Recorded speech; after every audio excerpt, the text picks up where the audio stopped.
Hi, welcome back guys. This is your friend, Parallel Deku, back with another fanfiction. This is the first part of What If Quirkless Deku Was Born Blind? Now before starting, please give this video a like. And subscribe to the channel if you want more videos like this. Now let's get into the fanfic. Tenya Todoroki Shudo vs. Izuku Midoriya chapter text. The rhythm of the world was something Izuku Midoriya would never tire of listening to. The sweet thump, thump, thump of people dancing and the clear tune of people laughing and having fun never failed to bring a smile to his face. Well, until today anyways. Quirkless. Useless. The first two things were stated clearly by the doctor that sat about 5 feet in front of him. The third was a word that Kacchan called him every time he failed to make the jump on whatever forest excursion they were on or when he ran into a tree because he hadn't seen it. Of course, when he'd come home once again with a bruise on his forehead and Izuku mumbling sheepishly about not seeing the tree again, his mother had gotten worried and brought him into the doctor the next day. The doctor had pointed to something on the wall and no matter how strong Izuku tried, he couldn't read what it said even from 2 feet away. In fact, all that was there to him was blackness, a void in which nothing could be seen. The doctor moved around him, his footsteps loud and jarring on the tile floor. He held up strange devices, flipping SWs on them that brightened the void slightly, but revealed no more of the world than he'd ever seen. No more than 20 minutes into the appointment, Izuku Midoriya was declared legally blind. It wasn't until the doctor had taken x-rays of his feet immediately after that he also concluded Izuku was quirkless too. An extra joint was still there in his pinky toe that most people with quirks lacked. At the age of 4, Izuku had a slim chance of developing a quirk, even less so because of his blindness. Many quirks required the use of sight to control properly, and with his blindness, even if he did develop a quirk, it would most likely be too dangerous for him to use it. At this rate, the best solution for little Izuku is to begin learning Braille as to not be behind in schoolwork completely and to get him a cane. Since he's only 4 years old, it wouldn't be optimal to get him a seeing eye dog. If he does need one still when he's older, then I'll send some information your way to be able to get in touch with a trainer. Otherwise, young Izuku here needs to learn how to use a cane properly. Here. The doctor handed her something that rustled. This should help you get started on improving your son's life as he navigates being blind. If you ever have any questions, my door is always open, Ms. Midoriya. He paused for a moment, as if he was waiting for an answer or something else was happening. This always happened to Izuku. He never knew exactly what was happening or what people were doing, and the feeling left a small, ever-growing pit in the middle of his stomach. Maybe if Izuku wasn't blind as the doctor said he was, he'd understand what happened in those quiet moments when someone took a breath and waited patiently for Izuku to do something that he hadn't been clued in about. But as Izuku left the doctor's office, his hand clenched tightly in his mother's as she fretted over every step he took. He felt deep down in his heart that the doctor might have been wrong about at least one thing he'd said. Maybe also the second thing if he was lucky. The world around him was black, but tiny tendrils of white outlined most of the objects around him in a wavering blur of shapes. Izuku could see the cars lined up in rows in the parking lot. He could see the outline of his mother, her hands shaking as white tears dripped down her face. He could see the door handle in front of him as he gripped it and pulled open the car door, sliding into the passenger seat next to his mother. As he shut the door behind him, the world went black for a moment before flickering back to life as his mom turned on the air conditioner. The drive was silent on the way home, his mother's head swiveling constantly towards him as if in worry or sadness, but she said nothing. The sound of tires and honking was the only sound that Izuku could hear, the street muffled by the car's exterior around him. It wasn't until Izuku stepped foot into his house, his hands still clenched tightly in his mother's, that he was suddenly pulled into a bone-crushing hug. "I'm so sorry, Izuku," his mother sobbed out, her body racking in pain as she slowly rocked his unmoving body back and forth. "I don't understand." Izuku's voice sounded tinny and small even to his own ears. "I can still become a hero, right?" His voice wavered on that last word, tears warbling on the edges of his eyes and threatening to spill down if he moved even slightly from where he was or if anyone said another word. His mother's body racked with another sob, her left hand coming to slowly card through his hair in what he assumed was supposed to be comforting, but it only caused the tears to finally spill over, leaving cold trails along his cheeks that stung in the cool air of the air conditioner. "I'm so sorry, Izuku," she whispered into his ear. Was she giving up on him already? But he could still be a hero if he tried strong enough, right? Quirkless or not. Blind or not. Just because he was useless now didn't mean he would stay that way forever, right? The rest of the day passed in a blur of soft hugs, carded hair, and his favorite food for dinner, a peanut butter and jelly sandwich. His mother held his hand throughout this all, stating it as a precaution until she could get him a cane and he learned how to use it properly. Izuku lay quietly in his bed, his eyes open as he watched the white lines hazily outlining his bedroom, lines appearing and disappearing as the air conditioner hummed along above him. He wanted to sleep, but his throat, parched from crying, made it impossible for the silence to lull him to sleep. His bed creaked as Izuku sat up and flung the covers off, the wooden floor cool under his bare feet. The padding of his feet was masked by the buzzing of the house around him. The tumbling of the dryer intertwined with the soft hum of the air conditioner and the tick of the grandfather clock in the living room. The room felt fainter here, as if the white lines had gotten tired and decided to take a break halfway through outlining. Luckily, Izuku had memorized the layout of his house quite a while ago because of this fact, so he ran into nothing as he reached the kitchen. Reaching into one of the lower cabinets, Izuku pulled out a cup, its texture rough against his hands, and slowly padded over to the sink, turning it on and filling the cup up halfway with the cool water. As he tapped the faucet off, he raised the cup up to his lips and took a few swigs of the water, sighing in satisfaction as the scratching in his throat began to lessen. An idea began forming in his brain as he stood in the kitchen. Couldn't he change how useless he was now? He could see well enough, or whatever these white lines were that crawled across his vision whenever his eyes were open, so couldn't he start training now too? There was a little beach about a quarter of a mile from his house, its sandy slopes filled with mountain upon mountain of trash. It would be strange, Izuku thought, for a little boy to be cleaning it up as training. But what better way to be a hero than to help out his city? All Might always said even the smallest deeds can be hero work, and this seems like a pretty good place to start to Izuku. Cleaning the beach shouldn't be too strong, right? At the age of 10 years old, 6 years after Izuku Midoriya had been told he was blind and quirkless, Izuku felt as if he should have accomplished more of his beach cleanup project than this. His cane rapped lightly against the wooden boardwalk as he made his way down to the beach, sunglasses tipped askewedly on his nose as his eyes darted around uselessly to try and soak in the mounds of trash surrounding him. He decided at this point that the doctor had been wrong on both accounts, or at least partly wrong on one of them. He was not indeed blind as the doctor had said. Instead, his quirk, which the doctor had also pointed out that he didn't have, created the imagery that he saw every day and navigated by with the extra help of his cane. It wasn't anything as cool as infrared vision, pointed out by the fact that Izuku had yet to see any colors besides the drab blacks and whites that created his world. If he had to guess, as he had numerous times before out of boredom, Izuku would say his quirk had something to do with the weather. The dips in pressure and the wind ruffling his hair created and blurred the lines of the world, pointing out the objects in his daily life. He could see especially well at the beach, where the sea breeze never ceased blowing, a fact that always left a tiny smile on Izuku's face. It made finding even the tiniest objects half buried in the sand a piece of cake to spot amidst the towering piles of rubble. When Izuku was younger and still growing into his quirk as he started his beach cleanup project, he'd always managed to slice his skin with a thin piece of metal or glass that he hadn't detected. Now, however, the details that his quirk filled in were momentous, causing his eyes to dart around as he soaked in all the details, not because he needed his eyes to see, he was still technically blind of course, but because focusing on the task at looking towards those objects with his eyes made it easier to focus on them. It didn't hurt that it also helped with seeming less creepy when he was talking with someone. For some reason, many people's fingers began to twitch out of nervousness when talking to him, or their postures were unnaturally stiff whenever he talked to them while looking off into the distance.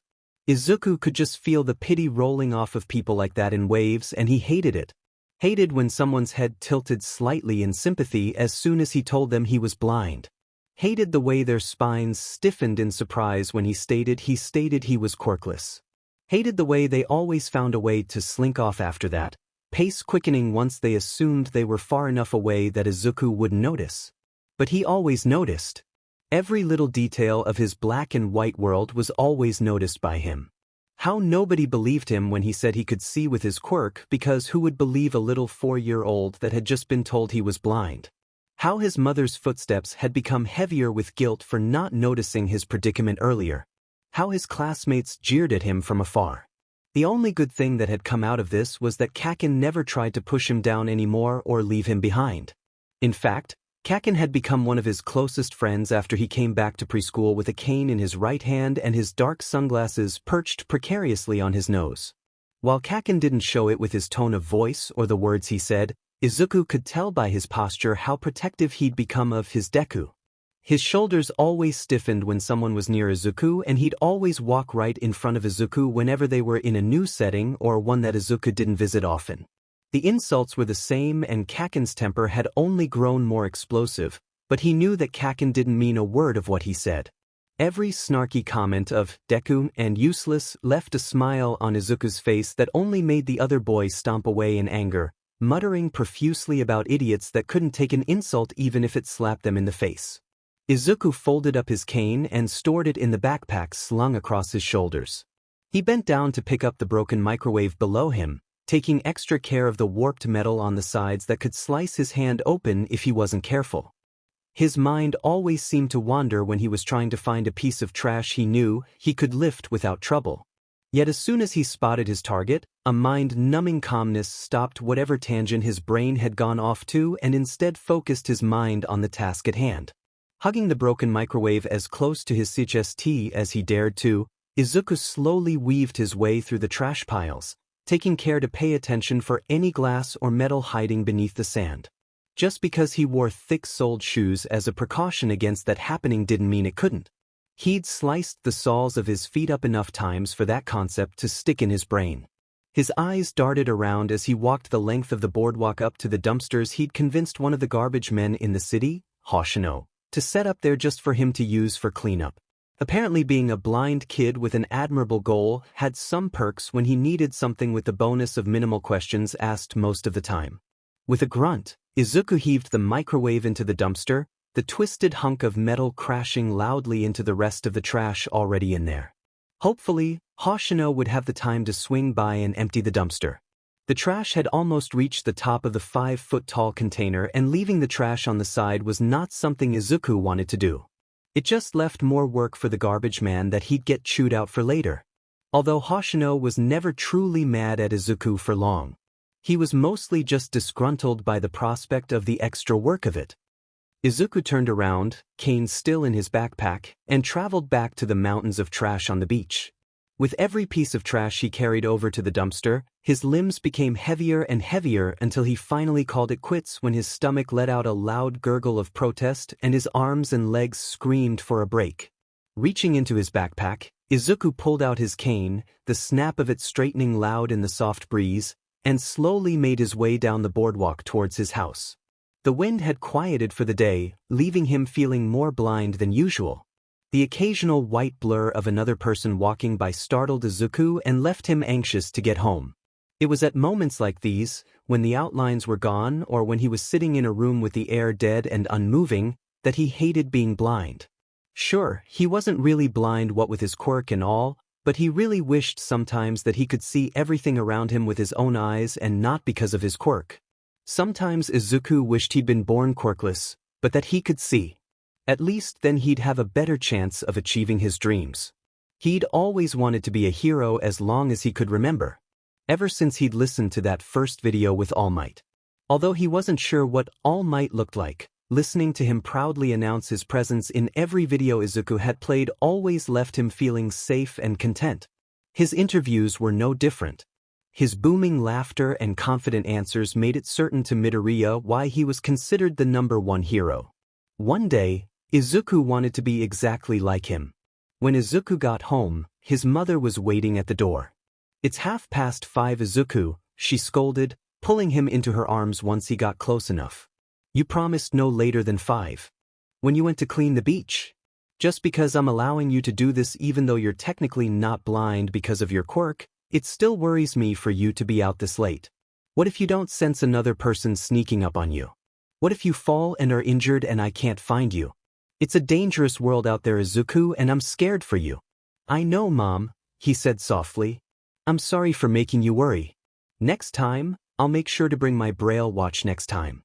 I guess I just forgot to put it on after lunch. Izuku's mouth pulled down into a frown, hand coming up to tangle in his hair as he hung his head in shame. His mother sighed, her hand joining his as she carded through his curly hair. It's all right, sweetie. I just worry about you more than I probably should. I know you're capable of staying safe, but I'm your mom. It's my job to worry. Izuku couldn't argue with that, and he pursed his lips in thought as he considered what to say next. Considering this to be her win of the argument, his mother ruffled his hair one more time before swooping down and embracing him on the cheek. Now shoo. She pushed him gently into the house. Go get washed up for dinner. I don't want to see a speck of dirt on you when you get back. A grin alighted Izuku's face. Well, I certainly don't see any dirt on me. Can I just go eat dinner already? I'm starving, Mum. She pushed him a little harder towards the bathroom, Izuku's laughter causing her own snort to join in. Izuku, you know exactly what I mean. Now, go before your food gets cold, you troublemaker. His mother walked off, stubbing her hands and humming softly to herself. It had been quite a while since Izuku had seen his mother this relaxed. Ever since his father had left them to work at a hero agency overseas 4 years ago, his mother's figure had become more and more hunched, her frame filling out not just from age, but from sadness too. It hurt Izuku's heart to see her slowly withering away. Every time she laughed, every time her shoulders untensed, every time she hummed softly in content, they all lessened the hurt in his heart every time she truly felt happiness. It was something he strived for every day and rarely seemed to accomplish. It used to be much easier to make her giggle in excitement or to get her to laugh in surprise. When Izuku was 6, he went through a phase of trying to make the ugliest faces he could, knowing he had accomplished his task when she burst out laughing. When Izuku was 7, he tried to come up with the craziest poems he could and he'd recite them at dinner time, almost always managing at least a snort with every attempt. It was near the time when Izuku had turned 8 that his mother became increasingly harder to cheer up. Izuku wasn't sure why his mother didn't laugh as much anymore. He only hoped it wasn't him that had caused the drastic change in her personality. The air conditioner whirred to life as Izuku's cane hit the frame of the bathroom door with a solid thump. His mother always turned it on when he was home so that he was able to navigate the hallways without the use of his cane. With one quick flick of his wrist, he folded up his cane and stuffed it into his backpack, sliding into the bathroom with ease. Pulling up his sleeves up, Izuku turned on the sink, pumping soap into his hands and scrubbing until his hands felt raw and what he assumed to be squeaky clean. Izuku turned off the sink and padded out of the bathroom, the outline of his house a welcoming sight from the static silence of earlier. The cloying smell of soy sauce filled his nose as he breathed in deeply, bringing a smile to his face. Udon, he called out. Udon, his mother confirmed, her shape appearing around the edge of the kitchen's wall. Her head was tilted the way it usually was when she was happy. It left a warm, fuzzy feeling in Izuku's tea as he carefully made his way over to the dining table and sat down, a few fans already pointed directly at his seat so that he wouldn't accidentally stab himself. It had happened one time when he was 8 and his mom had fretted over the possibility since then, even changing out any knives he had to use for plastic ones. With chopsticks held in one hand and his other curling languidly around his drink, he dipped his chopsticks into the udon noodles and brought them slowly to his mouth, blowing softly to cool them off. After a few seconds, he finally lifted them into his mouth, taking a hearty mouthful and miming in delight at the burst of taste that met his tongue. It was this that Izuku loved. The little things like perfectly cooked udon noodles and quiet laughs and knowing his mom was happy because of him. The little things that made life worth living weren't always what others believed they should be. At the age of 10 years old, Izuku Midoriya felt that maybe being blind wasn't the worst thing that could have happened to him. Maybe it was exactly what he needed. Midoriya also wants to go to Yui High, correct? Izuku ducked his head as the entire class swiveled to look at him, the brutal sound of their laughter filling his ears. He wanted to crawl into a ball and hide. Was it so bad to have a dream just because he was blind? Kacchan growled softly beside him, but said nothing like usual. He never said much in Izuku's defense anymore. Not since they'd entered junior high almost 3 years prior. Instead, he'd ignored Izuku as much as possible, like even being near him was something unthinkable. The bullying had only gotten worse with every passing day. The winters were the worst in Izuku's opinion. Without the air conditioners on, he hadn't been able to detect a thing inside the school, being forced instead to use his cane to navigate the halls. His knees were scraped raw and pulsing with pain from how many times he'd been tripped by the other kids. And every time it happened, their shoulders would shake with suppressed laughter as they snickered out sorry. But they weren't ever sorry. Even if they weren't laughing as they said it, Izuku would still know they'd never be sorry. At 15 years old, in his 3rd year of junior high, Izuku Midoriya was still the same useless, blind kid he'd been since he was 4 years old. At this rate, nothing would change. Izuku blocked out the rest of class after that, keeping his head low as his fingers skirted across the notebook in front of him, his specialized pen writing notes on everything he could remember hearing about heroes. The ink came out in thickened dots, drying out less than a second after touching the paper. His fingertips brushed across the braille, rereading through the information he already had. Kamui Wood's age, 29 Quirk, lumber he can generate and control wood from any part of his body. He mostly uses it as a way to bind enemies. Ineffective against fire.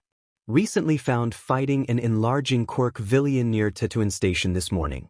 Used his final move of lacquered chain prison to apprehend the villain, but was interrupted by a new hero that goes by the name of MT Lady. Possible new hero on the rise. The school bell rang, dismissing the class for the rest of the day.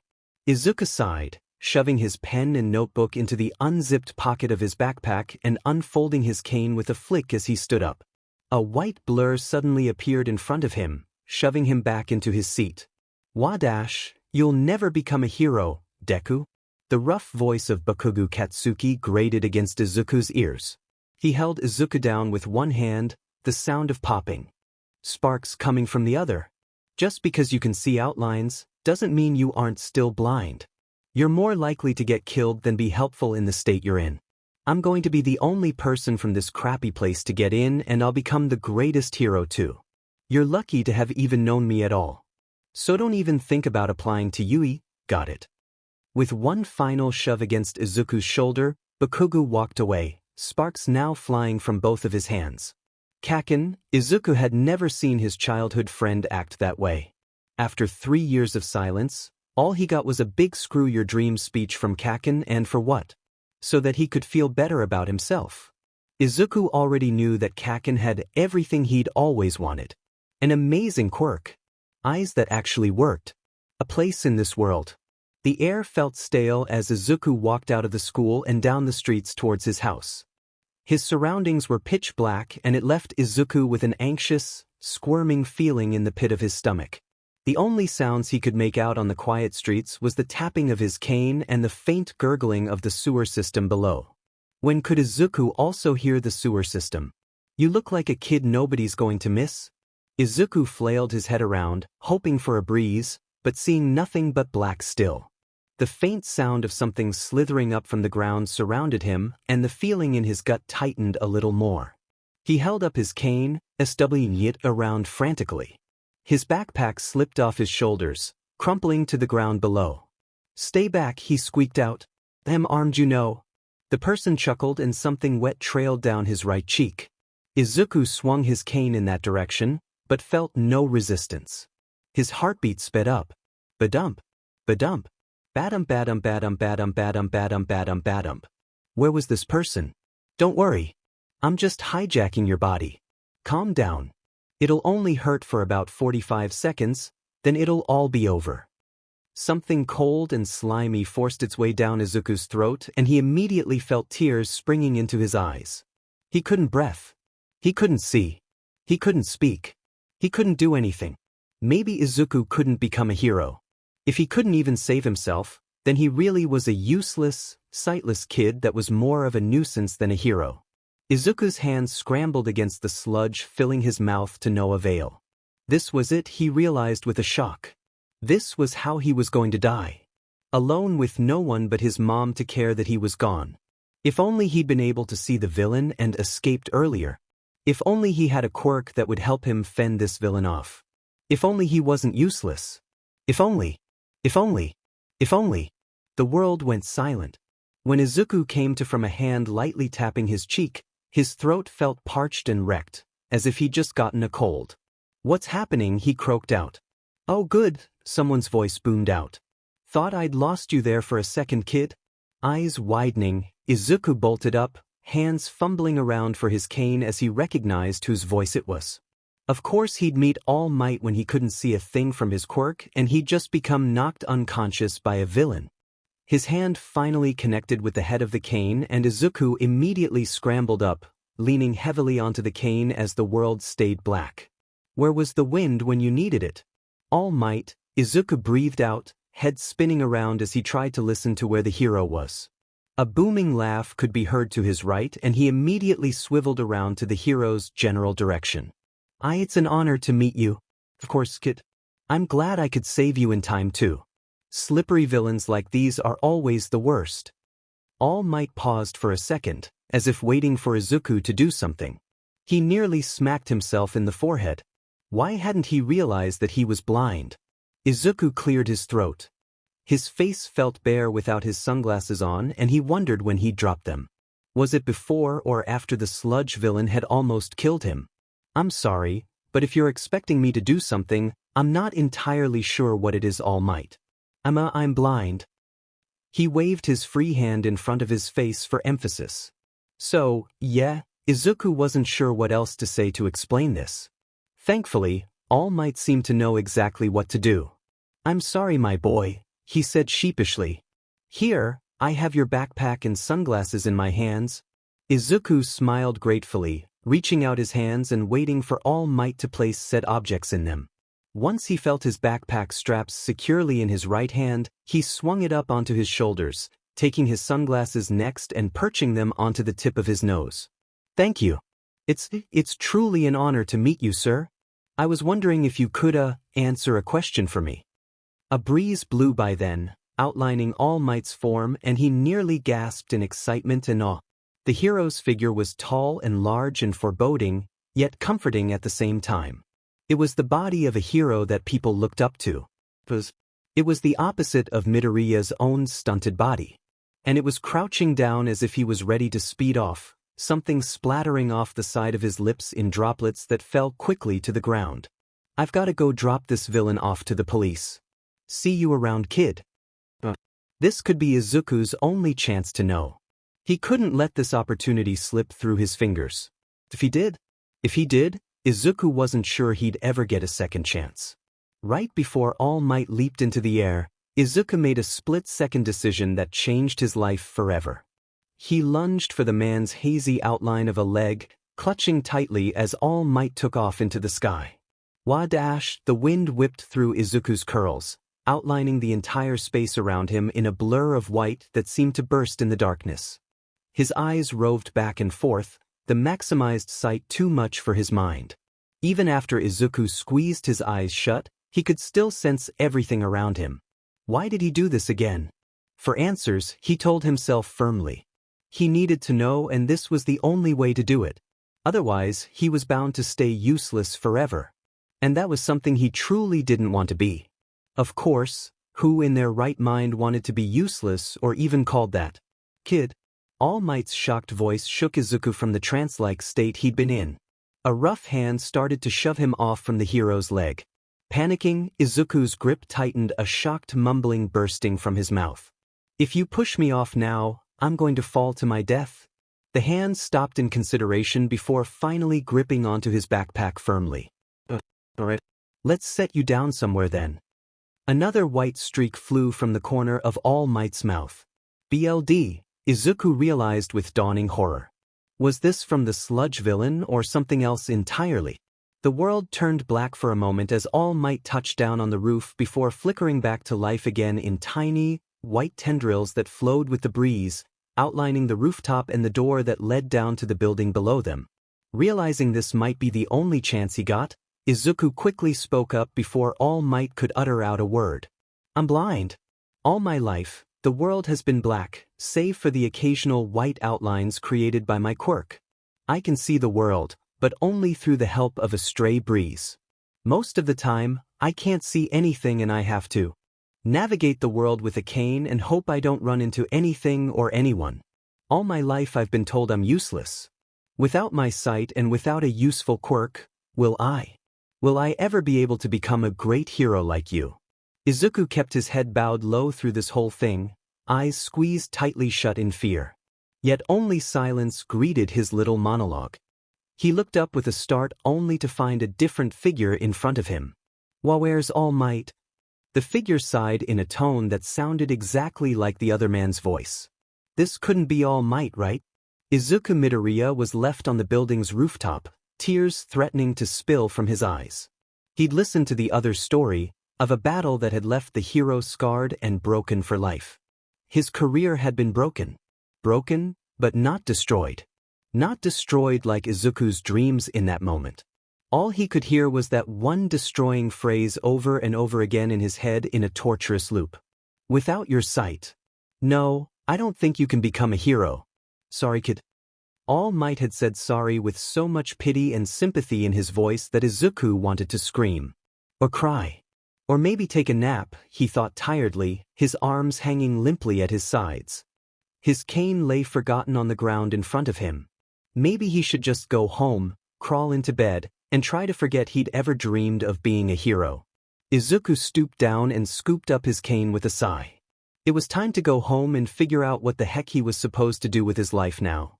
Perhaps he could pick up where he'd left off with his beach cleanup project he'd abandoned a year ago once his mother started fretting more after his well-being.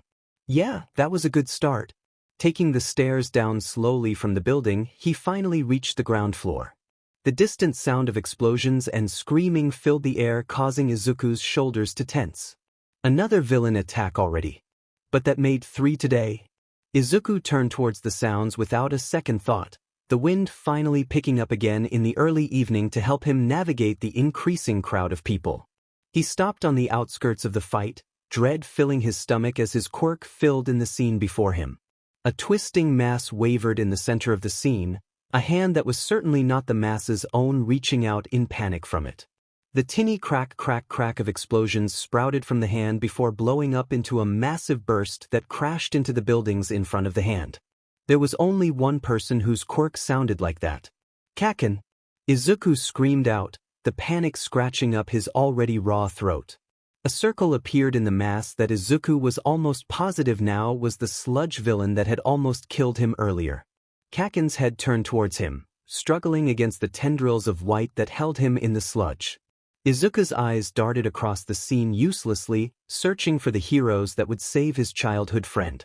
He recognized the outlines of Kamui Woods, Empty Lady, Backdraft, Death Arms, but none of them are stepping forward to save Kacchan. He wants to help, but what can he do that the pros can't?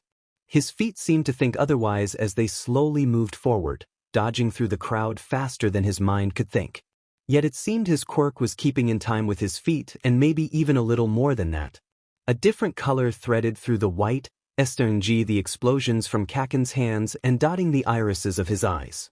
It made throwing his cane at the villain a lot easier to aim without hitting his friend. Then came his sunglasses as he aimed towards the roving circles above Kacchan's head that Izuku assumed were the villain's eyes. His backpack fell to the ground behind him as he raked through the sludge surrounding Kacchan's body, trying and failing to free him. With another explosion of that new color, Kacchan broke his head free for a second, turning towards Izuku and screaming out, "Get out of here, Deku. Stop trying to be the hero." Then his head was swallowed once again by the sludge.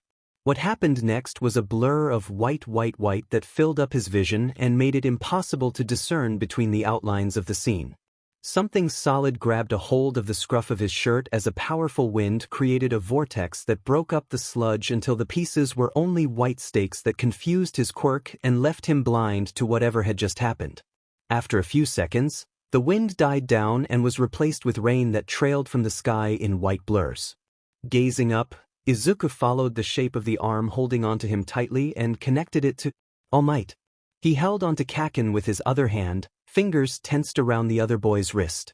Reporters immediately swarmed All Might and Kacchan as the hero let go of Izuku and Bakugo. Izuku was left alone at the side, surrounded himself by the other heroes berating him for being reckless. But what else was he to do? They certainly hadn't been trying to save Kacchan. Izuku fled the scene as soon as he could, spotting the outlines of his stuff and scooping it up quickly as he walked back towards his house. This whole day was a mistake. From meeting All Might to thinking for even a second that he could be a hero too. He should have just stayed in bed. I am here in a very weird position. Izuku's head shot up, the shape of All Might appearing before him. The shape condensed a second later as the man coughed up a splat of the new color. BLD, he remembered, but this time it wasn't the stark white from earlier. Maybe he'd ask his mom later what color that was, but for now he need to worry about what exactly All Might wanted. What are you doing here? Izuku asked hesitantly. I'm just the useless kid that got in the way, so you should just go back to your reporters, all right? He saw All Might's hand reached out for a second before falling flat back to his side. No, he huffed out. I was wrong. While all the other heroes hung back and waited for someone else to save young Bakugo, you took the initiative and tried to save him yourself, despite being blind. Most heroes say that their body moved before they could even think, and that's certainly what happened to you back there. You aren't useless, kid. All Might took a deep breath, his smaller form standing tall and proud in the light breeze. You can be a hero. Izuku blinked blearily, rubbing at his eyes as he trudged towards the white mounds of trash on the beach.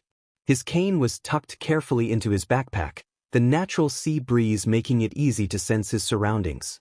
A hulking figure stood in the distance, the silhouette now familiar to him as All Might's. He held what Izuku assumed to be a paper pamphlet in his hands, and he almost turned around to go back home right then and there. How dense could this man be? Apparently very dense, as he finally stood in front of the hero who held out the pieces of paper for him. I know we only have 8 months to work on getting you ready for the UE testing, so I decided to make you a plan for I'm blind. Izuku cut in, shifting down his shades and giving the man the most dead look that he could while not knowing where exactly All Might's eyes were. I thought we were already past this, sir. At least All Might had the decency to look embarrassed, he thought wryly. The man ducked his head in shame, the new color he'd seen, red his mom had told him excitedly, outlining his face. Was surprising to say that who knew the symbol of peace was embarrassed so easily. I'll make note of that for future reference, he muttered out. All Might's head swept from side to side as he gazed out at the beach, his mood brightening almost instantly. For now though, you've got a beach to clean and a body to build. The only way your puny body is going to be able to hold my power is by packing these 8 months with strong core training.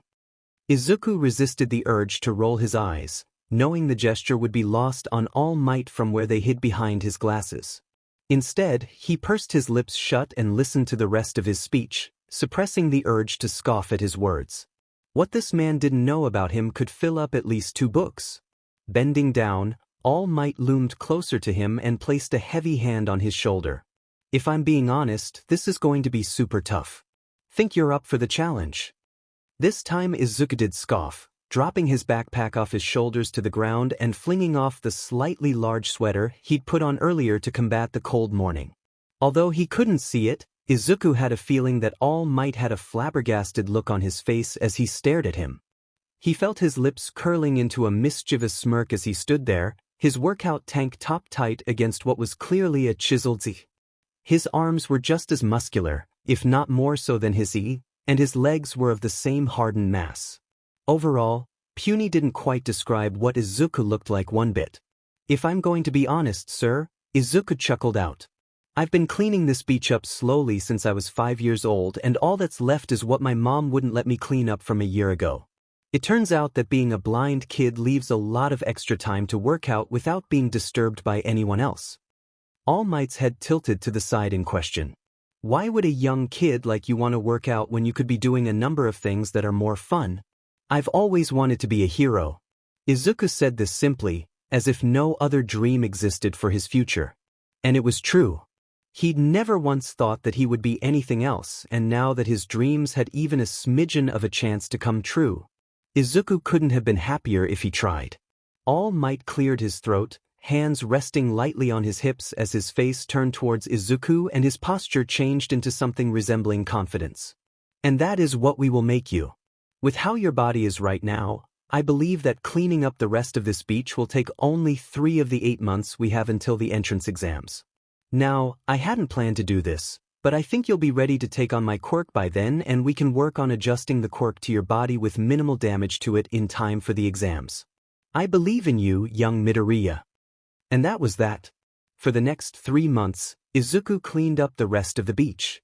He pushed cars and pulled sacks of glass to the dumpster he'd gotten put there back when he was a little kid with big dreams of cleaning this beach up and becoming a hero, as if cleaning a beach up could automatically make someone a hero. More than once, glass had gotten stuck into the soles of his shoes and occasionally pierced the tougher skin on the bottom of his feet, always on the days when he was deep into the maze of trash and hidden from the wind. He wished there was a way to create his own wind and prevent these ridiculous injuries. To see on his own without the constant need for an air conditioner or the occasional breeze. And maybe with All Might, with inheriting one for all. Well, maybe he could. The concept of being able to pass on a quirk had astounded Izuku and taken him a few moments to wrap his head around. One for all. A power that was passed from user to user, accumulating power with each new owner of it. How would the power change if combined with his own wind-sensing quirk? On a breezy summer day, when the beach was almost spotless, Izuku decided to ask All Might just that. The man stopped for a moment, before turning back towards him and answering, "I'm not entirely sure. Would you like to test it out?" Izuku felt a grin curling up his lips as he dumped the microwave in his hand into the dumpster. When the man hummed for a moment, head moving around to take in the remaining trash before replying, "Tomorrow. I have faith you'll be able to clean up the rest of the trash today, young Midoriya. After all, the day is still young. You should have plenty of time to pick up those 3 piles left." A sigh left Izuku as his mouth twisted downward in disappointment. He'd really wanted to start learning now, but he guessed another day of LBR was a small price to pay for the possibility of being able to sense and see more. Izuku bent down and picked up the door which he assumed had been part of a refrigerator. Wrapping his arms tightly around the middle of it, careful to avoid any sharp edges and what felt like rust under his fingertips, he started trotting once again towards the dumpster. Just one more day, he thought to himself firmly. One more day and he'd be closer to his dreams than he'd ever been before. Eat this. Exhaustion had taken over Izuku's body and mind by the end of the day, so it took longer than he'd like to admit for All Might's words to sink in. The hero's hand was outstretched, a thin strand of white wavering from it in the wind. Dread filled his stomach as the image and words started to make sense when put together. What? All Might chuckled sheepishly, placing the strand of what was undoubtedly hair into Izuku's hand and closing his fingers around it. Well, to inherit my power, you kind of have to swallow part of my DNA and hair strands are the easiest option. But why do I have to swallow it now? Izuku questioned. Why not tomorrow when the training is supposed to start and you'll be there when the quirk manifests? It takes about 3 hours for the quirk to begin to manifest, so I thought it would be best for you to go home after swallowing the DNA to save us time for training tomorrow. Izuku supposed that did make sense in a way. After all, he did want to spend as much time training as he could. Izuku's eyes concentrated towards the white strand of hair on instinct and he felt his mouth go dry in response. SCK it up Midoriya. It's only one piece of hair. What? Piece. Carefully placing the hair on his tongue, Izuku swallowed it down in one gulp, a shudder racking through his body. It was done and he wasn't sure how to feel. Only tomorrow, when his training would start, could even begin to help him sort through whatever this feeling was. Yagi Toshinori stared at his successor's retreating back as he walked down the boardwalk of the beach, each step heavy with exhaustion. Uncertainty and unease crept into his stomach and he wondered if he'd made the right decision on choosing Midoriya Izuku. This wasn't the first time Toshinori had felt apprehensive about Midoriya. Sure, the kid was bright and seemed motivated to become a hero. Heck, the kid had started cleaning the beach up and working out his muscles all the way back when he was 5 years old. If that wasn't dedication, Toshinori wasn't sure what was. With each argument he pitted against the pit in his stomach, however, only grew the seed of doubt bigger and bigger until a tiny sapling of fear had grown in his gut. What if the kid wasn't ready? What if he'd chosen the wrong person to pass on his legacy? Midoriya was blind for Pete's sake. Was it really the kid's heroism that had Toshinori jumping into action to help Midoriya become a hero, or was it some twisted form of pity? As Midoriya reached the end of the boardwalk, he pulled out his white cane tipped in red from the yellow backpack he always wore on his shoulders. His green hair flopped in the wind as he slowly tapped his way down the street, eventually too far away for Toshinori's eyes to see him. The sight of Midoriya's pale green eyes suddenly flashed in his mind. Despite not being able to see, the kid's eyes were still expressive and earnest and every bit the look of a hero. Toshinori remembered reading something a while back about the eyes being the window to the soul. He'd shrugged it off as just one of those old phrases used to make people feel wiser, but gazing into Midoriya's eyes, he'd felt something tug at his heart. Something that shouted, "Look at me. See me. I'm here." It was a feeling that always left him breathless and curious and wanting to see what would become of such a frail-looking kid all at the same time. Perhaps it was that feeling, one filled with such blinding emotion and want, that had Toshinori plucking off a piece of his golden-colored hair and handing it out to Midoriya. He felt proud in that moment and certain of his choice. So why did he feel so apprehensive now? If Toshinori had wanted to protect the kid, he shouldn't have approached him the day of the sludge villain after everything had gone down. He shouldn't have offered his quirk to the boy who already had a quirk and could live without another one. He shouldn't have told Midoriya that he could become a hero.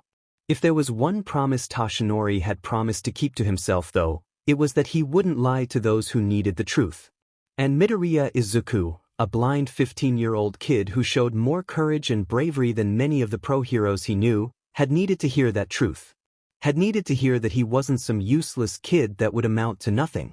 No, Midoriya Izuku was someone who Toshinori felt, in the depths of his heart, could become one of the greatest heroes to live. There was just one problem that blocked the kid's way to accomplish that goal. Midoriya was blind, something that seemed like a minor issue in the grand scheme of things, but it was a minor issue that others, mainly villains, would take advantage of if they knew.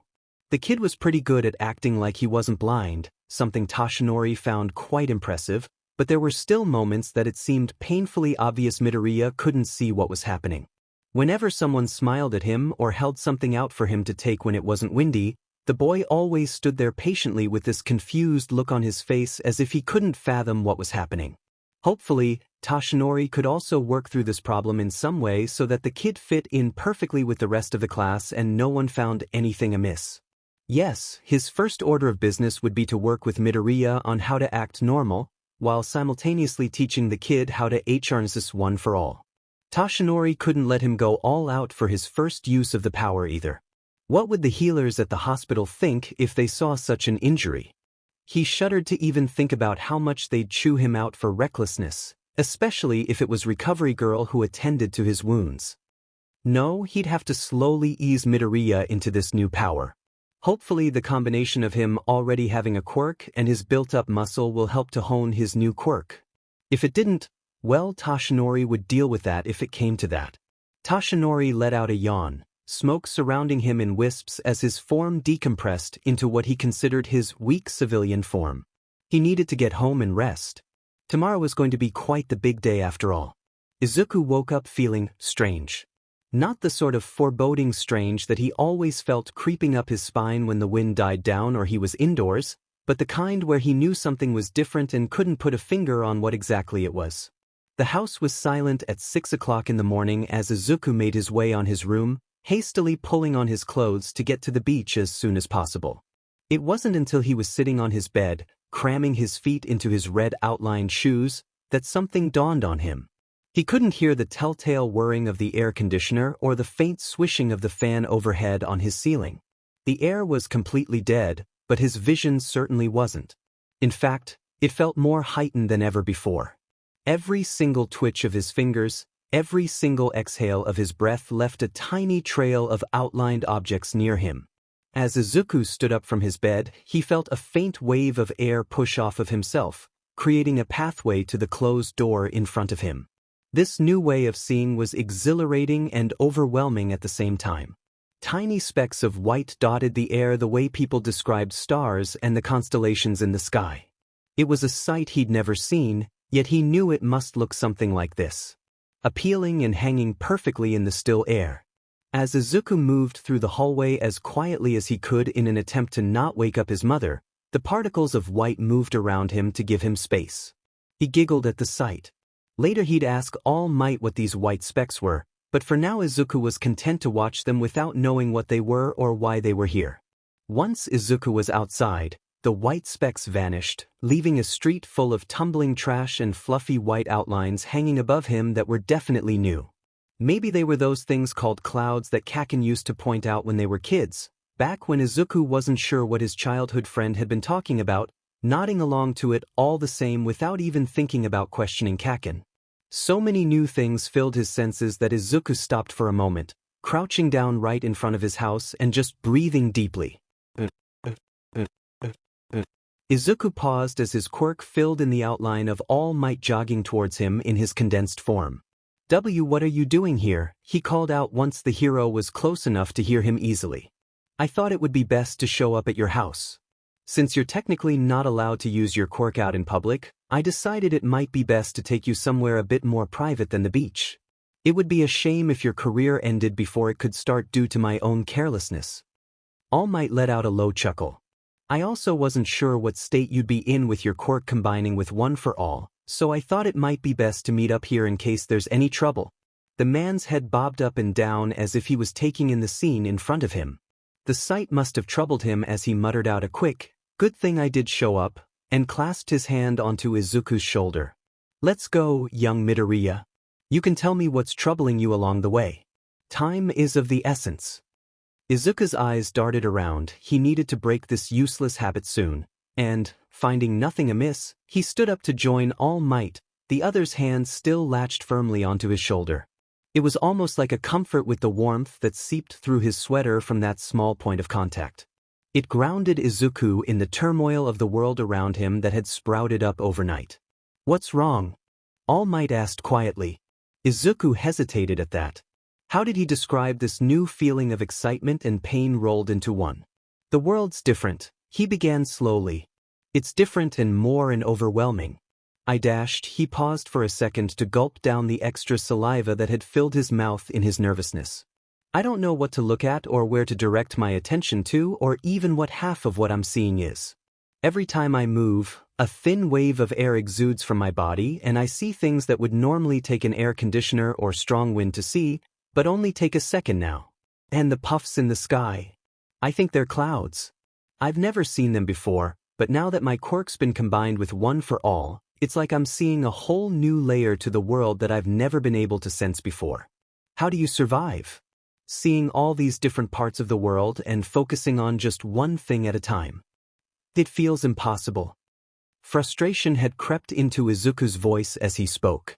How did everyone else watch the world go by and not become overwhelmed by the sight of it all? He wanted to focus on every single thing all at the same time, but different objects kept pulling at his attention, nudging until he finally set his quirk to focus on that object.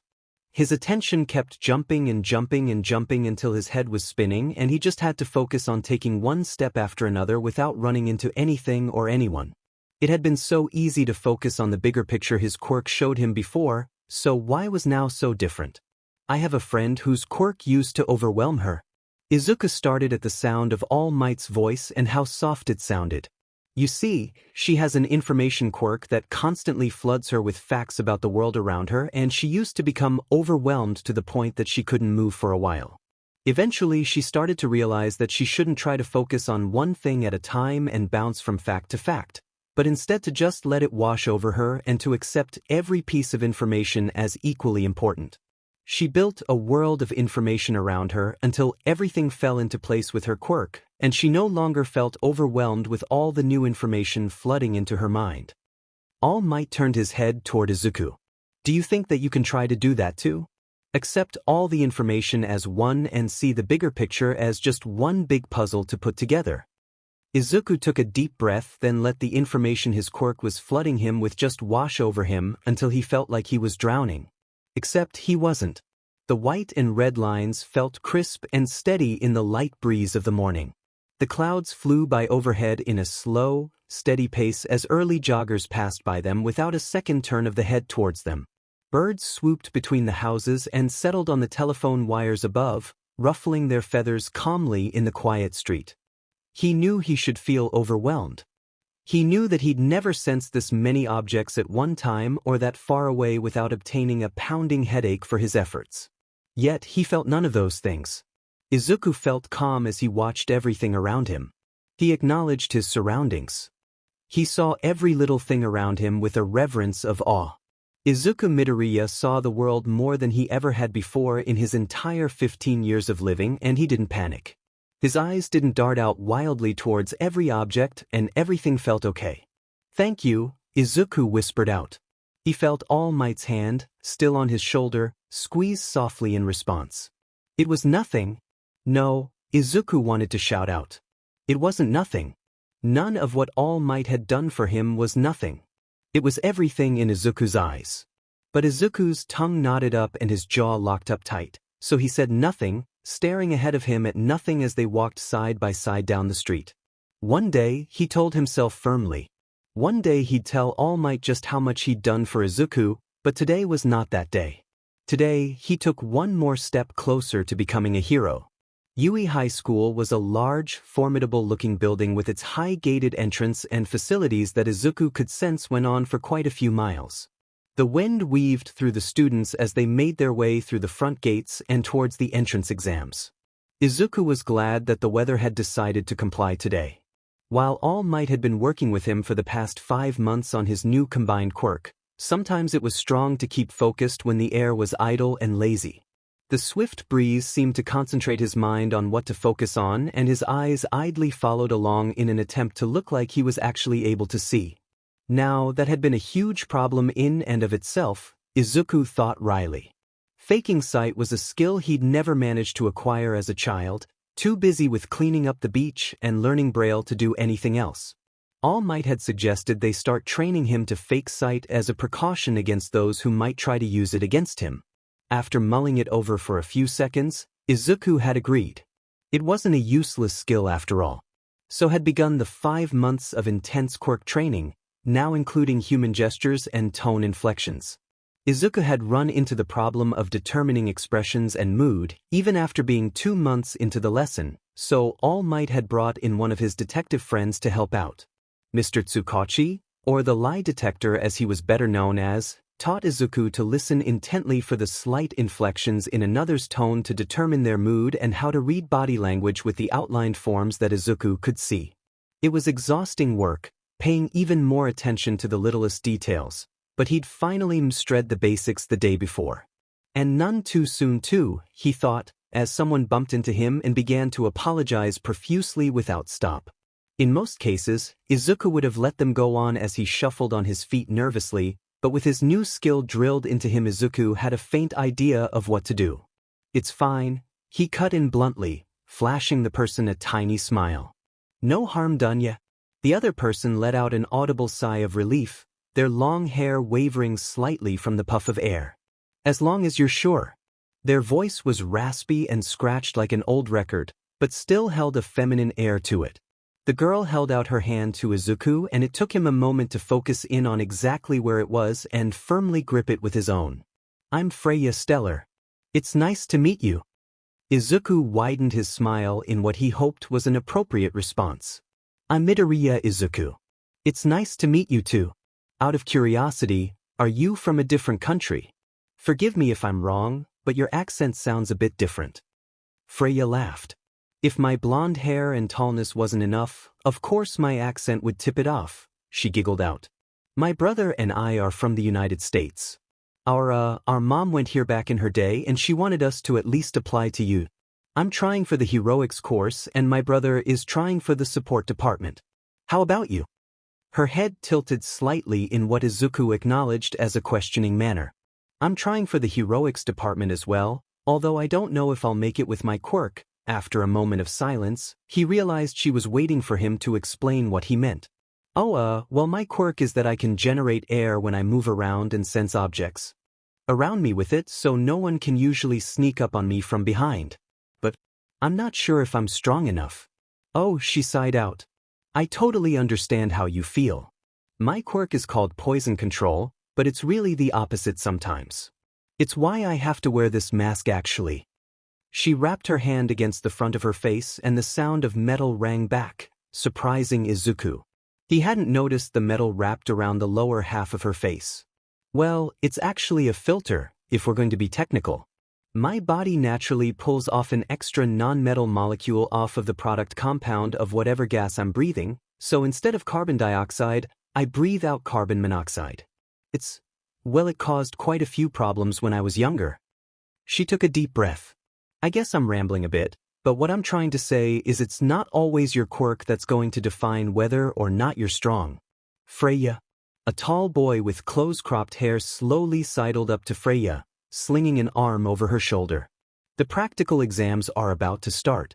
You better go before you're late. Sorry, Ferris, she said sheepishly. It's just, this is the first person that's really talked to me here and I guess I got a little excited and lost track of time. Freya trailed off, body turning half around until she was lined up towards one of the exam doors. She turned her head back slightly and murmured back a quick, "Good luck, Midoriya," and then she was off, her hair floating slightly behind her in the breeze. The other boy, Ferris, turned back towards Midoriya, his head carefully bobbing up and down as he scanned Midoriya from head to toe. Midoriya? Izuku felt as if his throat had suddenly become dry. Had he done something to offend this boy in the literal seconds that they'd met? Weiss. You watch out for my sister. Izuku almost took a step back at the menacing tone the other boy said those words in, but caught himself before he could. She wants to become a hero so badly, always has, and I want to see it come true. Ferris swiveled on his heel and walked towards a different entrance, leaving Izuku confused as to what exactly had happened. But he couldn't dwell on things like that right now. Izuku had a practical exam to pass and a whole lot of people to fool while doing it. Bakugo Katsuki sat impatiently in a crowded lecture room, waiting for the practical exam information with a perpetual scowl gracing his face. All these extras that were laughing and talking with each other just set him off. If they wanted to be heroes, it might benefit them to shut the hell up sometimes. Or at least, that's what Katsuki thought. Glancing to his left, he found that the chair next to him was still empty even as the countdown on the screen in front of them stated there was only a minute left until the doors closed and the instructions were given. Of course, the extras that were slackers and late like this one set him off even more. As soon as that thought had crossed his mind, the sound of a seat sliding back had his head swiveling back towards the previously empty chair. Empty-looking pale green eyes hidden behind thickly framed glasses met his own, a mop of dark green hair curling along the tops of the boy's eyelids. Katsuki felt his eyes widen considerably in surprise and anger as he stared at Midoriya Izuku. This boy, this insolent kid, fragile and precious his mind whispered out instead, had decided to try out for the heroics department despite what Katsuki had yelled he ashamedly thought, at him. Deku, he hissed out, palms already beginning to sweat nitroglycerin. This boy was going to be the death of him one day.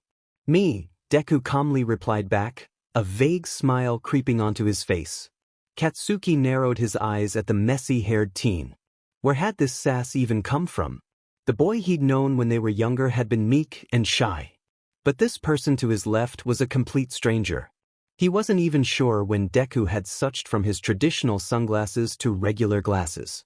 And where had his cane gone? You're blind. Deku smirked. He freaking smirked at Katsuki. Not according to the school application I just sent in. I'm actually just a kid who's extremely clumsy at times and needs high prescription glasses to see. He grasped the side of the glasses frames and lifted them up and down for a few seconds for emphasis. Not blind at all. Katsuki slowly let a hissed breath out between his tightly clenched teeth. Just because a paper says something, idiot, doesn't mean it's true. Oh, but it needs to be true, Izuku said nonchalantly.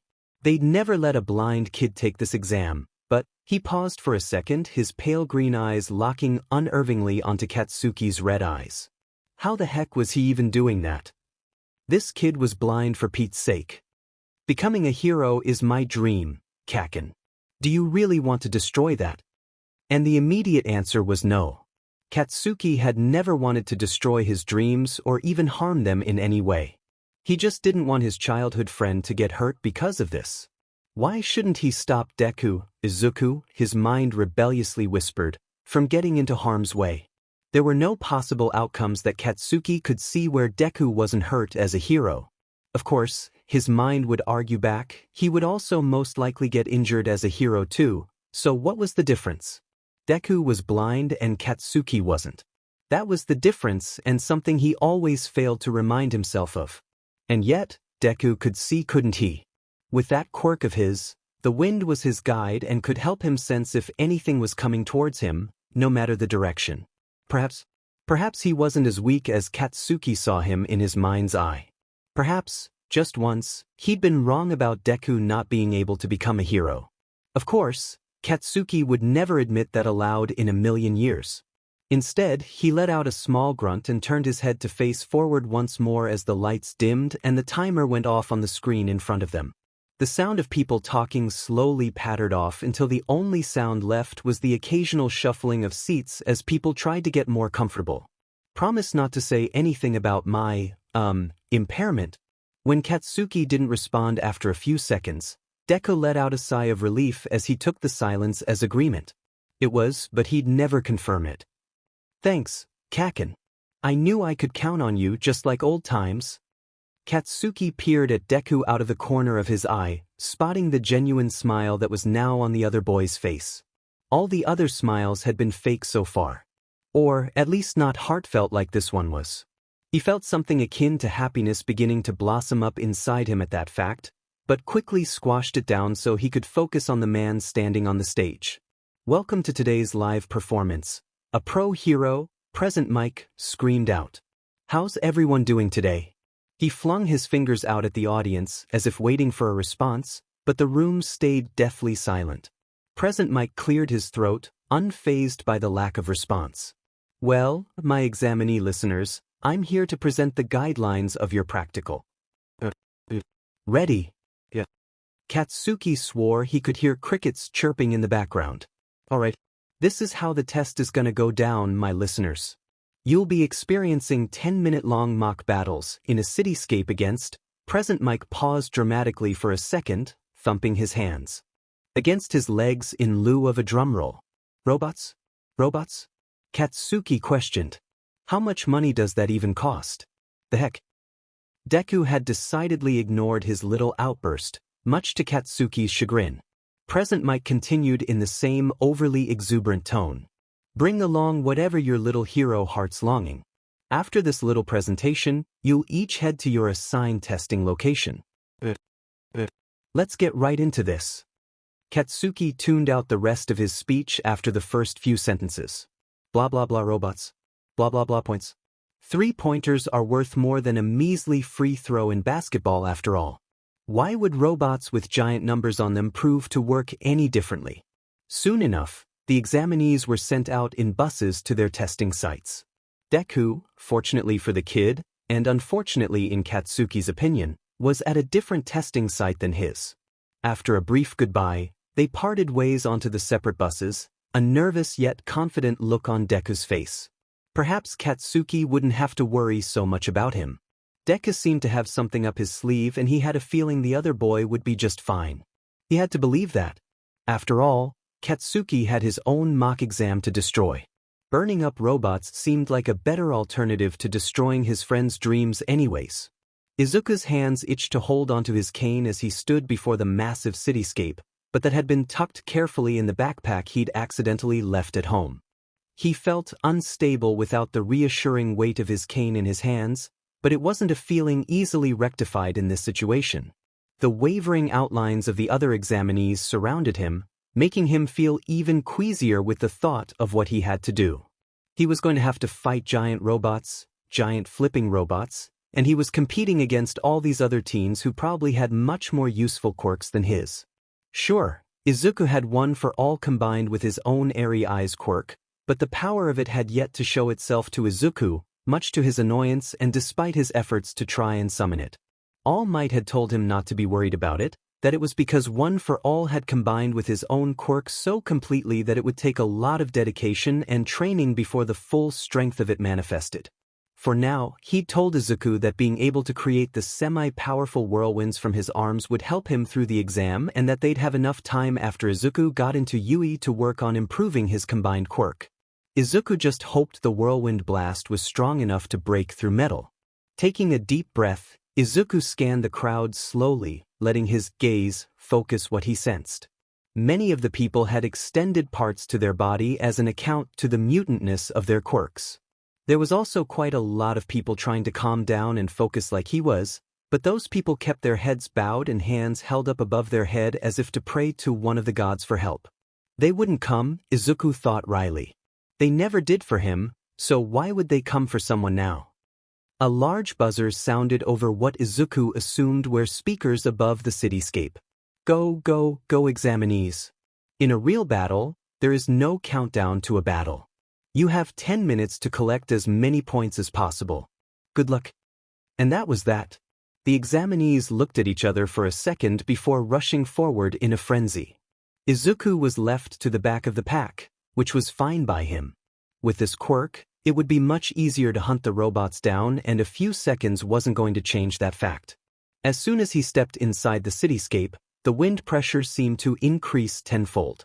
A grin curved along Izuku's lips as he started running down a smaller street that all the other examinees had missed, sensing a large object rolling down it on wheels. Pulling back his arm to build up momentum, he ran towards the robot with a determined grin on his face and swept his arm forward in a slicing motion. Izuku heard the tornado of air hit the robot square in the Z, the metal splitting down the middle in a jagged line as the robot fell to the ground in two pieces, the sound of sparks popping off of the wires. Not even a second later, Izuku was already off running. There was no time to do a victory dance over what he'd thought was going to be a complete failure. No, there were robots to destroy and points to rack up.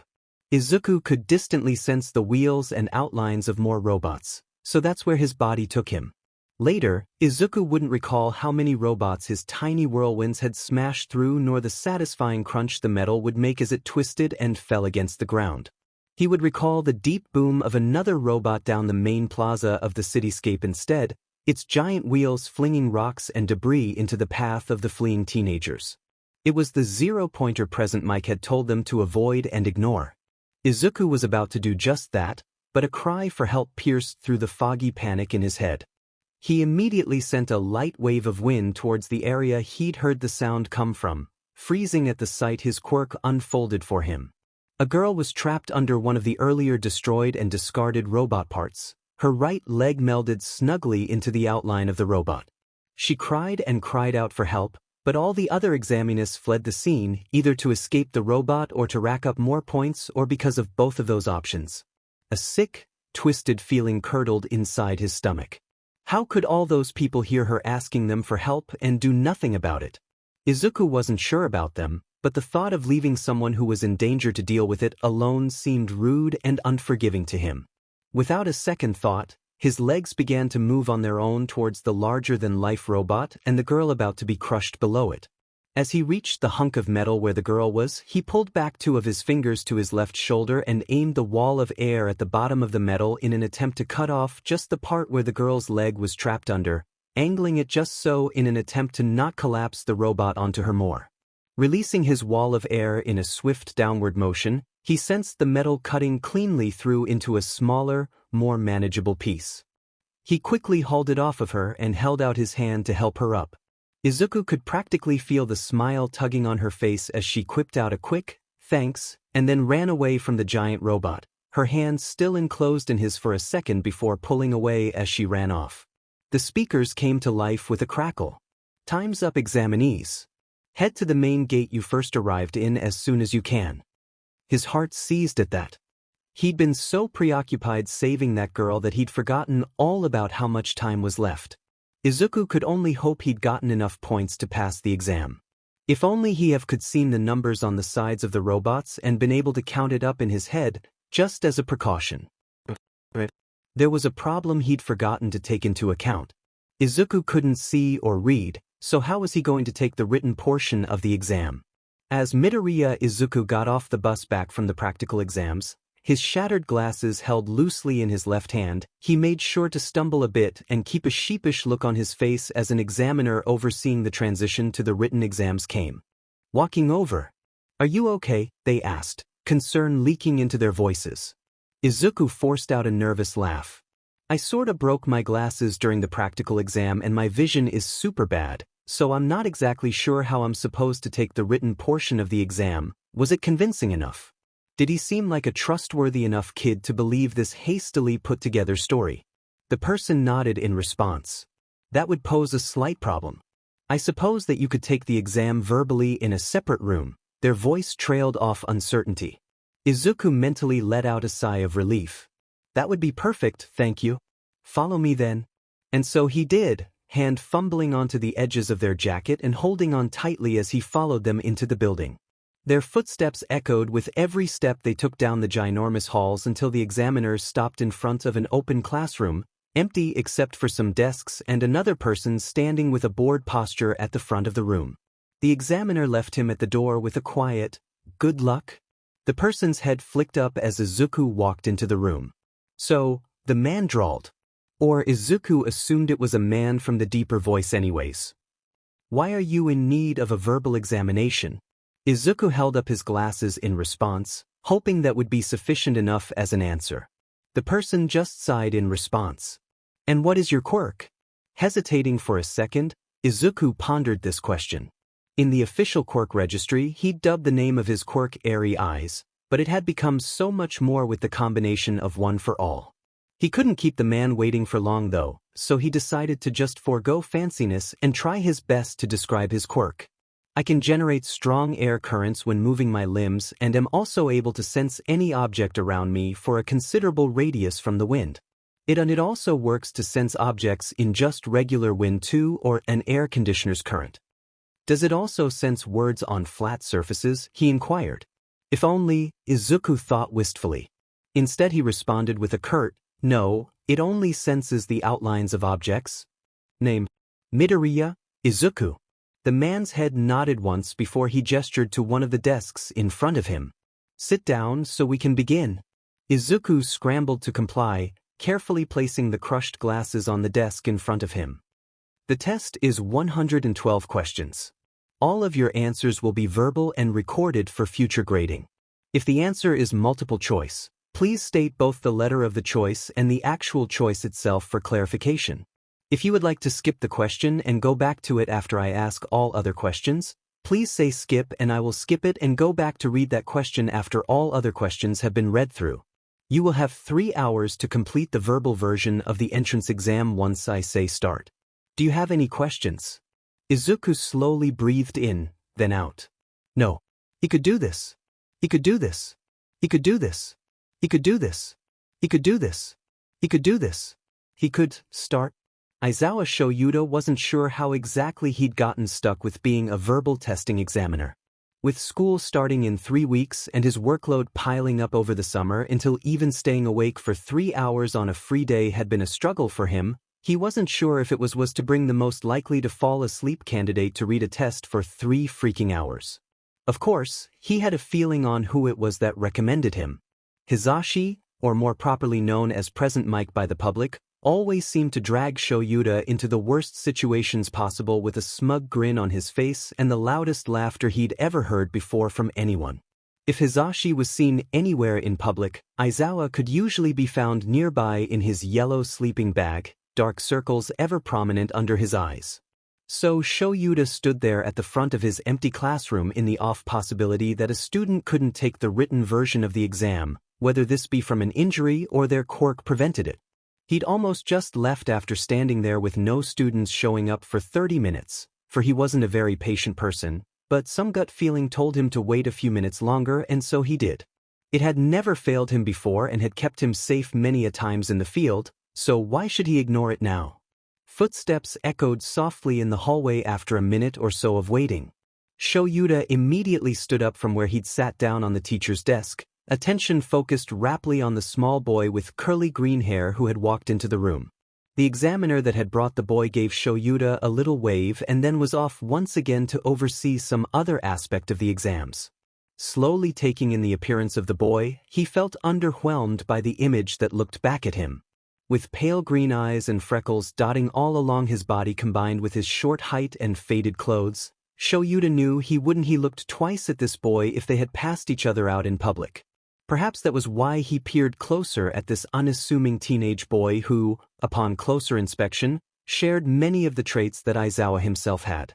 Deep-set, purple circles surrounded his eyes and eyelids drooped down every few seconds as if he was a second from nodding off. His fingernails were bitten down to the quick and hands shaking excessively. Shoyuda tried to make eye contact with the boy as he walked nervously into the classroom, but his eyes were always off by a few centimeters as his pale eyes aimed everywhere but shut his eyes. So, Shoyuda drawled out, "Why are you in need of a verbal examination?" The boy held up an absolutely wrecked pair of glasses that should have answered his question, but only created more. How did he break his glasses?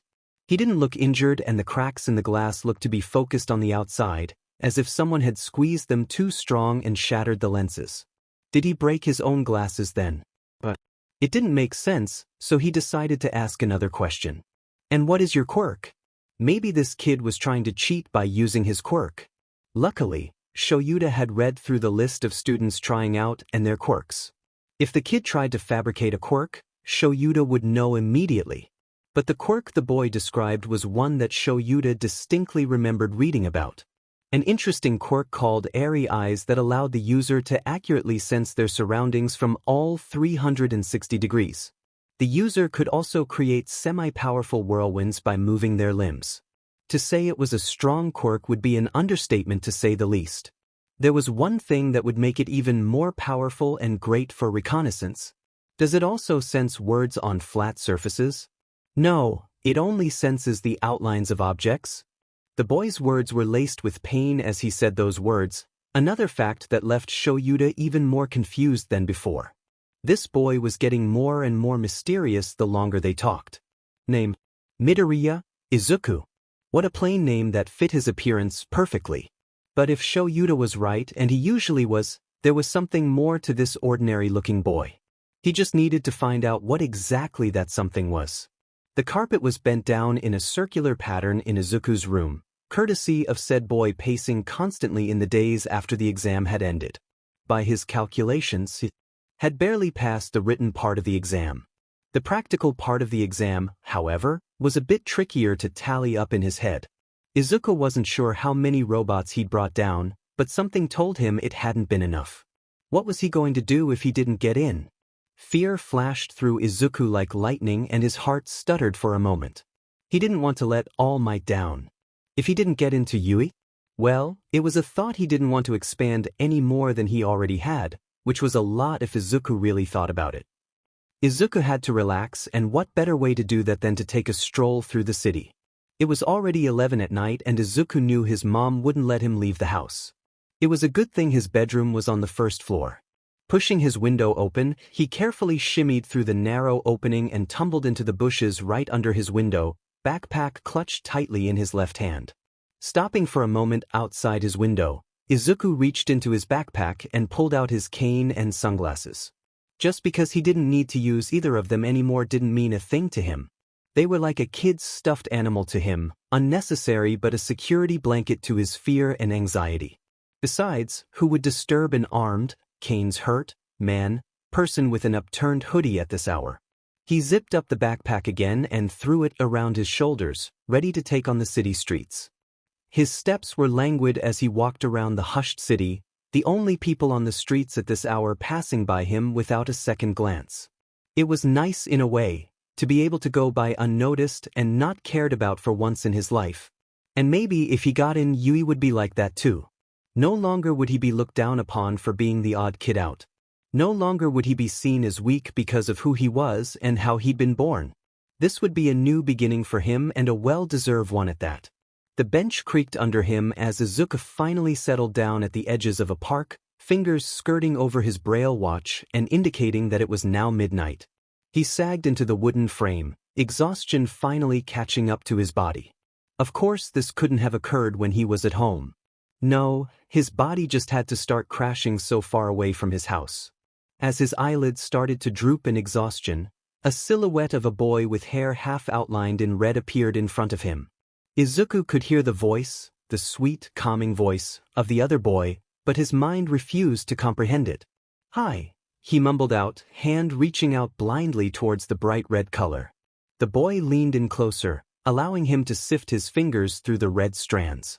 Izuku had never felt anything this soft before in his life. With his last tendrils of consciousness, he heard the boy whisper out, "Hello," before the world went black and Izuku fell into a deep slumber. Izuku dreamed of arms holding him close and cold nipping his scalp as the sensation of fingers carded through his hair. He dreamed of soft pillows and warm blankets wrapped around him like a burrito. He dreamed of peace and calmness and everything soothing that he could think of. His mother's udon noodles and her melodic laughter. Dreams of happiness and light and good. When his eyes began to flutter open and his quirk began to search the surroundings, Izuku felt as if he was still in a dream.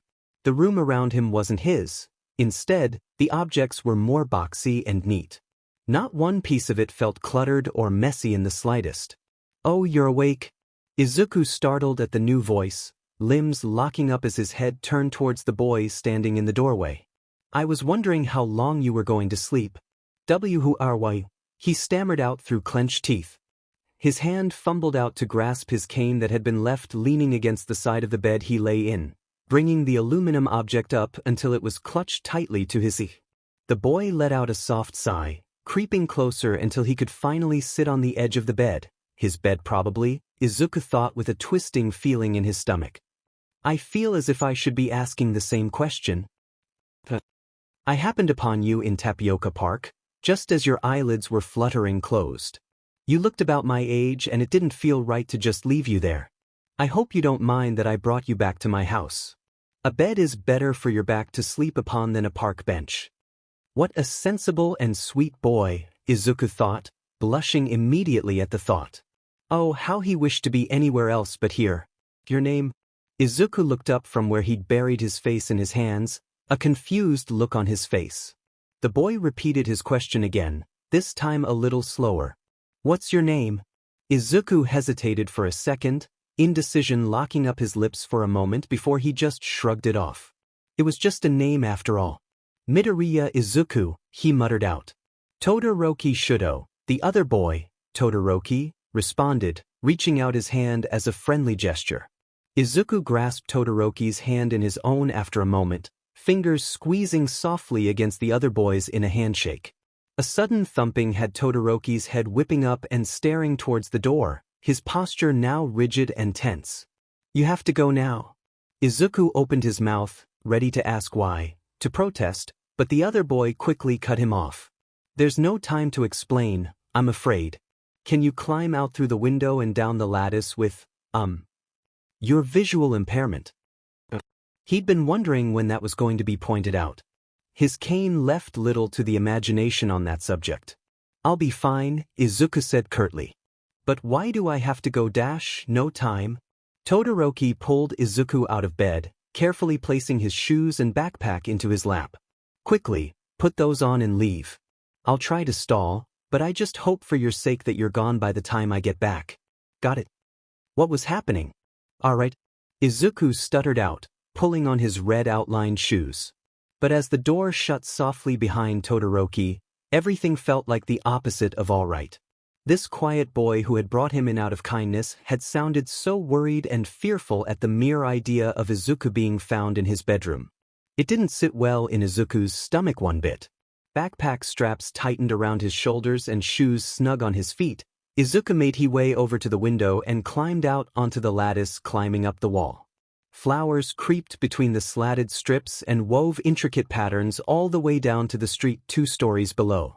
He felt nausea climbing up his throat and threatening to spill whatever dinner was still in his stomach, but he swallowed it down without a second thought. He would have time to puke later. Right now, he was carefully pulling the window shut and slowly crawling his way down the vine's surface, cautious of what footholds to use as he tried to climb down as quickly as possible. Izuku's feet hit the street below with a soft thud. The park he'd fallen asleep in was right next door to this house, a fact Izuku was grateful of. Turning around, his eyes darted up towards the house one more time before he fled with a brisk pace. Whatever was going to happen next, he had a feeling he wouldn't want to be caught up in it. Hand creeping down to his watch, his fingers felt over the bumps of his watch and a feeling of relief swept over his body. It was only 7 o'clock in the morning, an hour before his mom would even open his bedroom door. If he continued at the pace, he could be home with 15 minutes to spare and a mother who was none wiser of where he'd spent his night. A wistful sigh broke out from Izuku's lips as he walked down the near-empty streets. The boy, Todoroki Shudo, hadn't really acted different. He hadn't acted differently even though he probably knew the whole time that Izuku was blind. It was quite nice if he was being honest with himself. Todoroki had treated him as an equal and had trusted him without a second thought when Izuku had said that he would be fine escaping through the window without help. The only other friend Izuku had ever had, Kacchan, had never thought of him as independent and strong on his own. No, he'd always seen Izuku as weak and someone to protect. While he couldn't condemn his childhood friend for acting like that, sometimes he wondered if he might have turned out stronger if Kacchan hadn't stood up for him. If Izuku would have learned to fight for himself from the beginning instead of being moved into it in middle school when Kacchan had begun to ignore him. Todoroki was the first person Izuku could ever remember meeting that had known he was blind from the beginning and still treated him as an equal. It spoke volumes to him and left a tiny seedling of hope in Izuku's heart that even he couldn't begin to notice and fathom being there. Midoriya Izuku was a hurricane of emotions, and only time would tell if that seedling would continue to grow or wither in the storm. A letter from Yui Academy sat innocently on Izuku's desk. The faint white outline seemed to mock Izuku as his fingers skirted over the top of it, too nervous to open it. A bead of sweat trickled down Izuku's forehead as he let out a tense sigh. He had to open it sometime, but his shaky hands protested that time being now. He wasn't even sure why he was nervous. It was just jumbled up ink on a paper that he couldn't read. It shouldn't make him this anxious. Fingers slipping over the already opened flap once more, Izuku steeled himself and finally reached into the envelope for the letter only to find a small, metallic disc instead. Midoriya, my boy. It is I, All Might, with an audio message for you courtesy of Yui Academy. Did that mean? Yes, I am now a teacher here, so I look forward to seeing you here. Izuku's heart stuttered. Was he hearing things or did he truly just insinuate that he'd gotten in? He heard a nervous chuckle in the background from All Might. Oh, well, I guess that cat's out of the bag. With a villain score of 35 points, you would not have passed. Fortunately, there was another hidden score happening. Points were awarded not only by how many villains one defeated, but there were also rescue points that were hashed out by a panel of judges. With a rescue score of 45 points and a total score of 80, Midoriya Izuku, you passed with the top score of the entire exams. And that's not including your written, or in this case verbal, exam which you also passed with one of the top scores. All Might paused for a second, as if giving Izuku a chance to breathe and really let what he just said sink in. And he really needed that second if he was being honest with himself. Not only had he gotten into Yui, he'd also gotten the top score in the part he thought he'd surely failed. The world glitched around as his elation soared, causing him to pause for a second in surprise. As his heartbeat started to calm down a bit, the world stabilized around him and returned to the once again recognizable shapes of his room. Congratulations, my boy. Welcome to Yui Academy for your hero academia. School starts in 2 weeks, so make sure you get what you need for school before then. If you press the top of the metallic disc again, the audio for your school list will play out. Reach for your dream, young Midoriya, and go plus ultra. Izuku pushed the issue of his quirk shaking aside for now as he pushed the top of the metallic disc again. That was a worry for another time, he thought to himself. For now, he had a hero academy to get ready for. The front door slammed shut as Todoroki Shudo finally learned the name of the teen he'd brought into his house, and what a lovely name Midoriya Izuku was. He'd seen the boy just sitting at the park bench just 50 feet from his window, and it had brought a strange, swirling emotion in his gut to watch his green hair of curls bob slowly with drowsiness under the streetlight above. Without knowing why, Shudo had felt compelled to climb out the window and ask this mysterious boy his name and maybe a little bit more. He'd been out the window and climbing down the lattice fence of flowers before his mind could register what he was doing or why.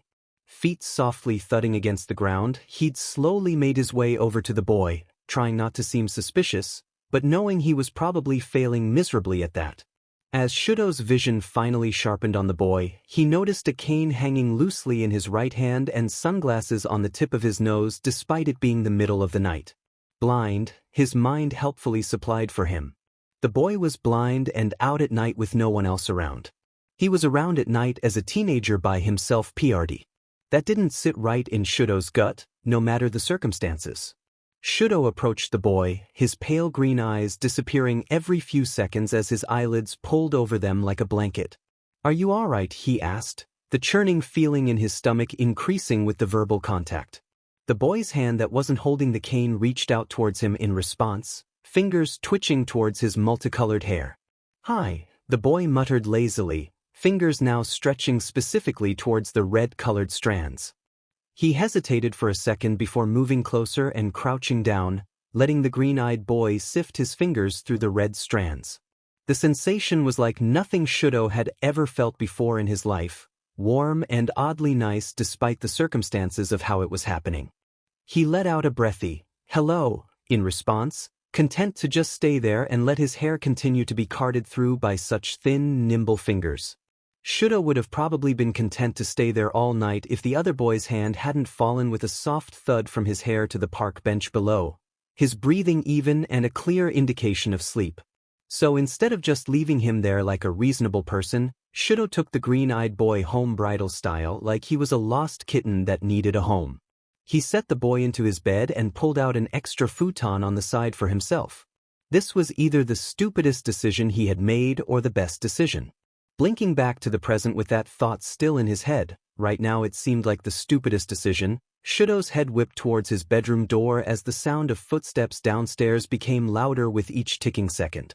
His posture immediately stiffened and his face paled at the prospect of his father finding out he'd let a stranger into their house.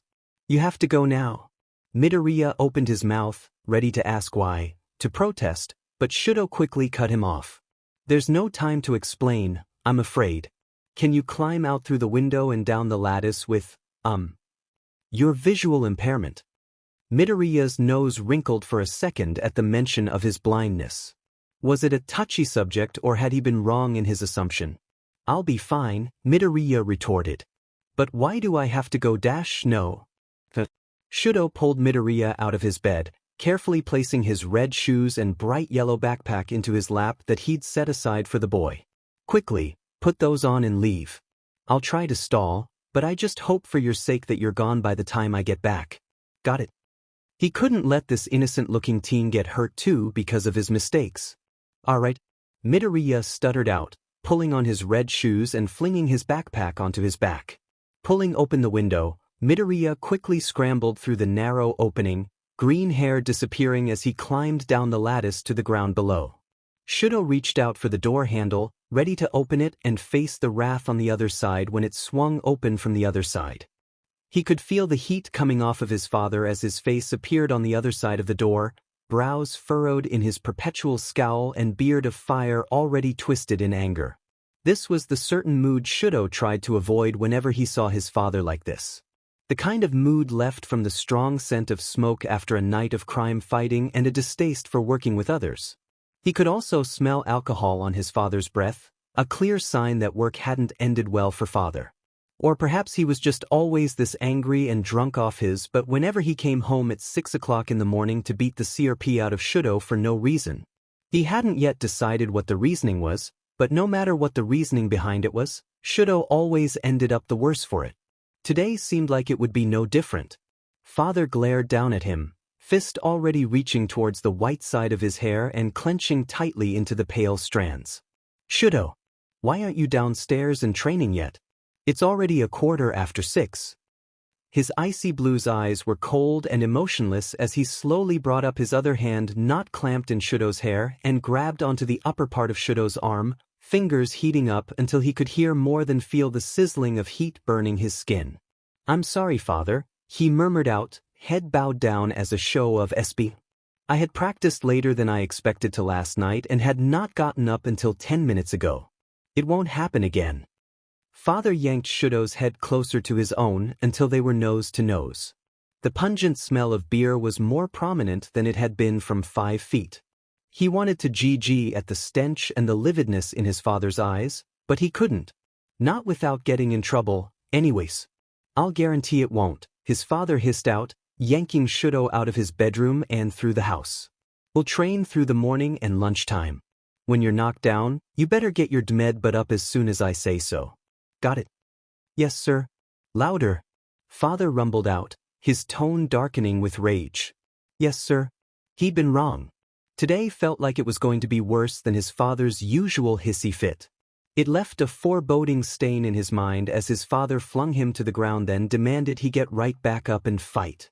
Yet every time he swung, every time he dodged, every time he moved even a muscle, Shudo was once again subjected to the view of the wooden beams of the ceiling above. And every time, Shudo felt spittle fly from his father's lips and land on his face as he screamed at him to get up. To fight again. To fulfill the reason he'd been created. Black upon blue upon purple upon green upon yellow.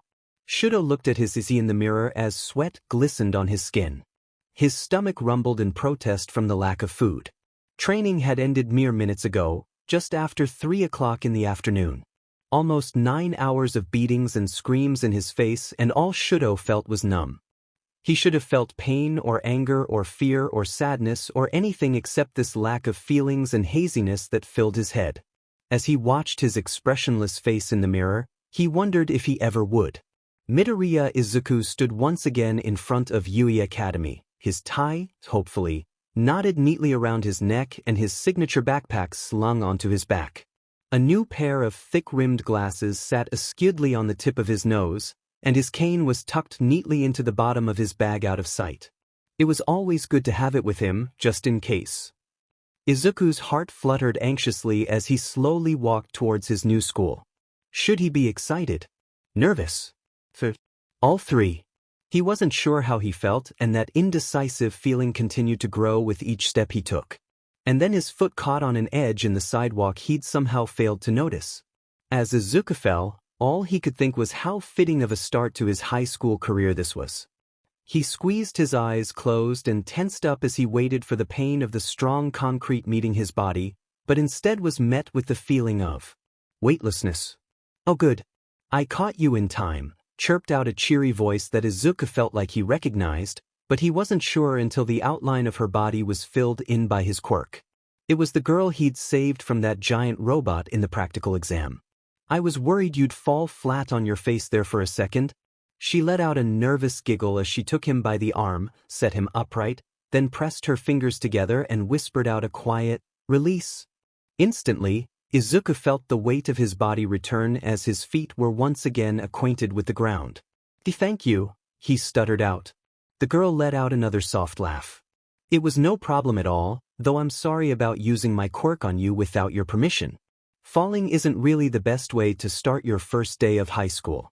I'm glad that you're okay." She stuck out her hand towards him, and he took it without a moment's hesitation. "I'm Uraraka Ochako. I hope we can become great friends."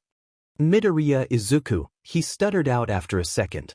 Although Izuku couldn't see it, he could practically feel the beaming smile Uraraka had on her face. "Wanna find our classes together, Midoriya? I'm in class 1A. What about you?" She swung her hands as she skipped into the building and down the hallways. Izuku had to shuffle along at a faster pace than he usually had just to keep up. "I am also in C class 1A. Dang. Why was his voice stuttering so much today?" Uraraka clapped her hands in excitement. "That's great. I'm so happy to have a classmate like you." Izuku flushed from the compliment, a rosy red filling the edges of his vision. Uraraka was so sweet and kind to him, and he wasn't sure why. Was this how people acted when they thought he was normal? Todoroki still acted nice even though he knew. Uraraka finally stopped in front of an extremely tall door, a sign that Izuku took to mean that it was their classroom. She turned towards him, bouncing on the ball of her feet. "Are you ready?" A scratchy started in his throat and his tongue felt parched at the mere thought of having to interact with more people, but Izuku still managed to squeak out a squeaky yes, just before Uraraka pushed open the door. His quirk immediately started to compile information, a slight whisper of wind exuding off of his body and cataloging the surroundings closest to Izuku in more detail than what he'd usually pertain inside a classroom. Counting the number of moving outlines around the room, he estimated that just about everyone else had already arrived and they were the last ones to come in. The familiar outline of his childhood friend, Kacchan, had his heart skipping it. He knew Kacchan would get into UE with no problem at all, but he'd thought the odds of them being in the same class weren't very high. His brash and loud voice echoed through the small classroom, eliciting stares and laughter alike. Of course, the ill-tempered teen had already picked a fight with someone. Izuku grinned internally at the thought. His explosive friend certainly knew how to rub people the wrong way in whatever he did, and putting his feet up on the desk was no exception. "It is extremely rude for you to put your dirty feet up on the desks of such a high institution. I demand you take them off at once," spluttered out a taller man with boxy shapes connected to his calves. Izuku vaguely remembered seeing him in the same testing area as himself, but little else besides that fact. He wondered if they ever talked. Kacchan scoffed at the other teen. "I'll do as I please, Four Eyes. I don't need any lecture from the likes of any preppy rich kid." Scram. Oh great. The explosive teen was off to an even better start than Izuku had imagined. Just perfect. The boxy-calved teen was silent for a moment, as if contemplating how exactly to murder Kacchan. Izuku wouldn't blame him if he was at this point. Instead of committing any acts of violence, he just bowed low once and stayed there for a second before bobbing back up in a robotic-like manner. "I'm sorry if we got off on the wrong foot there. As you are going to be my future classmate for a few years, I think it best if we start over properly. My name is Tenya Ida Dash," I said. Scram. Kacchan repeated again. "I'm not here to make friends. I'm here to become the #1 hero, and that's it. Got it?" Before Ida could respond, or Izuku to reprimand his friend because that is not how you talk to other people, Kacchan, oh my gosh. The door creaked open again to reveal a shapeless lump inching its way along the ground. Izuku immediately darted out of the way and sat down in the closest empty seat, which just happened to be right behind Kacchan. The blob continued to inch forward until it finally stopped right in front of the teacher's desk, a hand darting out and unzipping the middle of what he now realized was a sleeping bag.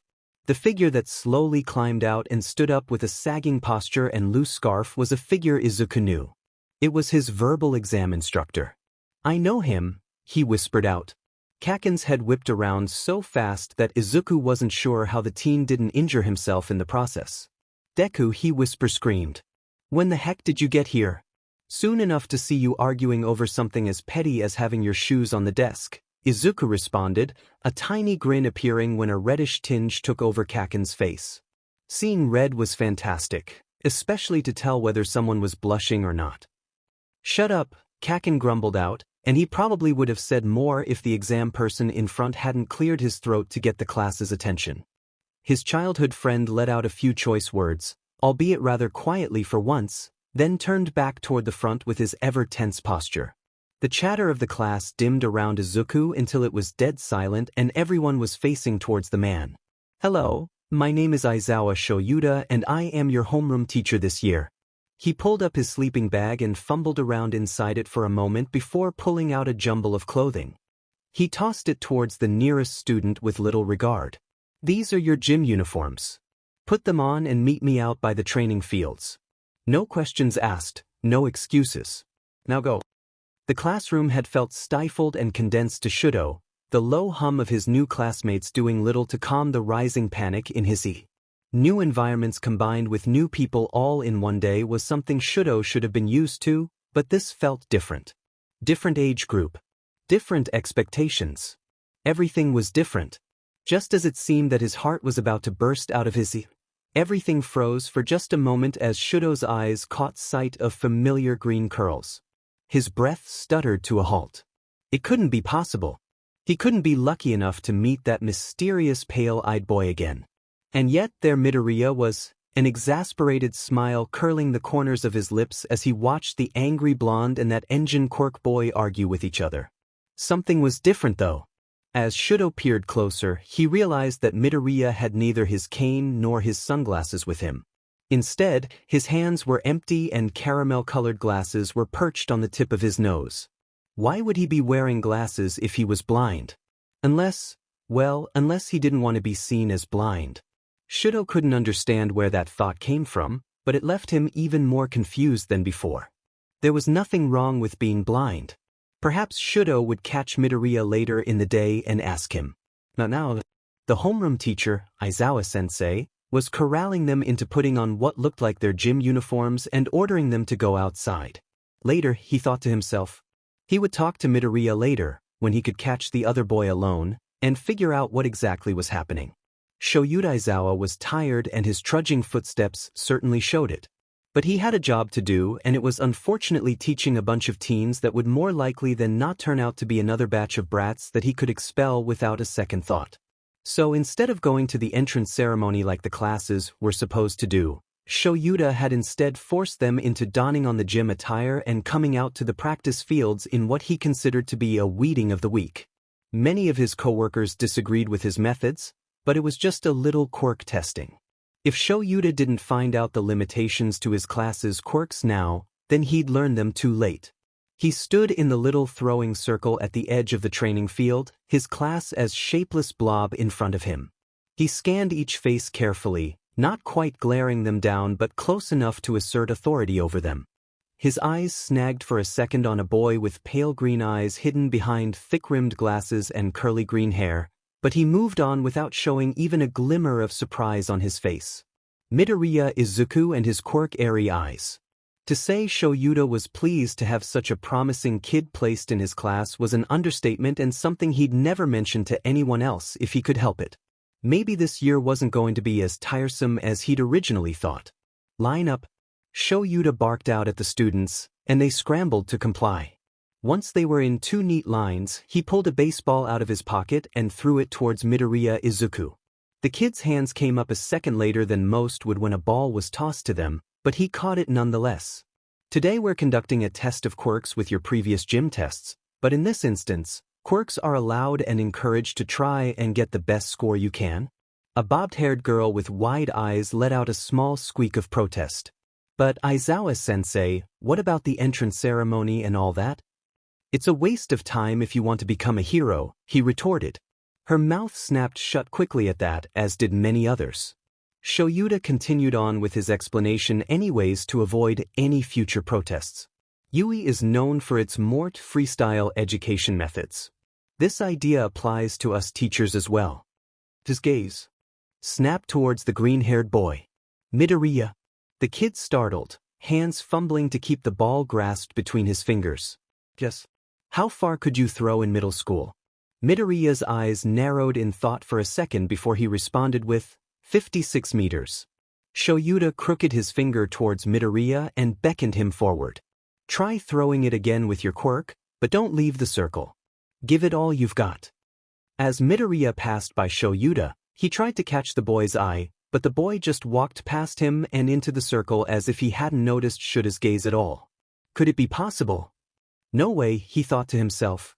There was no way he was right. After all, Midoriya could walk fine and he didn't seem hindered one bit. There was absolutely no way that Shoyuda was right. After all, nobody that was blind could move around this normally without any trouble. Unless Midoriya wasn't completely blind. Airy eyes. What a strange name for someone to give their quirk, as if it was their sight instead of their own eyes. Izuku held on tightly to the ball in his hand, his mind racing to come up with a way to accomplish this task with his limited use of short bursts of air. He had to make a good first impression. He had to show Kacchan he wasn't a helpless little kid that needed protecting.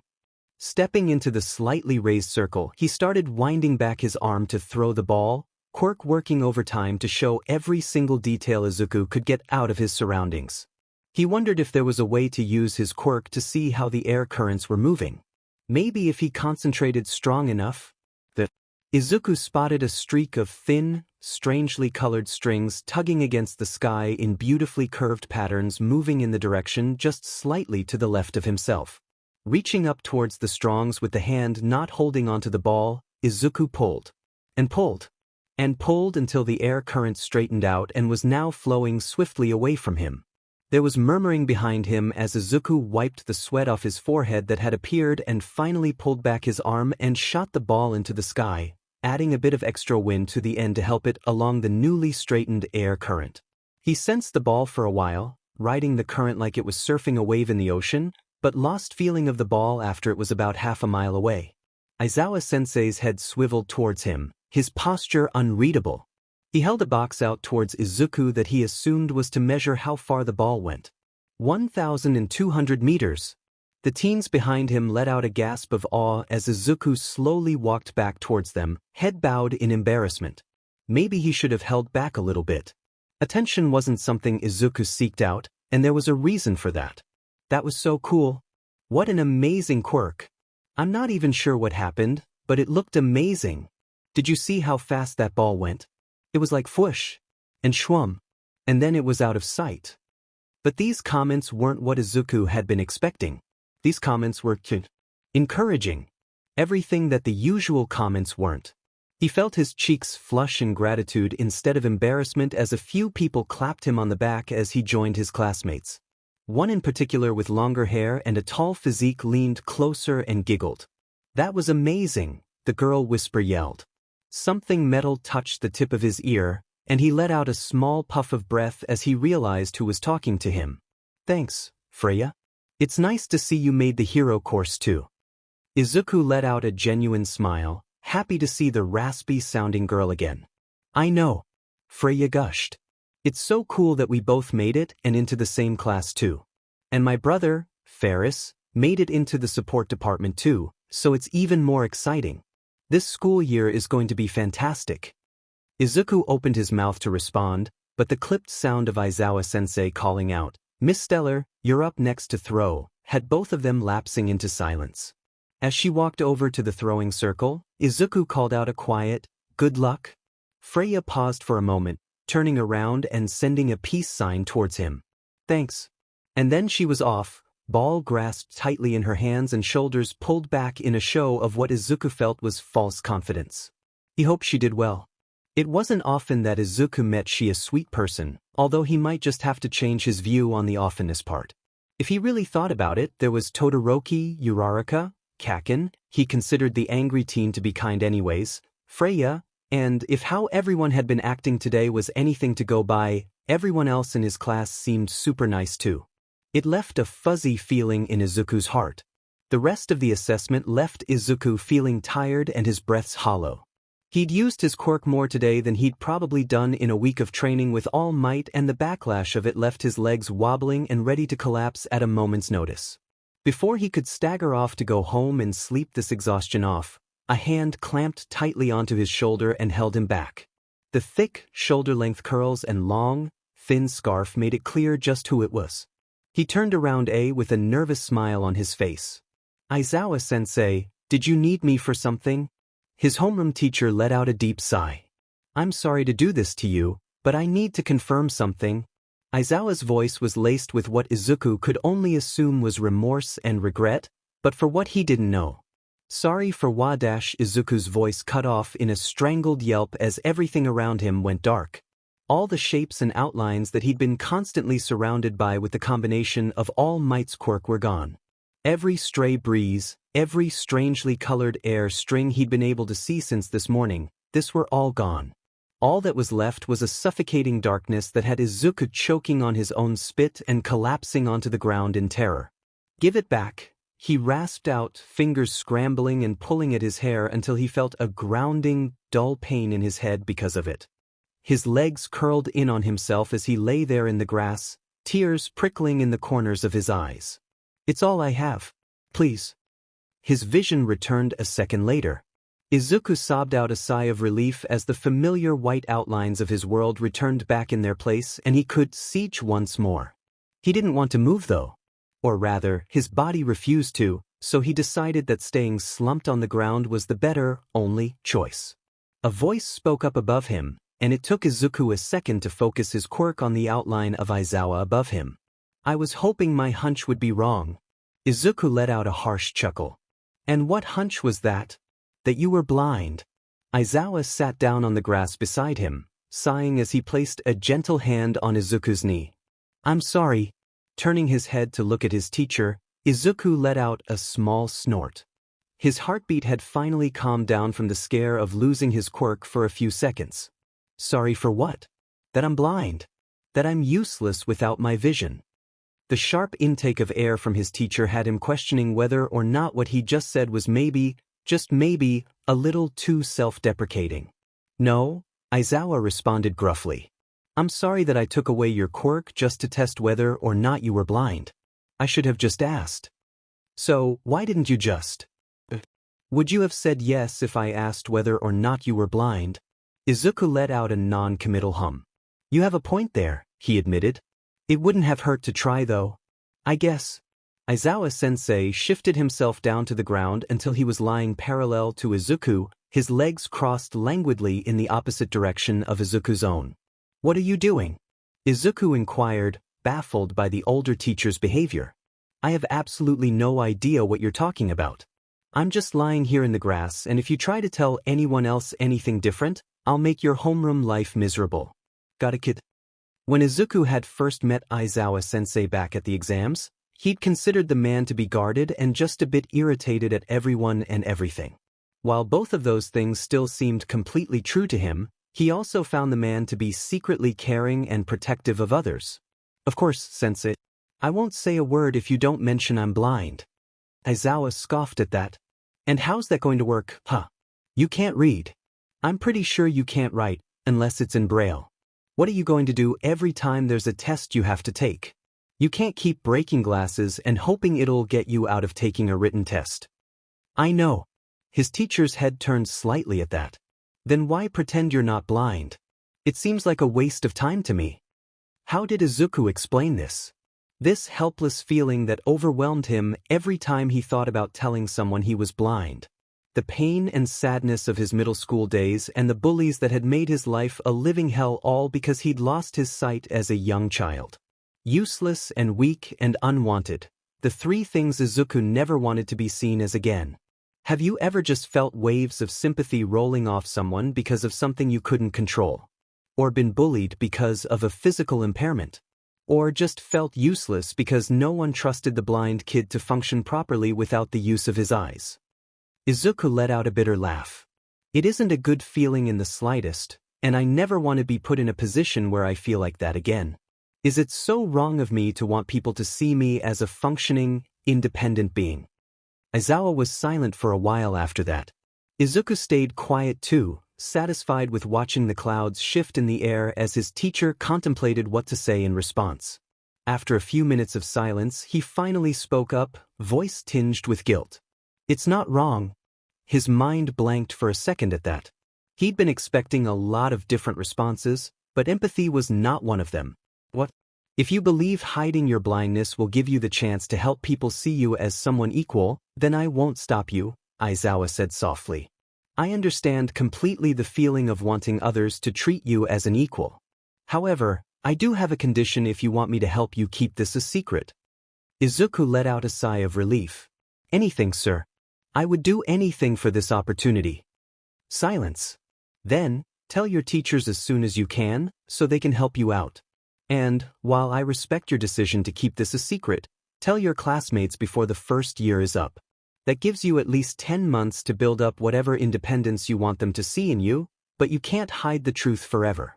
It will just build and build and build until there's nowhere else for it to go but out into the open at the worst possible time. Deal.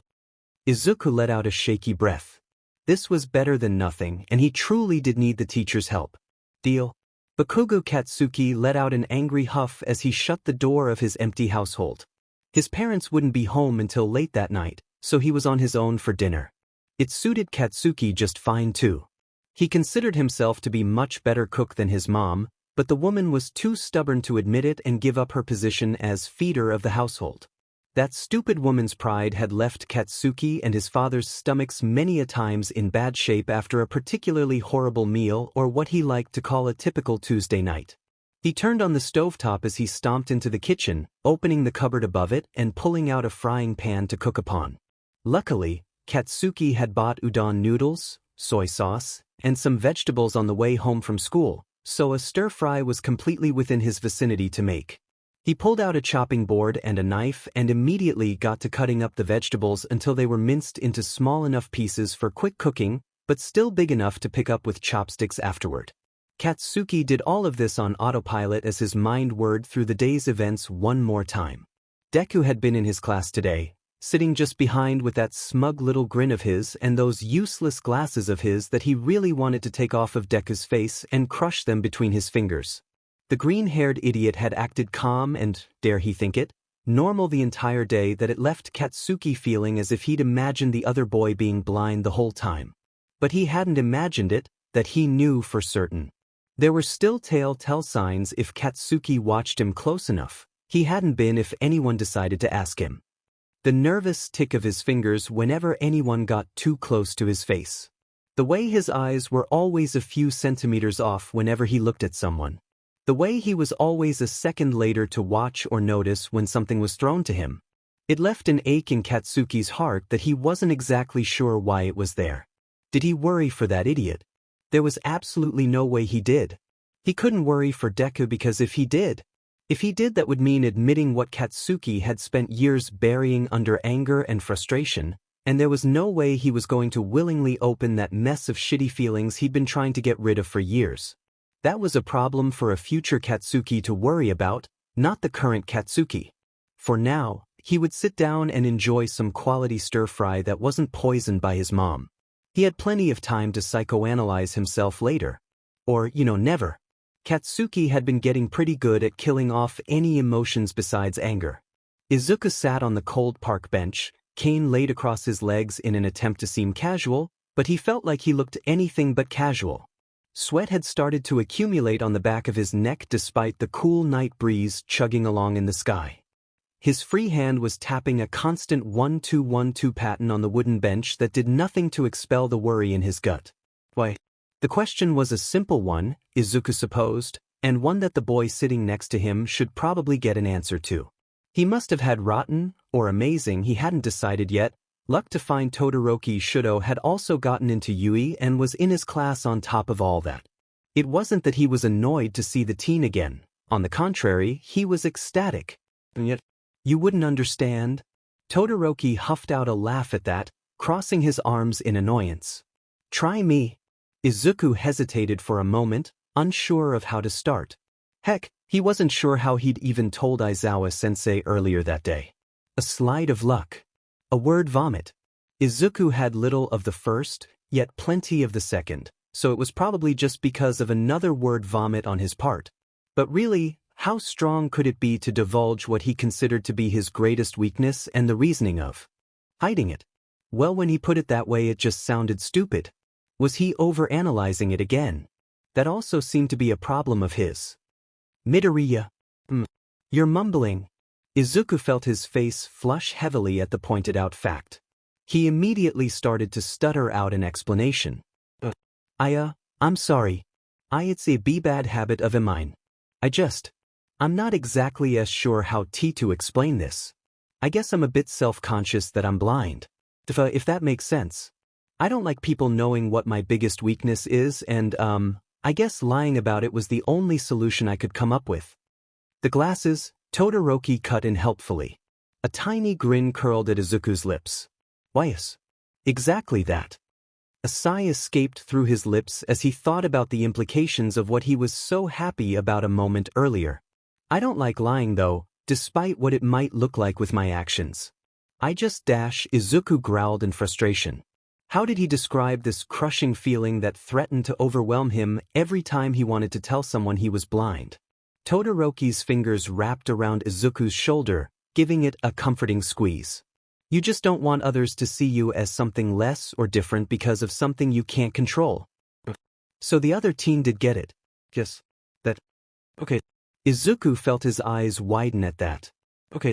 Todoroki shrugged in response, hesitantly asking, "We're friends, right?" "Of course." Izuku immediately responded, even as his heart was thumping wildly at the implication. Friends. With him. He wanted to laugh giddily at the prospect that this amazing person wanted to be friends with him of all people. It left a warm, fuzzy feeling in his heart that he hoped never went away. "Then my answer is okay. It's your thing to tell, not mine, and I respect that. That's what friends do." Izuku let out a content sigh in response. A gigantic smile spread across his face. "Yeah," he hummed out. He had a feeling Todoroki and he would become great friends, and this seemed like a good start to a long friendship to come. If anyone were to ask, Bakugo Katsuki was in fact not stalking Deku. He just happened upon the green-haired boy while he was on a midnight jog. It's totally not that he'd seen Deku leave his house at 11:37 p.m. and decided to follow him out of curiosity. Oh, he wasn't fooling himself, and if anyone found him, his excuse wouldn't fool them either. So sue him for being curious and also simultaneously worrying about his reckless childhood friend. If the idiot was going to take a casual stroll around the city at frickin' midnight when drag deals happened, then Katsuki was going to try his dead hardest to make sure said person didn't die in the process. Katsuki had stayed as far back as he could while still keeping Deku in his sights, wary of the other boy's alarmingly growing quirk and its range. He'd also chucked a baggy hoodie on and a large-brimmed cap that he'd found in the back of his closet as an extra precaution. Everything had been going fine, well as fine as it could go when you're stalking someone, and Deku had even sat down on a park bench for a breather, giving Katsuki a moment's rest in a bush on the other side of the park. Except, a moment turned into a minute and a minute into 5 minutes until Deku's entire body had frozen then relaxed in a mere split second as someone had sat down beside him. And that's where Katsuki was now, crouching in a bush, trying not to be seen by Deku and what he dubbed the idiot's friend, and watching the two of them talk and laugh back and forth.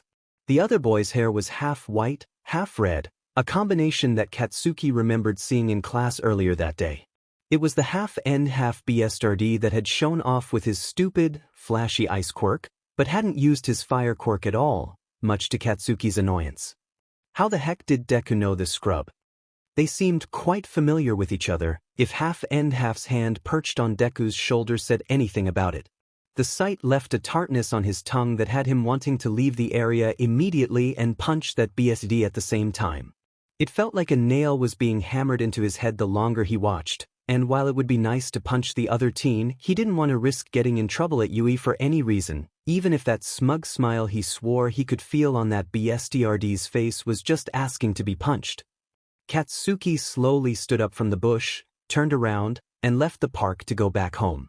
If Deku wanted to get killed by being out at night just to talk to it, he wouldn't kill half-N half by his actual name, then so be it. It wasn't his problem. Nope. He could deal with the CRP of being angry with Deku later, but was he ever really angry at him? Before Katsuki knew it, he was out of that ridiculous disguise he'd put on and in his bed, no shirt and just a long pair of boxers on. Glaring up at his ceiling, he tried, for once, to sort through whatever this second emotion was that wasn't the usual all-consuming anger. Author's note, what an emo.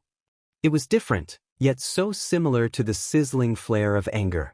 It kind of popped and crackled at the worst moments, in Katsuki's utmost opinion, and left his face flushing a bright red at the most inopportune times.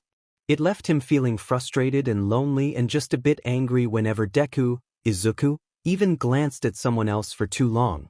Katsuki reached over to his bedside stand and grabbed his phone. Turning it on, he typed in the passcode and immediately opened a Google search. After several minutes of typing and deleting sentences, because some of them just sounded plain stupid to him, he finally came up with a question that didn't seem too dumb while also fitting the criteria he'd wanted to look up. I feel like throwing up and my face flushes whenever I see his stupid face. The results came up almost instantly, and with each word he read of the titles of the websites, Katsuki felt his face flush just a little bit more. How to know if you have a crush on someone, 5 ways to tell if you like a boy, quirks and crushes, how to tell if you like a boy or just his quirk, nerdy tests. Com quiz, do you have a crush on him? 54 insane things you do when you have a crush on someone. No. No no no no no no no no no. This couldn't be happening to Katsuki, right? This was all a big mistake. He didn't have a crush on that useless idiot Deku, Izuku. If he did, then every little thing he'd told himself over the years about the green-haired boy had been a lie. He wanted it to be wrong, and yet it wasn't. Apparently, if those girly teen magazines from Quirky Teen said anything about it.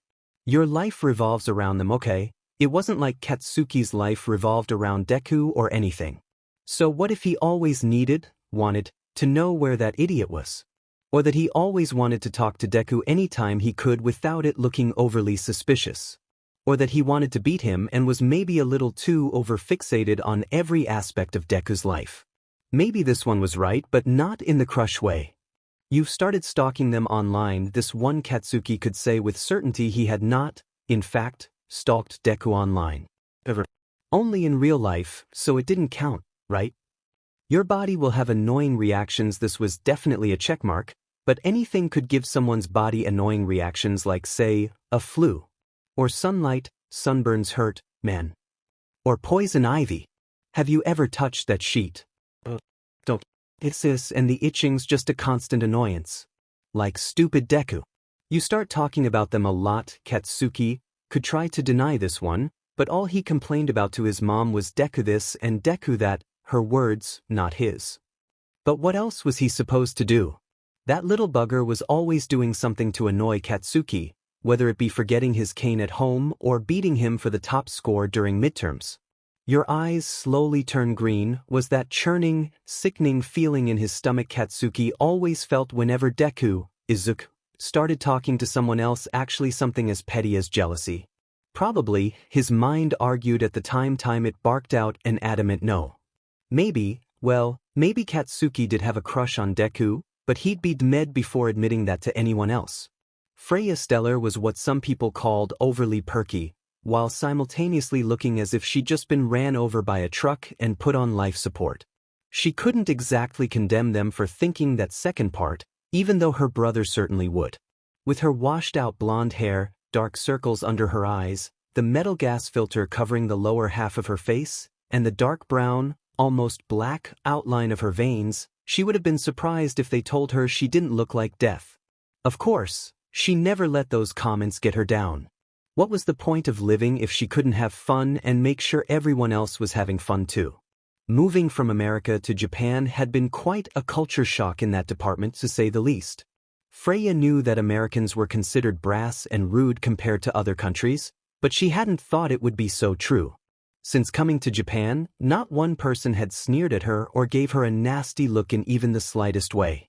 It was refreshing to how her classmates had treated her back in Missouri. It wasn't good in the slightest, and she really didn't want to go through those memories again. Ferris seemed to enjoy it more here too. Their mom had given them enough money that they were able to rent a good-sized apartment with 3 bedrooms, one of which Ferris had already converted into a workshop for his inventions. The sound of tinkering was a constant in the Stellar siblings' household, and they'd already gotten their fair share of complaints about the noises in the middle of the night that neither sibling really bothered to correct.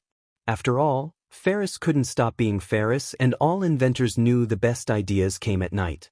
Freya had known even on their first night at staying in the new country that Ferris was going to get into Yui's support department without a doubt. What she'd been worried about was the practical exam for the heroics department that she'd be taking only a week later. Her quirk wasn't the worst, but it certainly wasn't the best by any means either. It had actually been her brother that had named the quirk Poison Control, back before it had evolved to become something much more than being able to consume poisonous substances without backlash. Accidentally drinking bleach and surviving had only been the beginnings of her quirk manifesting. It wasn't until someone had noticed the increased carbon monoxide levels in her room specifically that Freya had found out she had 2 quirks in one. In a way, she could inhale or consume any liquid or gas, but when expelled they lost a non-metal metal in the process. It made certain non-lethal gases and liquids lethal and vice versa, like with carbon dioxide to carbon monoxide and with the case of liquidized sodium salt to sulfuric acid, which was a great substance to eat at metal and destroy it, might she also add.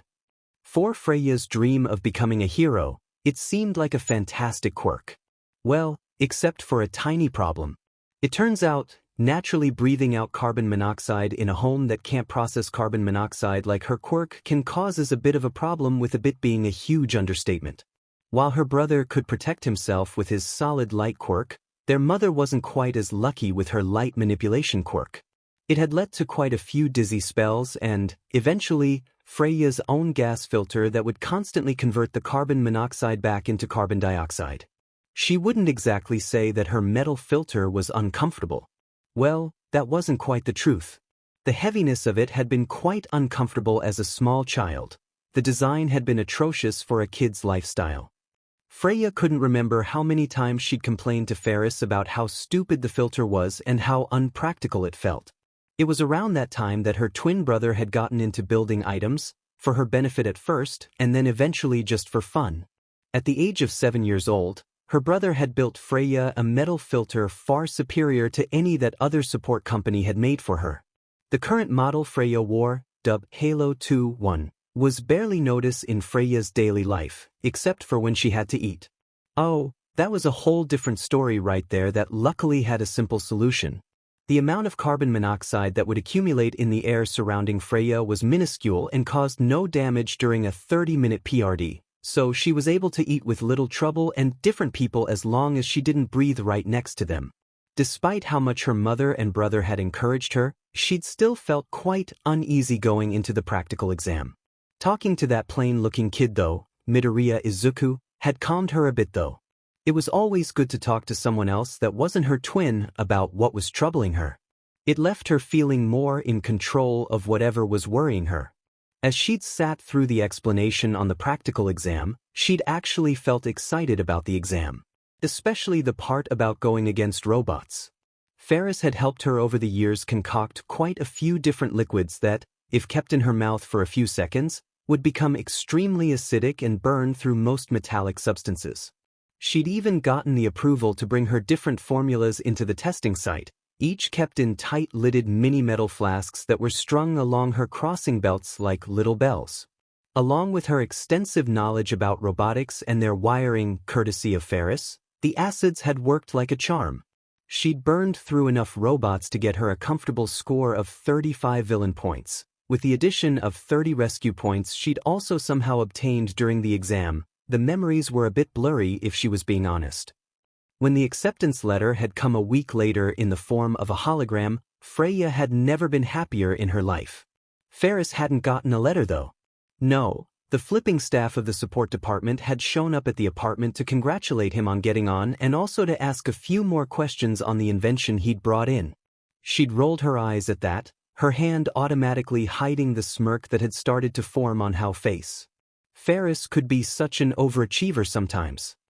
On the first day of school, Freya had been nervous. Would it be like her schooling in America all over again? Rich kids could be such pricks. When her homeroom teacher had announced a quirk assessment test, she assumed the worst, mocking and teasing about how useless her quirk was. And while she hadn't stood out in any of the tests, Freya had made a friend. Or well, found an old one actually. It turned out that Midoriya had also made it into the heroics department and was also in her class to top it all off. What luck! All in all, it had been a pretty good first day. Freya had left Yui feeling giddy and ready for the next day of school. Well, until it arrived anyways and All Might showed up in a super awkward position through the door. Right about now, she was feeling pretty shell-shocked at seeing the #1 hero up close. She forgot that this man was now a part of the Yui staff and would be helping out with training. I am here, coming through the door like a hero. He was wearing one of his older costumes that would have had Freya fangirling over excessively if it wasn't for the next words that came out of his mouth and struck fear into her very soul. Today we're going to be doing mock battles. Your costumes that you commissioned for are to the left. Make sure to put them on quickly and meet me outside.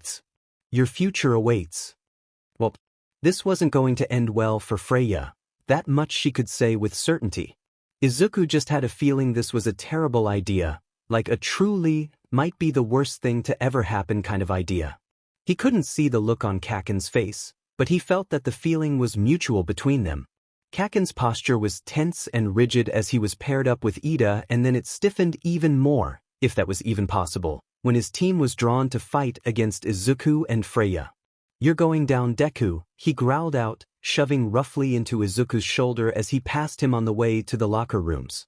He had a medium-sized metal briefcase in his right hand, similar, if not looking identical on the outside, to the one in Izuku's left.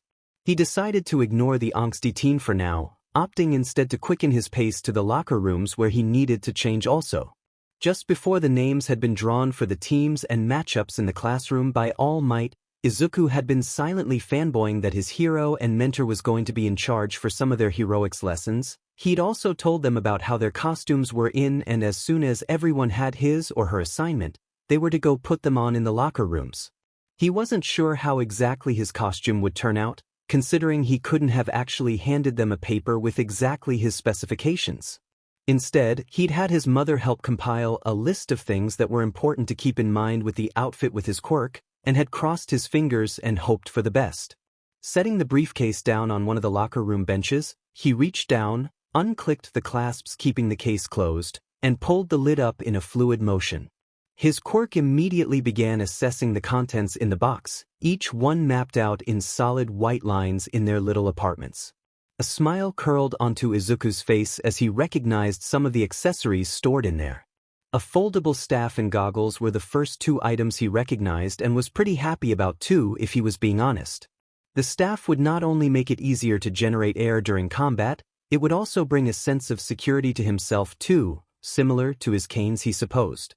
The goggles would also act as something similar to his sunglasses and glasses, yet their design was also a lot different. While the lenses did have glass in them, the rest of the design of them was similar to those of swimming goggles but with a more steampunk-like design to them. The back strap felt like smooth elastic and had a tool that adjusted the width of the goggles to fit the user's head. The last accessory in his case was a metal meshed mouthguard, the spacing between the wiring small enough to keep a structural support to it and also have it small enough that bugs couldn't fly in and get trapped there. All in all, it was a respectable costume as far as accessories went. Now to the main part of his costume. Just by feeling the fabric of the costume, Izuku just knew it was perfect.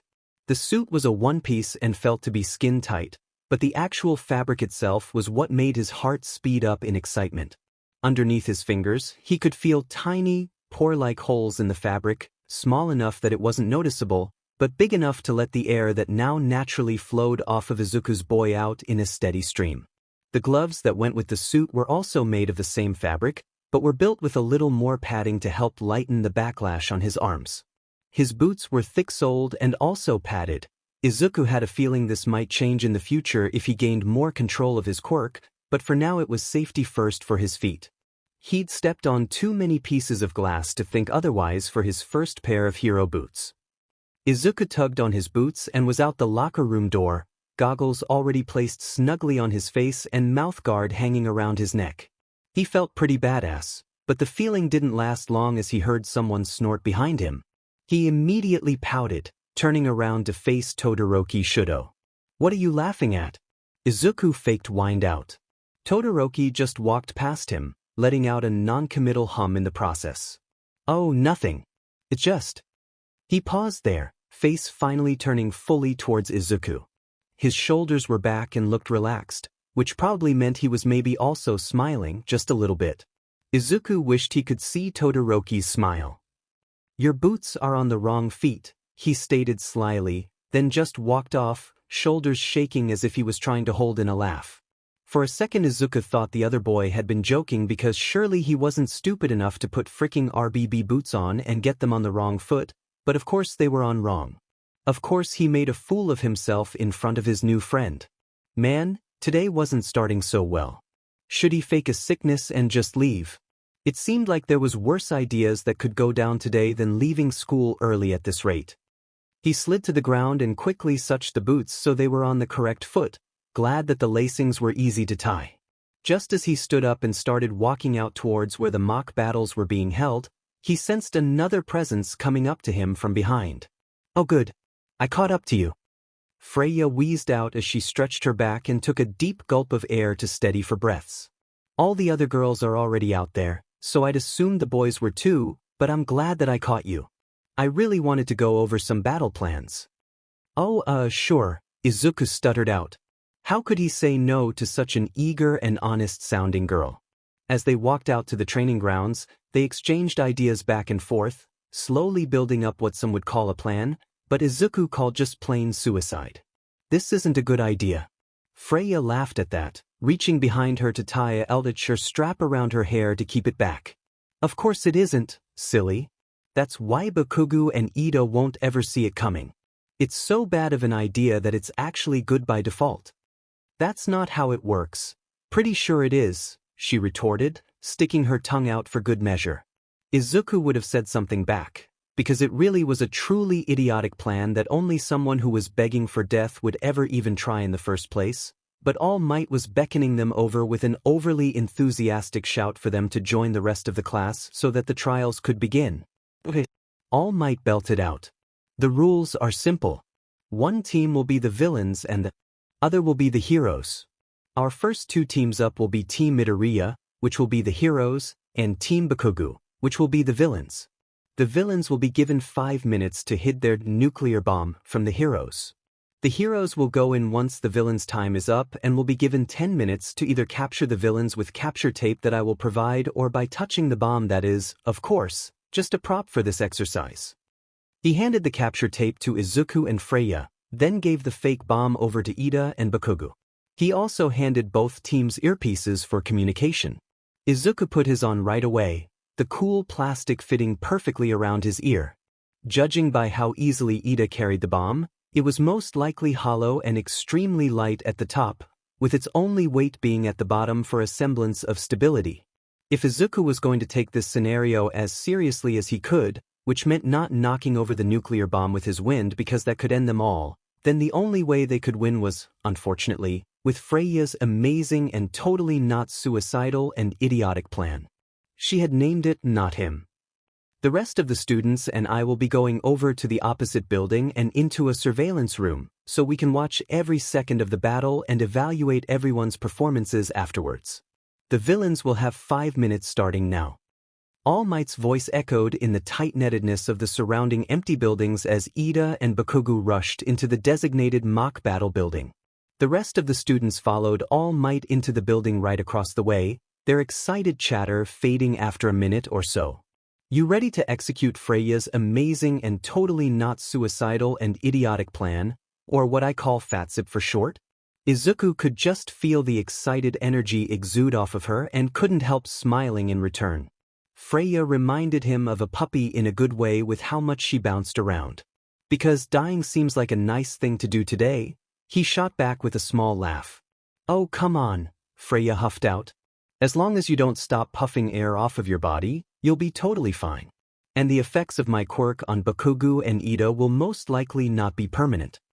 Her voice, while enthusiastic, held an air of questioning to it.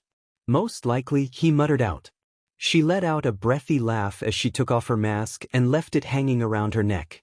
Izuku wondered how heavy it was. Her voice immediately sounded clearer and less scratchy. It'll be fine. Ferris helped me concoct this little gas a few years back so that when it combined with my carbon monoxide, it would create a fast-acting way to knock out opponents. Of course, the materials for it aren't cheap, but I feel like this is a good reason to use it. Her hands reached down and plucked off one of the flasks hanging off the dual belts slung around her waist. With extreme care, Freya attached the flask onto a side connector of her mask until a satisfying click sounded through the air. After another minute of fiddling, she slid the mask back on, tightening the side straps with ease. All set and ready to activate once I get to Ida. She gave him a sly glance from the side. You never did explain why I couldn't use it on Bakugo too. Care to explain now? Izuku hesitated. It's complicated. He could practically feel the smirk creeping onto Freya's lips. Complicated how? Luckily, Izuku was saved from answering by All Might's voice booming across the empty street. Your 10 minutes start now, heroes. They both jumped into action at that, scrambling to get into the building and find the nuclear bomb as quick as they could.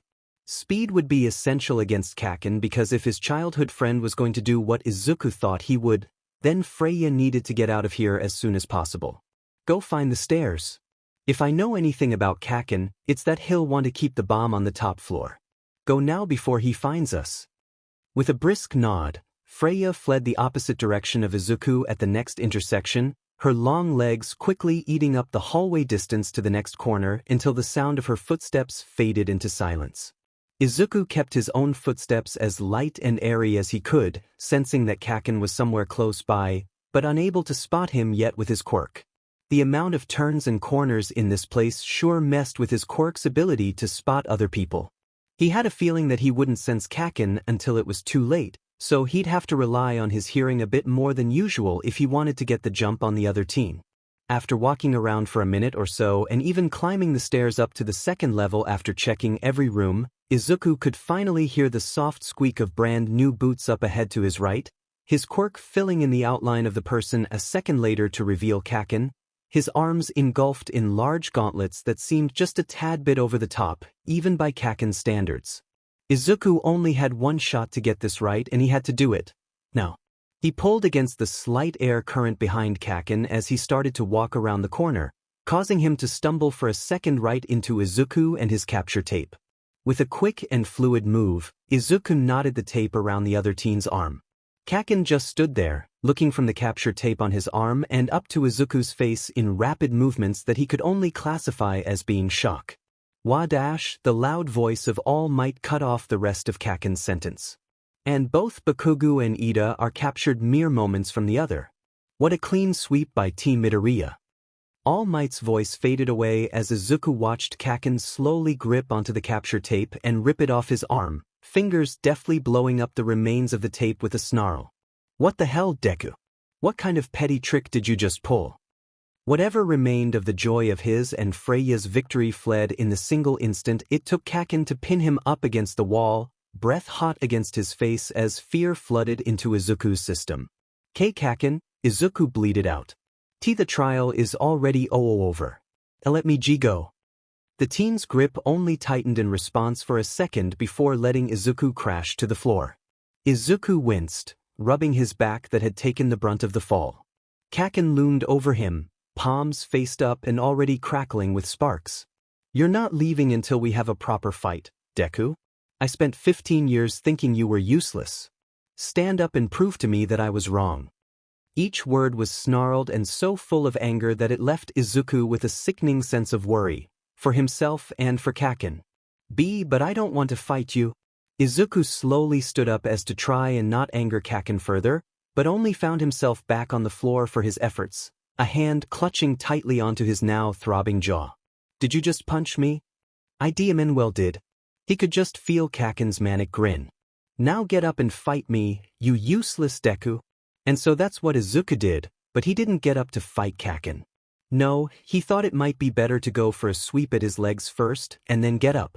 After all, Kacchan hadn't specified whether he had to get up first or if he could just go straight into fighting. Kacchan let out a grunt of pain as he fell to the ground, and Izuku used that split second of advantage to get up and flee around the corner of the hallway. He had to get away, or who knew what Kacchan might do when he was this angry?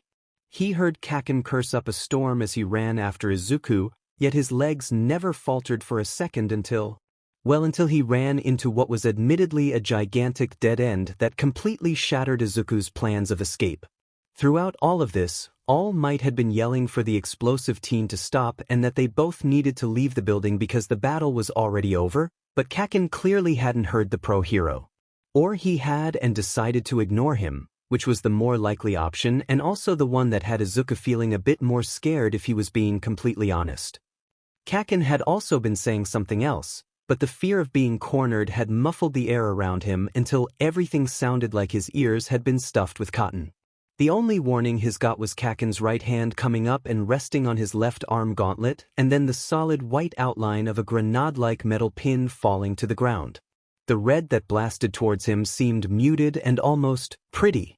Izuku reached out a hand towards the crashing of colors towards him, only finally registering what it actually was as pain laced through his body and felt like someone had set him on fire, maybe because Kacchan actually had.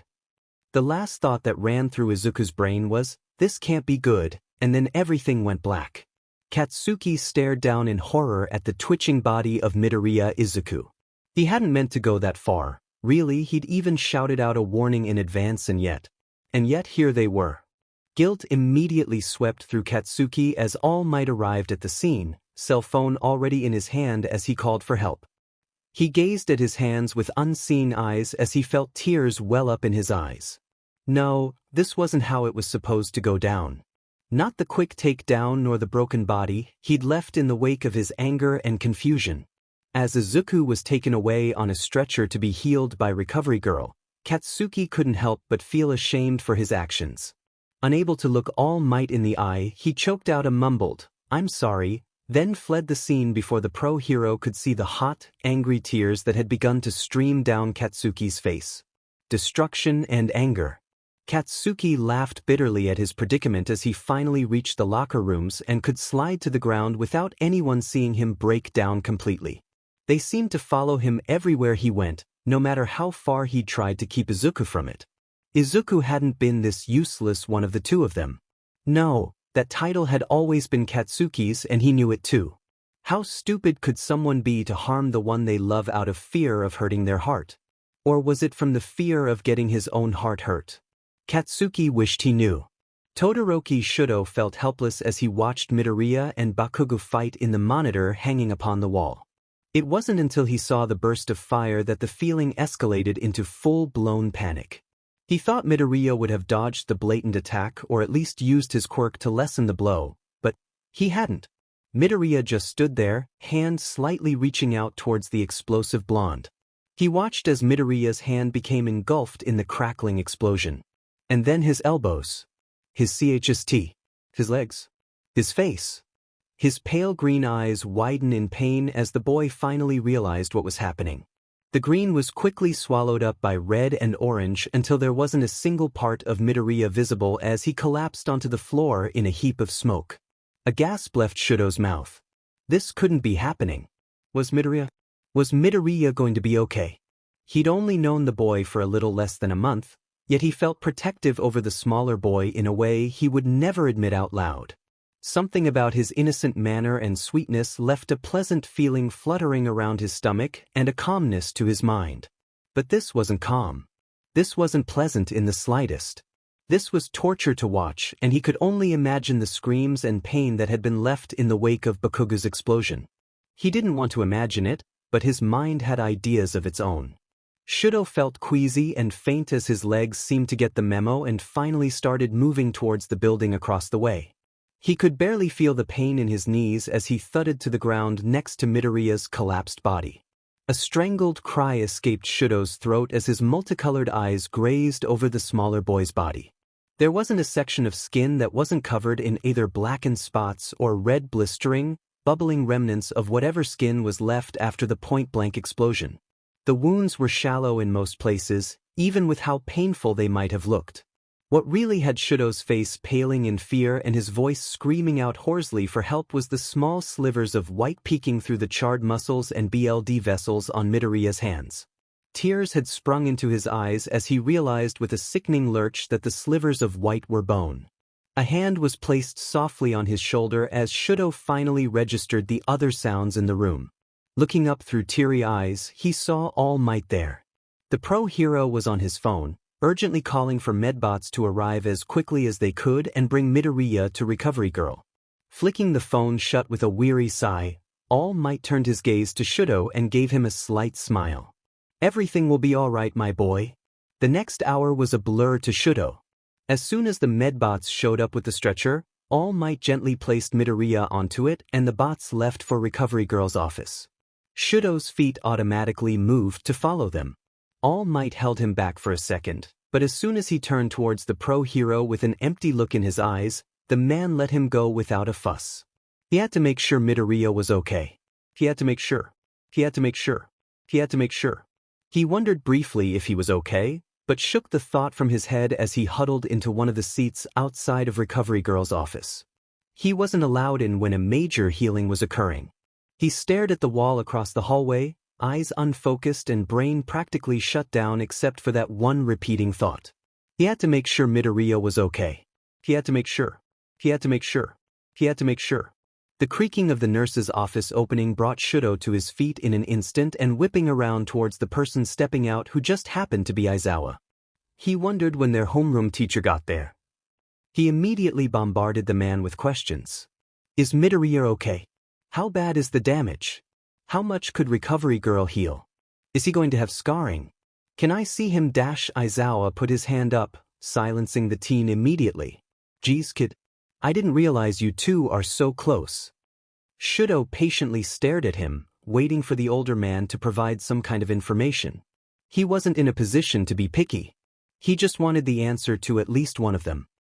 He let out a sigh before speaking once again. Midoriya is going to be fine.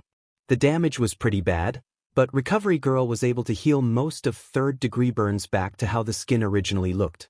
The places where Midoriya was burned down to the bone and the places where he had fourth-degree burns.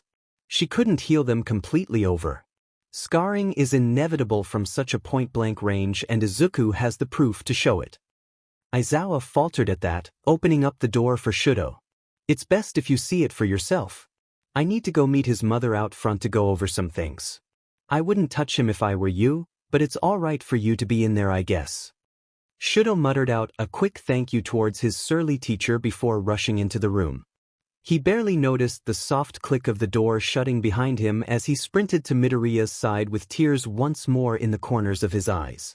Midoriya, he whispered out, slowly sitting down in a chair by the teen's bedside and letting out a shuddering breath he'd been holding in. Gazing at Midoriya's body left a rotten feeling rolling in his stomach. From head to toe, the green-haired teen was completely wrapped in bandages, the padding especially heavy around his hands and forearms. Even his face looked mummified with only the top tufts of his hair and his eyelids visible underneath the white wraps.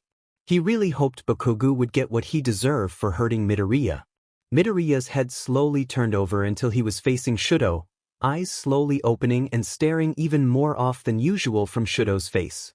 He was shocked to find that Midoriya was awake, especially after how much healing had just been done to him. Hey, Todoroki. He slowly reached out a bandaged hand towards the white side of Shudo's hair, giggling as the rough fabric carded gently against the teen's scalp. It tickles Todoroki. His face scrunched up in thought for a second before he let his hand drop to Shudo's cheek. Where am I? Go back to sleep, Midoriya. Shudo gently took Midoriya's hand in his own and placed it back onto the stark white sheets of the infirmary bed. As much as he wanted to talk to the hurt teen, he needed rest. Badly. Midoriya's mouth opened slightly as if he wanted to argue back, but all that came out was a soft snore. Shudo laughed quietly at how adorable it was. Slowly but surely, his muscles relaxed as he watched Midoriya sleep. Although he couldn't stop the boy from getting hurt in the first place, he could at least watch him now and make sure he stayed safe and didn't get hurt more or irritate his healing body. He'll be all right, dearie. Shudo startled at the noise and the sight of Recovery Girl right in front of him, candy held in her hand out towards him. Here, sweetie, have a gummy. Shudo took the piece of candy from her hesitantly and popped it into his mouth, chewing for a few seconds in contemplation before swallowing. Will he have any scarring from this? Only on his hands and forearms, Recovery Girl replied. He's very lucky that it wasn't any more than that. Although, she gazed into the distance thoughtfully before finally answering with a shrug and a mournful expression. I am worried that this might affect his quirk. His brow furrowed at that. Why would the burns affect his quirk? Recovery Girl sighed. His quirk, airy eyes, is made more effective by the amount of air his skin can take in and then release. Midoriya's costume even accommodates for this by having a very pore-like fabric that's breathable and allows air to move with little to no restriction to his skin. With practically every part of his skin being burned to some degree. I'm not sure how well Midoriya's quirk will work once he's fully healed. Bakugo Katsuki sat in the principal's office feeling both emotionally and mentally drained as the adults around him discussed his punishment. His mother and father were there, along with All Might, Aizawa, Mrs. Midoriya, and Principal Nezu. He tuned them out, already knowing deep down in his heart that whatever punishment he was given was well-deserved for what he had done. Every time he closed his eyes, he saw Izuku's broken body burned on the insides of his eyelids, torturing and taunting him with his lack of control over his anger and pride. Katsuki didn't even care if he was kicked out for this. It was the least of what he deserved. Katsuki. Katsuki jolted out of his, admittedly, self-deprecating thoughts. He felt sluggish and tired as his gaze swept across the adults, all staring at him with varying levels of worry, from his dad to full-blown disappointment. It was a painful tie between his mother and All Might, for which one of those expressions hurt him the most. Like the intelligent being he was, Katsuki responded back with a completely oblivious, "Huh." The tightening of his mother's fists at his response had Katsuki flinching slightly and inching as far away from her as he could without RSNG suspicion. He averted his gaze from her to a safer target, his dad. His father let out a sigh. "We've decided on your punishment, Katsuki," he said softly, eyes full of concern as he gazed at his son. "Just give it to me straight." Katsuki looked straight at Principal Nedzu as he said this, nervous but also just wanting to go home and sleep for a million years like this day never happened, but it did. Principal Nedzu smiled slightly at Katsuki's straightforwardness. While in most cases this type of incident would result in an immediate expulsion, we have decided not to in this case. You have the potential to become a hero, and we believe there is a better way to help not just Izuku but also you through keeping you here. While you will still be in Class 1A, we have decided that for the immediate future, you are banned from out-of-school field trips and hero training in general until we deem you mentally fit to go back. Instead of fighting during that 2-hour block in the afternoon, you will be in anger management classes with our counselor here at UE. We believe that since this is your first and hopefully your last offense here at UE, rehabilitation is the better way to go. If you refuse or don't seem to be improving after a way, I will have no choice but to expel you. You are also banned from interacting with Mr. Midoriya Izuku unless he approaches you first, although I highly doubt that will happen in the near future. Have I made myself clear? It wasn't a light punishment by a long shot, but it still had Katsuki shocked that he wasn't getting expelled. He knew that he had anger issues, as clearly evident by today, so the opportunity to begin correcting his mistakes through that seemed like a dream come true compared to the other option. Of course, sir. I thank you for this second chance. He felt tears spring into his eyes, and he blinked them back angrily as he looked his principal squarely in the eyes. You won't regret this decision. I promise. Izuku's head felt woozy and his entire body ached as he felt the last dregs of sleep leave him feeling cold and uncomfortable in an unfamiliar setting.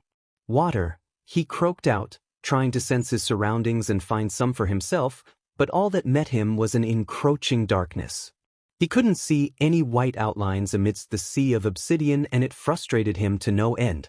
A cool surface touched the edge of his bottom lip, and he recoiled for a second before cautiously reaching out and grabbing what he soon found out was a glass that just so happened to also have water in it. The other hand didn't let go of the glass as Izuku tipped it back to take a sip before greedily gulping down the rest of the liquid, letting out a satisfied sigh as the last drops dripped onto his tongue.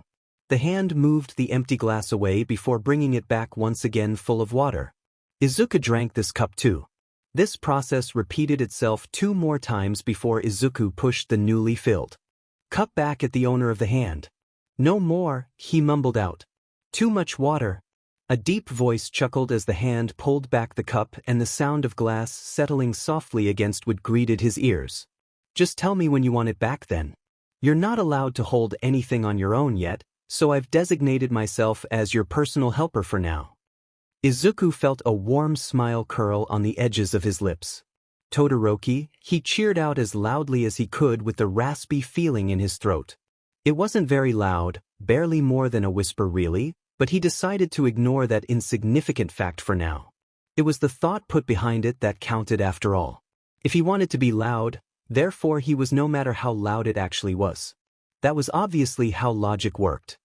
That's so nice of you. Thank Y-. His voice cut off as his body decided to have a racking cough fit at what Izuku considered the worst moment for it to happen. His throat closed up and a burning sensation filled his lungs. Todoroki's hand gently pushed him back into the bed as he tried to stand up and take a deep breath. It's not a good idea to move around with your injuries, Midoriya. Recovery Girl can only do so much healing at one time without harming the body further. Your burns especially were bad from what I've heard from her. Izuku glanced around in an attempt to try and hear Recovery Girl's footsteps, but he heard nothing besides Todoroki's body shuffling softly against the plastic seats and his and the other teens' breaths. If you're trying to find Recovery Girl, she's not here. She left about 10 minutes ago to get some of the paperwork she needs for the rest of your treatment. Although you should have been able to sense her with your quirk, right? Izuku stayed silent at that. How bad is it? Pitch black. There isn't a trace of white or red to be seen. Izuku's voice sounded bitter even to his own ears, so much so that he winced at his response. He tried again, this time attempting to sound smoother and less bothered. It's probably because I'm wrapped up like a mummy. Or, well, it feels like I'm wrapped up anyways. Izuku peered in the general direction of where Todoroki was sitting. Am I wrapped up like a mummy? The resemblance between you and King Tut is uncanny, the other teen replied back dryly. The two teens laughed at that for a moment. Well, Izuku wheezed from both pain and amusement, before the mood turned somber again. Izuku reached out his right hand towards Todoroki, wriggling it slightly so that the other boy would wrap his own hand around it. He couldn't feel the pain there, only a slight numbness up to his elbows, but something told him it would sting there like a beach later. He decidedly wasn't looking forward to it. Todoroki took his hand lightly and placed both of their hands onto the stretchy material of the bed Izuku was in. His voice felt tinny and childish as he whimpered out to Todoroki, "Am I going to be okay?" In response, Todoroki squeezed his hands softly. "You're most likely going to have scarring on your hands and forearms, but besides that, Recovery Girl says you should be making a full recovery." Well, she's still not sure what's going to happen with your quirk, but she said it should be all right once your bandages are taken off. Izuku shook his head. "That's not what I meant, Todoroki." Todoroki exhaled out through his nose. "I know. I'm not sure if I can forgive Kacchan for this. I wouldn't. But the problem is I want to forgive him. Can you believe that?" Izuku let out as bitter of a laugh as he could manage with how inflamed his lungs felt. I feel so stupid that I even want to talk to him again. What kind of person's first reaction is to hug the person who literally burnt them to a crisp? A crazy person? Todoroki guessed, his voice rising slightly at the end of the question. Izuku groaned at that. "I'm crazy, aren't I? I still resent him for doing this to me, even if I want to forgive him. Don't get me wrong, this was terrible and frightening and absolutely horrible of Kacchan. But I still want to be his friend. I still want to know that Kacchan is there to protect me, even if he didn't do that this time." The two teens fell silent at that, and a drowsy feeling began to fill Izuku up again. He let out a loud, blatant yawn that had Todoroki reprimanding Izuku for not going back to sleep sooner. "You need all the energy you can get," Todoroki huffed out, causing Izuku's lips to let slip a sleepy snort. "Stay with me until I fall asleep," Izuku mumbled out. Todoroki squeezed the hand still clutched tightly in Izuku's injured hand softly. "Of course. I'm not moving anytime soon. I promise." The last thing Izuku could recall before he fell asleep was the light pressure of something pressing softly into the crown of his hair. Sleep quickly captured him after that, leaving Izuku in a black, dreamless state full of nothing but numbness and silence. Even before Katsuki could see the gates of Yui, he felt watched with every move. Glares and accusatory stares seemed to follow every step he took. A few people he'd never even met before bared their teeth at him and growled. He tugged the sleeves of his school-issued sweater down until no part of his hands could be seen, eyes darting around nervously at the crowd surrounding him. Katsuki knew he'd run into angry students, but he hadn't thought it would spread past the class of 1A. Maybe he shouldn't go to school today. Bakugo. Yeah, he should definitely start heading home. He tried to shove his way out through the crowd, but a hand grabbed his shoulder and held him there. Well, shit. Turning around, Katsuki was shocked to see the familiar pointed red hair of one of his classmates and even more so to see a soft smile on the other boy's face. "What do you want?" Katsuki barked out, brushing the teen's hand off in a jerky motion like it was a spider or something equally horrifying. "I want a friend." The boy had such an open, eager look on his face that screamed honesty, but Katsuki couldn't understand why. Katsuki was rude and brash and so very angry. He wasn't what others would call friend material. He scoffed in response. "You've come to the wrong person for that hair for brains." Try someone nicer. Like Midoriya or that stupid gravity chick. The other teen hesitated for a second before gazing straight into Katsuki's eyes. I think you've got the wrong idea, bro. I want to be friends with you. Now, Katsuki wasn't trying to look a gift horse in the mouth, but this seemed too suspicious even to him. Not only was Katsuki a volatile teen, he'd also severely burned a classmate less than a day before because of said anger issues. That anyone would want to be his friend after all that felt wrong. He didn't deserve any friends after the way he'd acted. Especially because of the way he'd acted. This wave of guilt pulled him deeper under with each self-deprecating thought that went through his mind. I don't need any pity from you, shitty hair. Take your stupid friendship somewhere else. The teen only laughed in response. Dude, that's why I want to be your friend. I understand what it's like to have no one there for you, and it doesn't seem fair to shun you just because you made one stupid decision. That kind of thinking isn't very manly to me, and I'm all about being manly. Did you not hear a word I just said? Nobody needs someone like me, and I don't need you.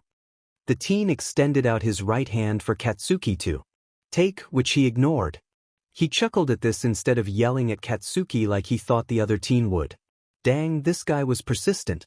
My name's Kirishima Ijuru. I hope we can become great friends. To say that Izuku felt strange felt like a gregarious understatement, but at least he wasn't completely mummified anymore. All that was left of his extensive bandages were wrapped around his hands and arms, the off-white material taped off at his shoulders. The skin beneath it felt itchy and bumpy and just wrong. Luckily, he would be able to get the rest of the bandaging off as soon as he arrived at school. If he would have been honest with himself, Izuku could have made it to the school already if he'd asked Todoroki for help. The teen had given Izuku his number after helping him home, stating that should he need help navigating his way to school tomorrow, all Izuku needed to do was send a text. But heroes didn't ask for help, so Izuku didn't either. The warning bell rang through the hallways as Izuku finally pushed the door open into Recovery Girl's office, only 20 minutes later than he'd planned to be. He heard Recovery Girl sigh as he perched himself at the edge of the bed closest to the door. I thought I told you to be here at 7. It's almost 8 o'clock, young man. Izuku shrugged and held out his arms for her to examine. Taking his palm, Recovery Girl gingerly poked her fingers into the bandaged skin. He winced slightly at the ache it left behind, but it didn't hurt as much as it did yesterday by any means. I got lost. She grumbled to herself something that sounded strangely like idiot, but before he could question it she was waving towards his torso. Take off your shirt. I need to take off the bandaging. Izuku did as he was told, laying the shirt beside him, and Recovery Girl got to work, carefully pulling off the ending tape and peeling the off-white bandages away from one arm and then the other. The cool sensation of air finally hitting the scarred skin had him shivering at how foreign it felt.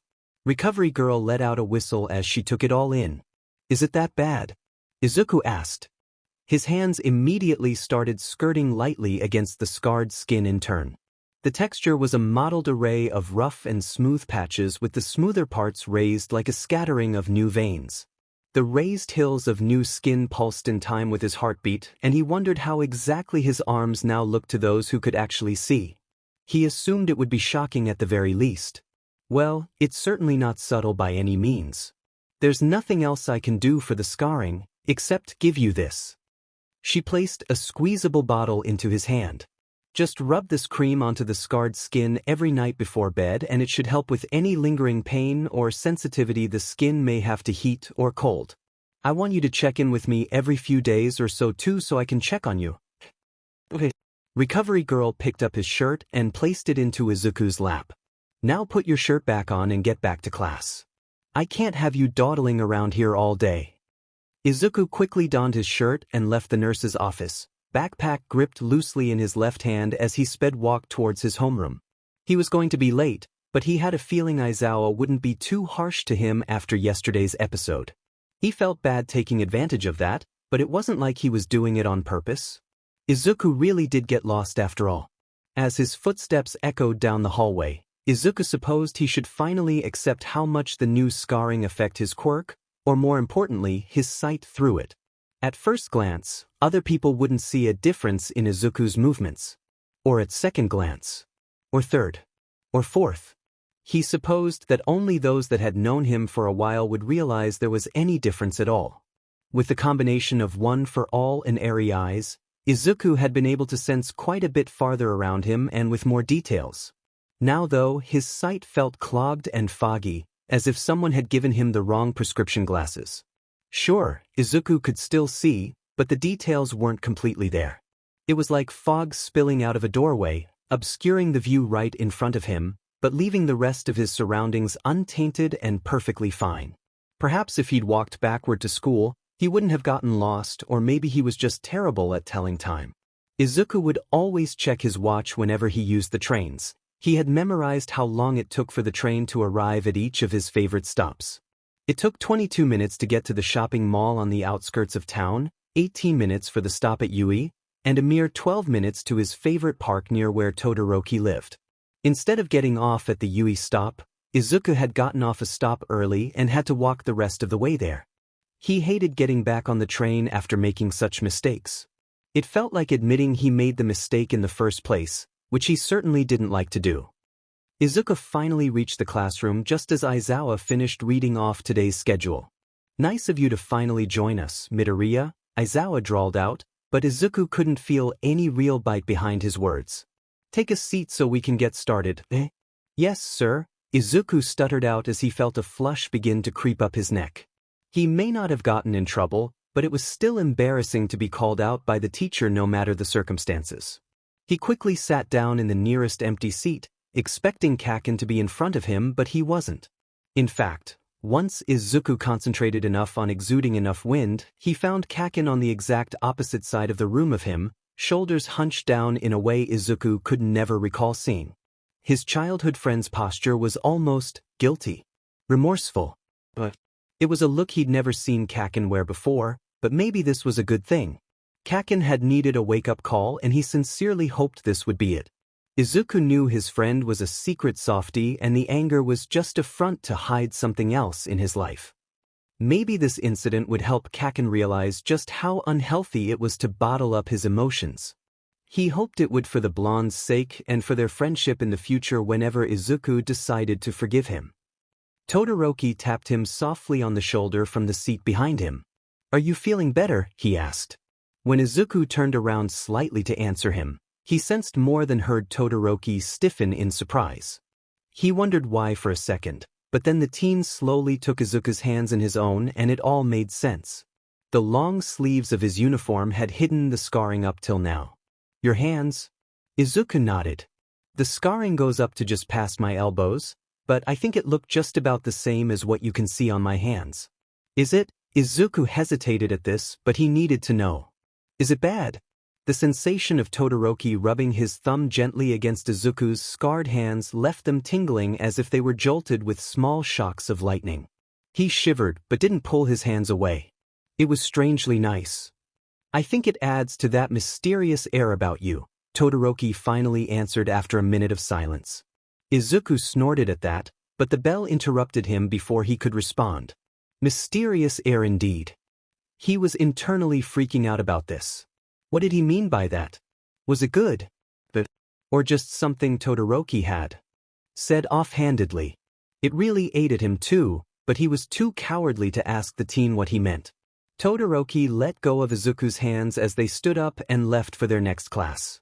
A faint blush coated the other teen's cheeks, and Izuku had to hide the tiny smile that crept up on his face at that.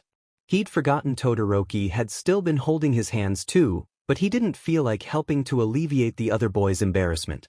It wasn't often that Todoroki blushed, that he had noticed anyways, so this was a welcoming and calming sight indeed. Before Todoroki could pull both of his hands completely away, Izuku impulsively reached out and grabbed one of them. "Wadash, so I don't run into anything," Izuku blurted out, feeling his own face flush at his forwardness. "Am I Quirk's BB been a little sketchy? So I think this W would be best FF for my essay safety? Congratulations on coming up with the stupidest, most obvious reasoning ever, ya dingus." There was absolutely no way Todoroki would believe him with such a lame excuse to hold his hand. The snort that left Todoroki's lips confirmed Izuku's thoughts, but the teen didn't say anything about it. He just laced his fingers in Izuku's and let their hands swing slowly between them as they walked towards their next class. Kirishima Izuku wasn't sure why he'd extended a friendship invitation to the rudest guy in class, but some deep instinct inside of him told Izuku it was the right thing to do. Sure, the dude had anger issues and possibly other issues to go along with it, but who didn't? Bakugo just happened to let those feelings get a bit out of control at times. Or, a lot out of control.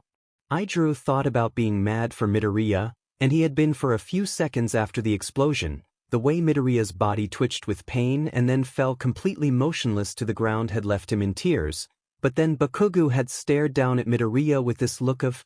Izuku wasn't sure how to describe it. It was like that scene in Big Hero 6 where Tadashi runs into the fire and Hiro just lays there staring at the fire with helplessness, screaming his brother's name. It was like that moment, but so much more. Tiny tear tracks had appeared on Bakugo's face, too thin to be noticed by anyone who wasn't paying attention.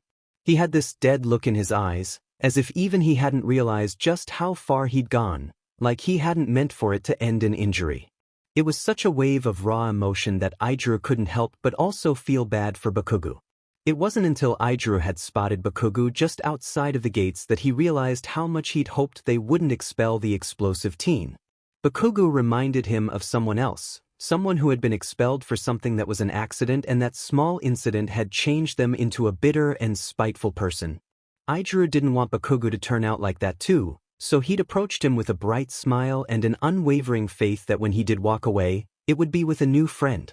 "You're completely crazy, dude." Kaminari Whisper yelled at him, trying his hardest to pull Izuku to where he usually sat with the lemony blonde-haired teen with Ishido and Jiraiya. "I'm not crazy," Izuku stated calmly. "Bakugo is just misunderstood, man.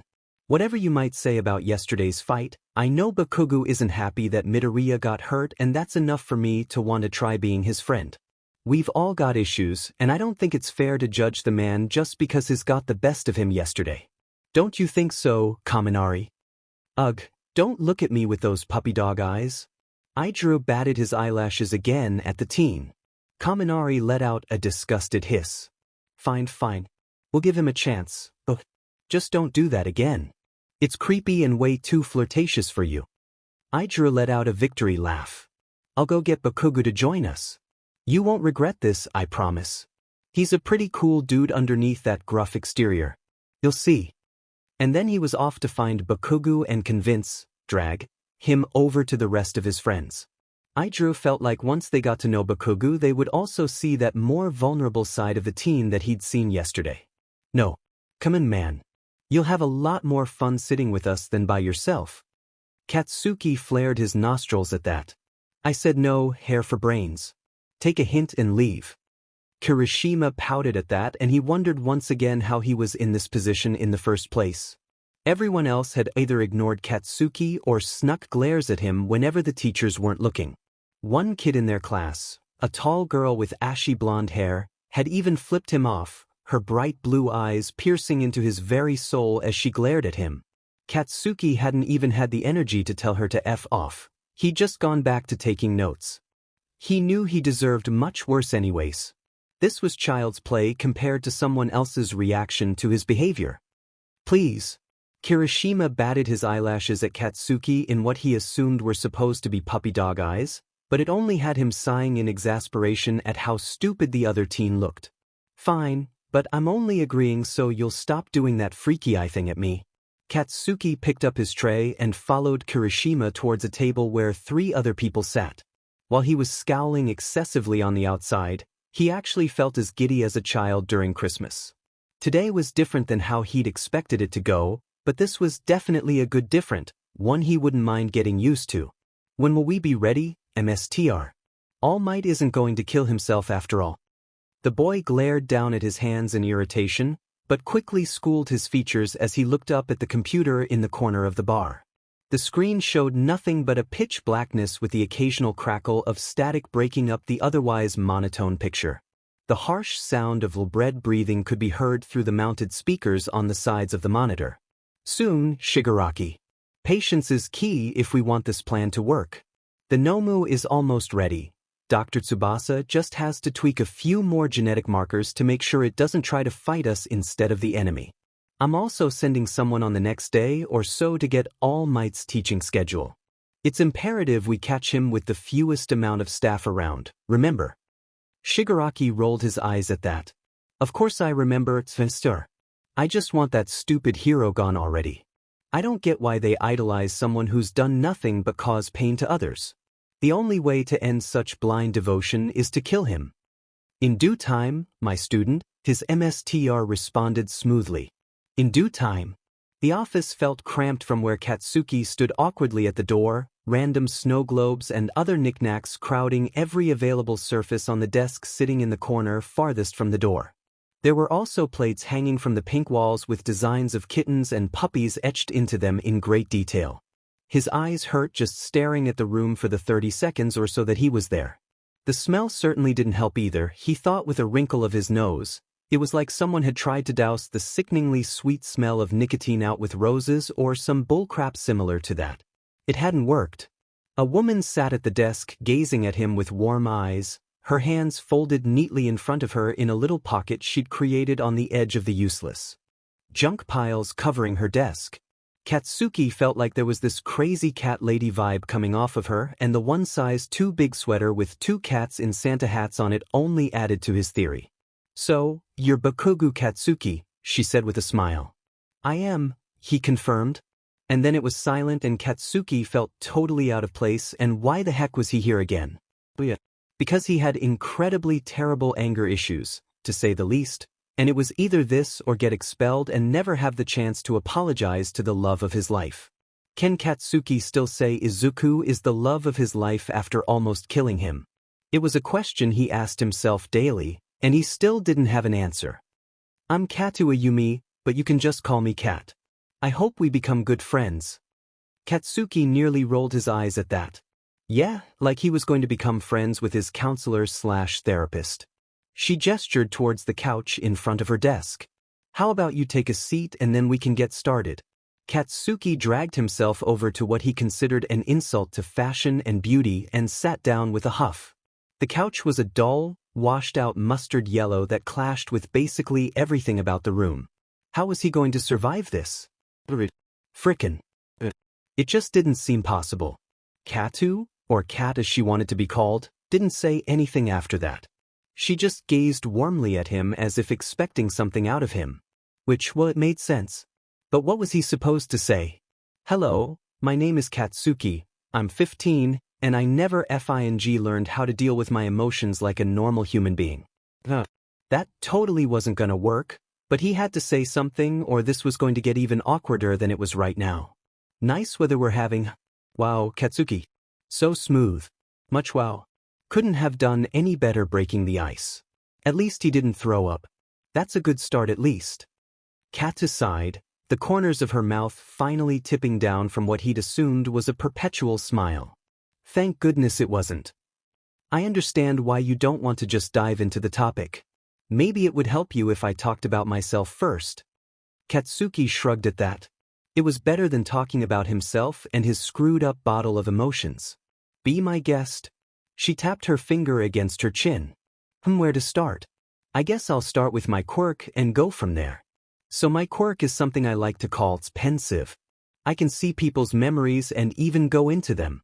I have to be touching them to activate my quirk, and the person also joins me to watch the memory unfold. While it might seem invasive, consent is a requirement with my quirk, and it's only with you agreeing that I can see whatever memory you pick. Ever since I discovered my quirk, I've wanted to help other people work through their problems with their memories. Her lips quirked into a small grin at that, and she extended her left hand. You don't have to share anything of importance today, but I would like to go through a simple memory just to show you how my quirk works. Is that all right? He wanted to say no, but where would it get him? On his but outside of Yui with a broken hero dream and an even more broken heart. So instead he just snarled out, whatever, and snatched her hand in his own. Okay, now I want you to close your eyes and visualize a memory that you love from your childhood. Be sure to clarify a beginning and an end if you can. It helps to solidify the memory. So Katsuki did just that. He closed his eyes and tried to think of a single memory that wasn't overshadowed with emotional constipation. Well, there was that one. As soon as he thought of it, Katsuki saw a pinprick of light appear on his eyelids and the sensation of being tugged towards it. He fell into the light, a high-pitched scream catching in the back of his throat. This was not what he signed up for. Katsuki's but hurt as he landed on the ground of the park near his house. The summer's sun beamed down on him as he looked around in bewilderment. This is Tapawingo Park, correct? His heart stopped for a moment as he heard Kata's voice right next to him. Did this woman not know what personal space was? This better not be a reoccurring thing or he was going to throw down. Less violently this time, probably. If you're asking that, you already know it is, lady. Kata laughed. I told you to call me Kat, okay? How old were you during this memory? He had to think about that for a second, but as soon as a little Katsuki appeared with a little Izuku trailing behind he knew. I was 7. And it was this memory where he had started to like the strange blind boy, but he couldn't divulge that part. Katu was silent after that, observing the scene unfolding around them. It was strange to watch his own memory from afar. Katsuki had never been one to reminisce about the past, but there was something about this scene that had stuck in his memory and looped constantly like a broken record. Maybe it was the savory smell of meat and the lavender scent that weaved through it that stood out to him. Or maybe it was the perfectness of the day's weather. Or maybe it was just how perfect the day was overall. The bright smile stretched across Izuku's face as he held Katsuki's hand, their linked hands swaying softly in between them. Green, unruly curls that even at the age of 7, Katsuki had wanted to run his hands through and never stop. The freckles vivid in the summer light and looking like constellations in the night sky. Milky green eyes slightly crinkled from the smile on his face.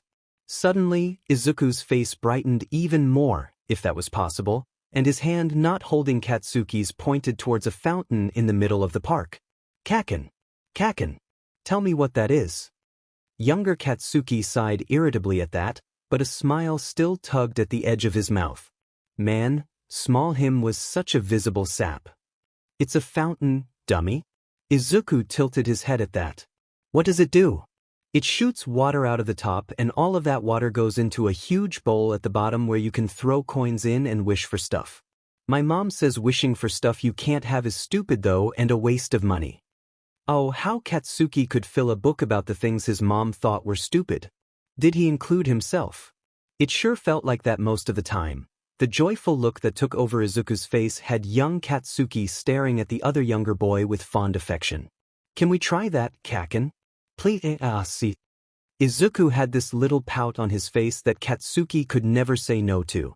He still couldn't say no, not really anyways. Katsuki sked as he dug around in his pocket and finally pulled out a single coin. I guess so, idiot. But I only have a 150 yen coin. You better not waste your wish on something stupid. Young him dropped the coin into Izuku's hand and folded the other boy's fingers over it carefully. Izuku pulled Katsuki over to the fountain until they were right in front of the water pool. With freckled, unblemished, he thought guiltily, hands, Izuku let go of Katsuki and trailed his empty hand through the waters, breaking it still. He bent his head down and kneeled before the fountain, gripping the coin between his hands. Now, Katsuki wouldn't say he was a nosy person, but he'd never heard what Izuku said for his wish as a kid, and maybe if he moved closer and leaned in he'd hear what it was. And he did. And he felt all the worse for knowing what it was. I want to become a hero and help Kacchan fight the bad guys. Izuku throws the coin in, the splash audible in the quiet park. And no, Katsuki wasn't crying. Why would he cry after hearing that? Why would he cry when he almost ruined Izuku's 7-year-old self's wish? The same wish he'd carried with him for so long. Why would he cry when his emotional range was supposed to be just a teaspoon of anger? Katu had an alarmed look on her face as she stared at him, and he didn't even have the heart to tell her off when a sympathetic, pitying look replaced the one of surprise. She walked over and placed a gentle hand on his shoulder. Are you okay? He almost giggled at that. Did he look okay? Because he certainly didn't feel that way one bit. But he knew what she meant, and she'd said he didn't have to talk today, and he really didn't want to talk, so instead of answering the question he posed one of his own. Can we just leave this memory already? He swore her eyes really did flash with pity at that. If that's what you want. And then they were out of there and Katsuki didn't have to look at that hopeful face Izuku had worn or the beginnings of his crush on the person he wanted to hurt the least. And look where that got him. What he wanted wasn't always what he got and he only had himself to blame. Katsuki was back on that awful puke-yellow couch and Katu was sitting across from him once again. Do you want to talk about this? She asked. Can I leave? Wince. Lip bite. Bakugo, I don't think you should just bottle up your feelings. It's not good for Y-. I don't need this bullshit, Katsuki interrupted. You know what isn't good? I'm not good. It's the whole effing reason I'm in here and I'm tired of people treating me as if I'm something better than I am. I'm tired. Can I go now? But please.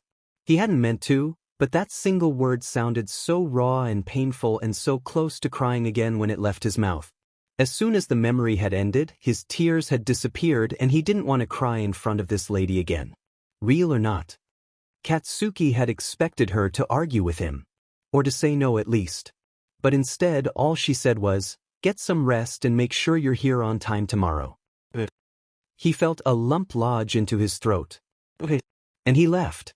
Backpack hanging loosely off of his shoulders and an unusually blank expression on his face. It wasn't until Katsuki was in his house and had confirmed neither of his parents were home yet that he slid down the front door and collapsed into a heaving, snot-dripping mess on the floor, his wailing sobs muffled by the sleeves of his sweater. Bile crept up Izuku's throat as he slowly took another bite of his breakfast.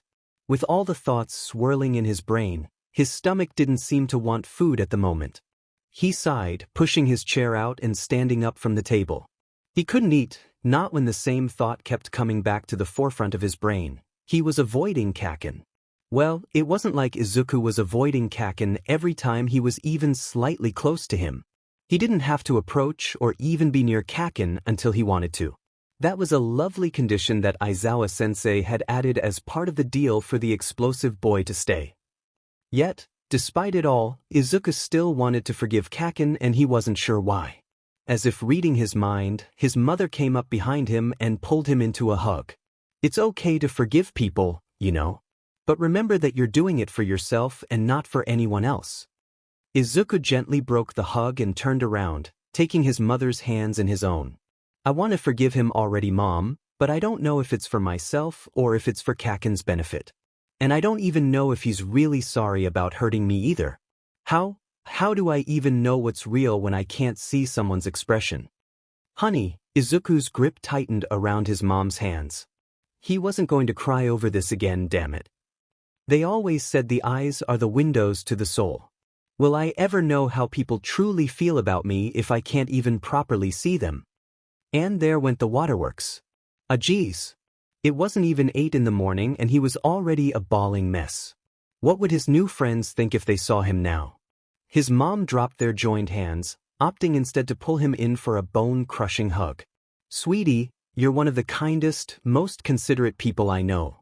You wouldn't be like that if you didn't recognize how other people are feeling. And people can lie with their facial expressions too, you know. You can see their posture and you've gotten pretty good at hearing even the slightest inflection in someone's voice. If anyone can tell when someone's being honest in how they say they feel, it's you, Aizu. She reached up a hand and slowly ruffled his hair. Now, I'd hate for my super amazing son to be late for his super amazing hero school while it was still the first week. His mother let him go from the bear hug they'd been in, and Izuku took the opportunity to wipe away the rest of the tears that hadn't already stained the top of his uniform.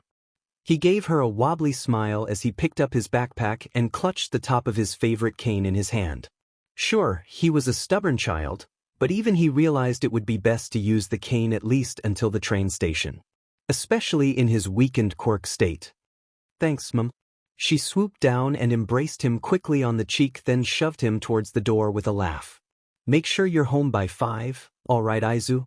Of course, Mom, Izuku replied. He guessed that he wouldn't hang out with Todoroki today then. It was better to make his mother happy than to be home late because of his own desires. However, there was always at night. He smiled softly at that thought. And if he started whistling as he made his way to the train, Well, there was no one there to prove it. Ferris Stellar was what some would call grumpily eccentric and the rest just called plain crazy. Of course, if you really knew him, he was neither and both of those things all at once. Ferris himself liked to believe he was just an extremely protective person with a streak of mad genius on the side. How else would his inventions turn out so well if he didn't have a bit of craziness mixed into him? Although, perhaps he was also called crazy because of his inventions. Or because he decided to create inventions and strive to become a support hero instead of a combat or rescue hero. Solid Light was a quirk most would consider combat-oriented with its ability to turn artificial and real light into a solid mass that attached to his skin, but Ferris just saw it as a way to make physical blueprints and measure things in a more efficient manner. Why defeat robots when he could be creating them instead? His sister argued constantly with him on that little motto of his, but she wanted to be a combat hero, so how valid was her opinion on the topic anyways? Ferris, can you believe that we get to go on a field trip tomorrow and we're not even 2 full weeks into the school year yet? Gosh, I can't wait to see where we're going. A high-pitched squeal and a full-on chokehold hug assaulted his body. It's going to be so much fun. Freya grinned at Ferris and the annoyance he'd felt building in his eased a bit. He was a sucker for his twin's angelic smile, but he'd never admit that to her in 1,000 years. Stop saying we, Fry. Just the hero classes that get to go. Meanwhile, I'm stuck back in support where the teachers are just going over techniques on welding and the differences in fabrics and metals and their properties. She quirked an eyebrow at him. Didn't you already learn all of that stuff, like, 5 years ago? Exactly. He sighed exasperatedly. It's such a waste of time when I could be tinkering away instead or formulating a new chemical substance for you to use. I have been meaning to create a new one that when activated with your carbon monoxide will create a smoke bomb of sorts. The only problem with Prototype 17 is that the effects of the carbon still occur when I need the only effect to be the quick dispersion of the thickened gas. Bro. Maybe if I raised the kinetic energy of the liquid or added a different catalyst to set off the initial reaction. Ferris. Or maybe using a pinch of Formula 26C and gradually adding it into the liquid as it simmers around 125 degrees Fahrenheit might do it, Ferris. He startled out of whatever headspace he'd been in and gave his sister a sheepish look. Yes, Freya? Freya just took him by the chin and directed his gaze to the front gates of Yui. Or to where a gigantic crowd of reporters had appeared in front of the gates of Yui and one very unfortunate green-haired student was stuck in the very middle of the flashing cameras and reporter fedoras. Yes, reporter fedoras were a thing and Ferris would fight anyone who said differently. Midoriya looks a bit trapped. Maybe we should help him. Probably. Izuku had never felt as sick, disoriented, and nervous as heck as he did in that moment, surrounded by a pack of carnivorous, pure evil vultures, the press. He wasn't even sure when they'd arrived. One moment the sidewalk to Yui was completely clear and by the next he was in a swarm of microphones and cameras pointed into his face. What's it like to have All Might as your teacher? How has your experience as a Yui student been with the #1 hero teaching? What's All Might's favorite food? Can you confirm a few things about All Might for me?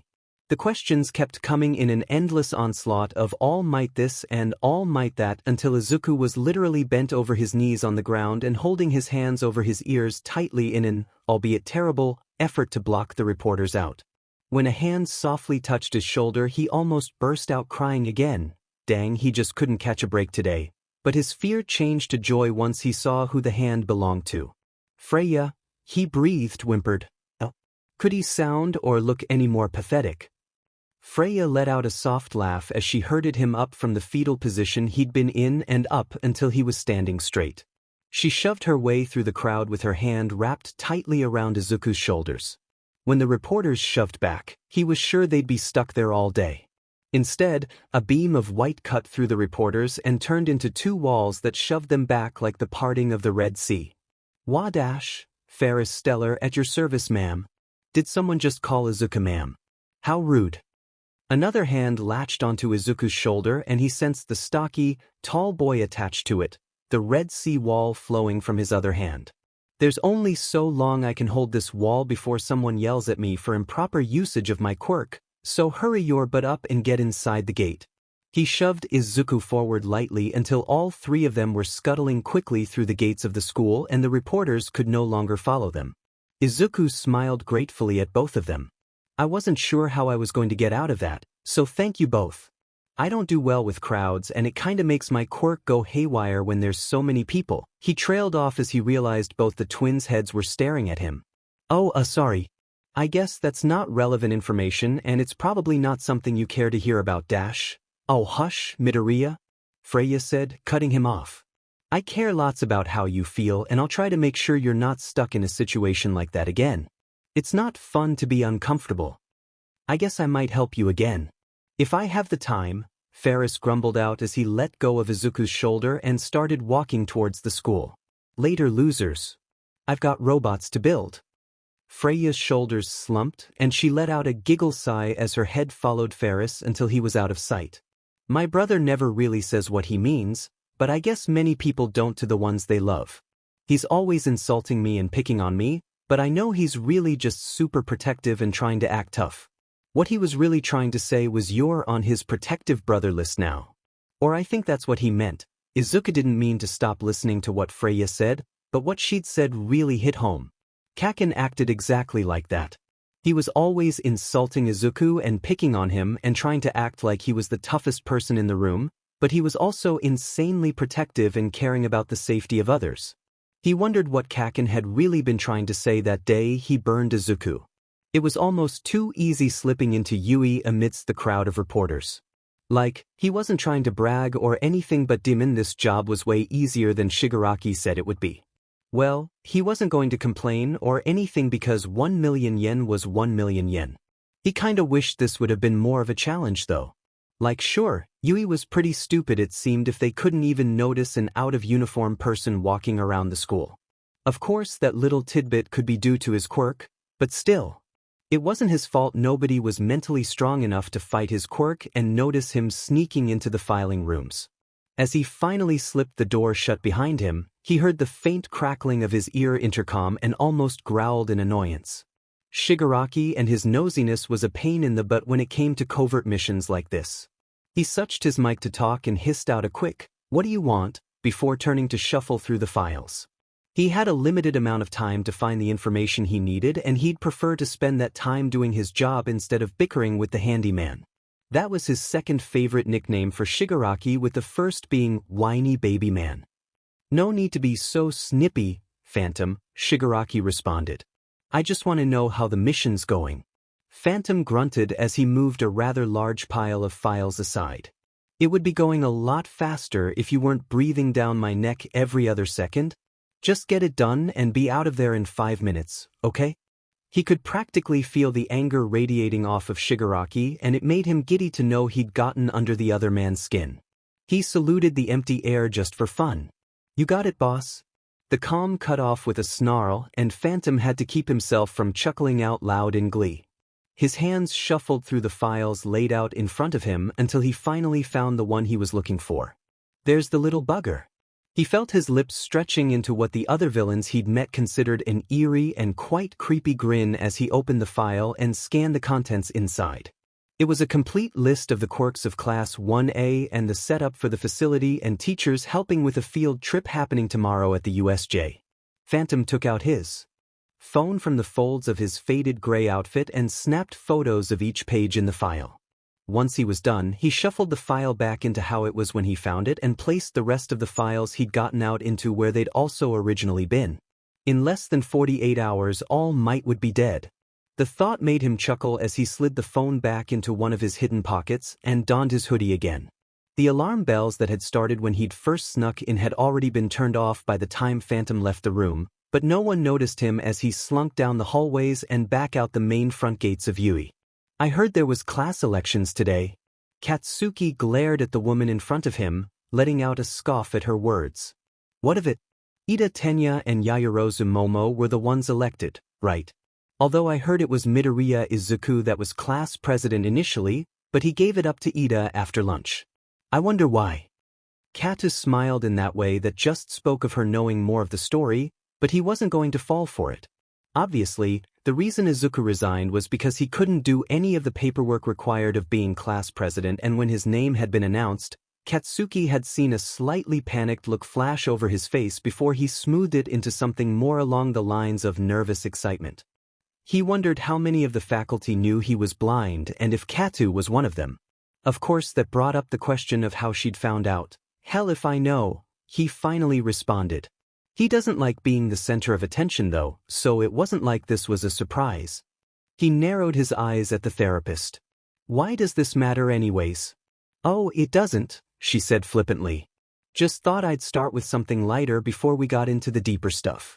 But now that you've kind of mentioned it, why don't we just dive right in with a memory of your choosing? Although, I must say I have a request for a certain memory." Katsuki didn't like the eager look in her eyes, but he wanted to know what memory she wished to see. "And which one would that be?" Instead of answering his question directly, Katu asked one of her own. "Why did you stop talking to Midoriya?" He paled, looking away from her face to the walls of cat plates. "It's complicated." She tapped her fingers a few times on the desk between them before answering. "Humor me." And wow, Katsuki hadn't thought about that in a while. Or he tried not to anyways. It wasn't the most pleasant of memories, and it hadn't even been Izuku's fault that Katsuki had started ignoring his childhood friend. It was once again something that was his fault. His blame. His worry to have and not drag Izuku into. Katu held her hand out to him and, after a second of hesitation, he took it with the memory she wanted playing through his mind. The memory started once again at the park, but the atmosphere was the opposite of what it had been. Izuku was sprawled across the steps of the fountain, tears streaming down his face as he cowered from the 3 kids above him. Another kid was behind him in the fountain, skin purple and red and yellow and blue and cut in several places. The water around him had tendrils of red swirling in what others would call a mesmerizing pattern despite the sick feeling it created. The kid's ash blonde hair was deflated down from its usual spikiness by the water. The kid was Katsuki. This wasn't a memory he liked to think about often, but it's what had caused his and Izuku's friendship to cease. And all because of his pride too. "Stop hurting Kacchan." Izuku whimpered out, blank eyes widened in fear at the bullies in front of them. "I'm the useless one you want, not him." The tallest bully in the front, was his name Yuzui? You said. He couldn't remember, let out a chuckle at that, walking forward until he was crouched in front of Izuku. He laid a hand gently against Izuku's cheek, but his expression was anything but gentle. "Oh, the poor little blind boy is worried for his boyfriend." He scoffed, shoving Izuku aside with the hand on his cheek and stepping over him towards Katsuki. "Don't worry about what you can't see. If your precious Kacchan wants this to stop, all he has to do is use his quirk. It's not that strong of a request, right boys?" "Right, Yuzui," the 2 remaining boys said in unison, matching sneers on their faces. "Ah, so it was Yuzui." Yuzui finally stood in front of Katsuki. With a JRK too quick to follow, he slammed his foot into Katsuki's face, leaving a foot-shaped indent in his cheek. Instead of retaliating against Yuzui, he just stayed down in the fountain, face expressionless and worryingly blank. "Why won't you fight back, Kacchan? You're always bragging about that explosion quirk of yours, so why won't you use it?" Yuzui stared at Katsuki for a second before his lips curled up into a sneer. "Or are you just as useless as Blindy over there and you were bluffing about how good your quirk is?" And Katsuki knew the answer was no. He knew if he would use his quirk then those bullies would go away as beaten and bruised as he was. But he couldn't, no matter how much he knew little Katsuki was willing his palms to ignite. Izuku sent a worried glance towards the fountain, but when Katsuki did nothing he stood up himself and took a step towards Yuzui. "I'll fight you," he stuttered out. Yuzui glanced back at him for a second, laughed, and turned back to Katsuki, towing him in the ribs with a smirk. "Like the blind boy can do anything." And oh, did Katsuki know how wrong Yuzui was to say that, because if there was anything he knew about Izuku, it was that he always fought for those he loved and never took the impossibility of winning as an answer. That and he hated being called useless. Izuku now had that hard-set steel look in his eyes that always gave Katsuki a shiver down his spine. In one swift movement, He grabbed a handful of Yujui's pink hair and pulled. Once the bully was on the ground, it was an all-around slap fest on Izuku's part as he pounded into Yujui. To Katsuki, it felt like that scene from A Silent Voice where Shuko and Shuyo were fighting and tumbling on the floor, but much more violent in his opinion if the BLD gushing from Yujui's nose was any indication of that. With one final slap, Izuku finally stood up, huffing in anger and exertion. He slowly moved towards the fountain until he was right in front of Katsuki. Smiling softly, he held out a hand for him which Katsuki took gratefully. "Let's go, Kacchan." As they left the park, hand in hand, not one of the bullies moved forward to stop them. The memory faded, leaving them back in Kata's pink throw-up office. Her face was screwed up in confusion as she stared at Katsuki. "I don't understand." He huffed out a laugh. "I told you. The reason I stopped ignoring Izuku is more complicated than what a simple memory can show." No, I didn't mean that part. I actually understand that reasoning. You stopped talking to Izuku because you didn't want him hurt because of you and you didn't want him to step in for your problems. What I don't get is why you had those problems in the first place. Why didn't you just use your quirk? If he answered her, and it was a big if, would she even believe him? He'd tried telling teachers before and other adults. Hell, even his father had ignored the issue. Why should he tell this whack job of a therapist something he'd been going through for 10 years and not one person has tried to help him end it? He'd never told Izuku though. He didn't need Katsuki's sheet problems on top of his own. "Bakugo." After a second's hesitation he replied with, "You wouldn't believe me." She gave him a dry look. "I have a quirk where I can see memories and you can't fake those. Try me." Katu wiggled her fingers in his direction, but, despite her light-hearted demeanor, her eyes were serious. "What memory do you want to see?" he asked. She replied with the question from earlier. "Why didn't you just use your quirk?" And who boy was this a terrible idea? And yet he still grasped her hands and let the darkness of the memory take them away. Nice. So much ice and frost and Katsuki had never felt so fang cold on his life. The memory had landed both Katu and Katsuki into a freezer that he was all too familiar with. Katu glanced over to him with a wary expression. "Bakugo, where are we?" Katsuki glanced at her for a second before grumpy answering, "The freezer room in our house." If he wasn't so scared of what was to come, he might have laughed at how quickly the BLD drained from her skin. But he didn't laugh and instead his stomach lurched with fear as the floor-to-ceiling door creaked open, the light from the attached room showing the silhouette of a little kid and an adult clutching tightly onto their forearm. "I told you, Katsuki. This is for your own good. You know that, right, sweetie? You know that I love you and I'm only doing this to help you." The child whimpered in her grip, twisting to get away but only getting a smack in the ear for his efforts. "Mommy," he bleated out. "I didn't do anything wrong. All I did was help that kitty out. He was stuck and all I did was use my quirk to blast the rock it was stuck under. I didn't do wrong, Mommy. Please don't put me in the freezer again. I promise I'll be good. I promise, Mommy." His mother sighed, reaching down with her free hand to softly caress his cheek. "Oh, but you did do wrong, my little munchkin. I told you not to use your quirk. I told you not to act like a hero. Your grandparents tried to do that too and look where they ended up. Dead in a ditch by the age of 30 with no one but their orphan daughter to mourn their death. But I was just helping a kitty. I wasn't doing any wrong." Katsuki cried out, his breath hiccuping from trying to hold back the sobs in his throat. "I'm doing this for your own good, baby," she murmured back, ruffling his hair before shoving him to the ground. He reached out to her as she started walking away, but she only turned back to say, "I don't want to lose you too. I can't lose my family to those dead heroes anymore." And with that, she closed the door with an echoing thud. Katsuki stood up with wobbly legs only to fall back down again. His knees were scraped raw and already bruised from being thrown to the floor. A soft hum filled the air as a swirl of heavy mist fell from the air units on the sides of the room. As soon as the blast of chilled air reached Katsuki, he curled up into a ball, breath coming out in panicked huffs of white clouds. While memories couldn't affect Katsuki, he could still feel the phantom pains of that day. The beginnings of tingling that nipped at his fingertips and toes. The chattering of teeth as the cold settled deep in his bones. The blessed numbness that began to settle over his limbs as frostbite curled around his fingers in a bright red suit. The tracks of tears that had frozen over his cheek. And his eyes felt so heavy. So heavy, and he was ready to just sleep for eternity. And would mommy ever come back and let him out? He promised that he'd be a good boy. He promised and promised until his throat was hoarse and his tongue felt too heavy to lift.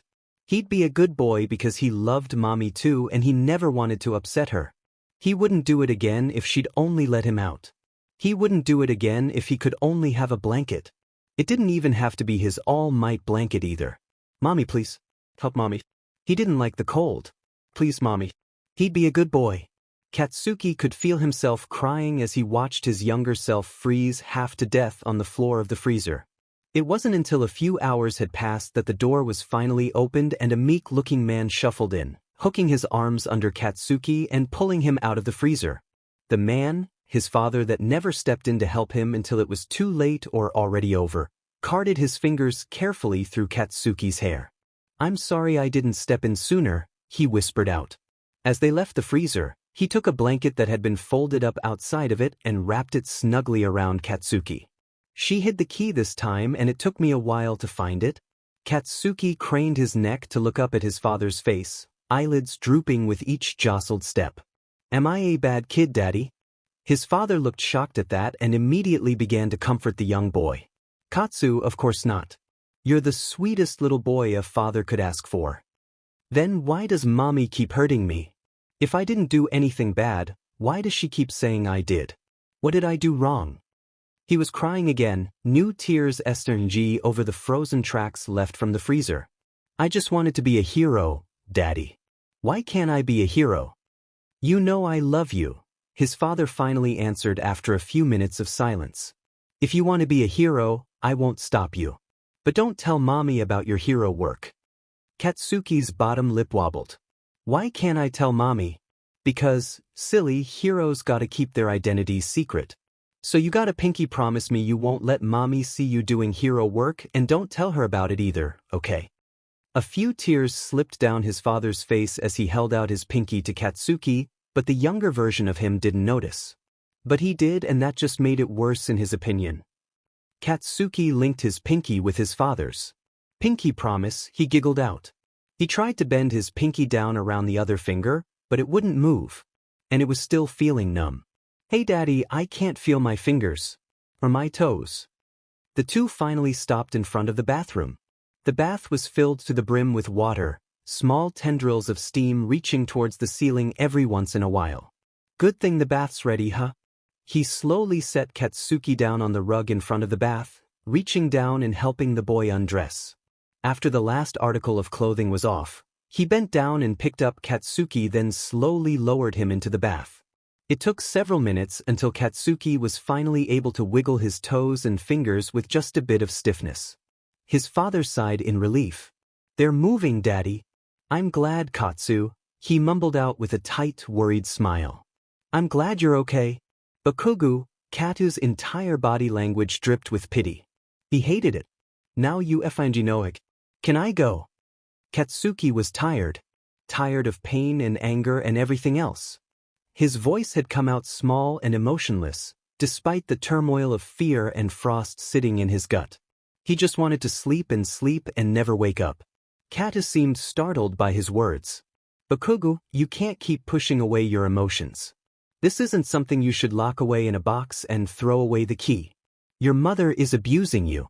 "It's not right, Dash," Katsuki cut her off with a snarl. "Of course it's not all right. Do you think I've kept these emotions squashed down just for the hell of it? Do you think I enjoy keeping the pain inside me and never letting it out?" That beach tore apart every dream she could of mine. Every want, every need to be a hero she tried to freeze out of me. And she said it was for my own good. Do you even realize how fed up that is? Katsuki could feel the beginnings of a waterfall bursting out from his eyes, but he didn't care. Why had he shown her that? It was the most vulnerable part of him, the reason he acted so defensive all the time, and what did he get for it? A jar full of pity and a reopened wound he thought had been stitched shut years ago.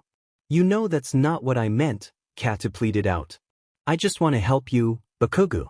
You're hurting and I just want to help you get through that pain you've kept locked up for so long. Your mother has been abusing you for the sake of stopping you from activating your quirk, and that's not okay and will never be okay. Yeah, it's fed up. It's one of the most fed up things I've heard of. So let me help you through this, Bakugo. Please. She stressed the last word carefully, voice finally cracking from her calm facade. About DMN time. That calmness had been creeping the hell out of him. Why should I let you help me? I've been basically banned from the one thing that my mom's punished me for. If that's not going to change, there's no point to talking with you. Kata sat back for a moment. After a minute she finally replied with, I can't do much, but I could get you out of tomorrow's therapy session and to the USJ field trip. On probation officer course. You wouldn't be able to participate and you'd be stuck back with the teachers watching it all, but you'd still get to hear all the advice and see the hero training in action. How does that sound to you? Shigaraki was in a completely giddy mood, much to the annoyance of Phantom.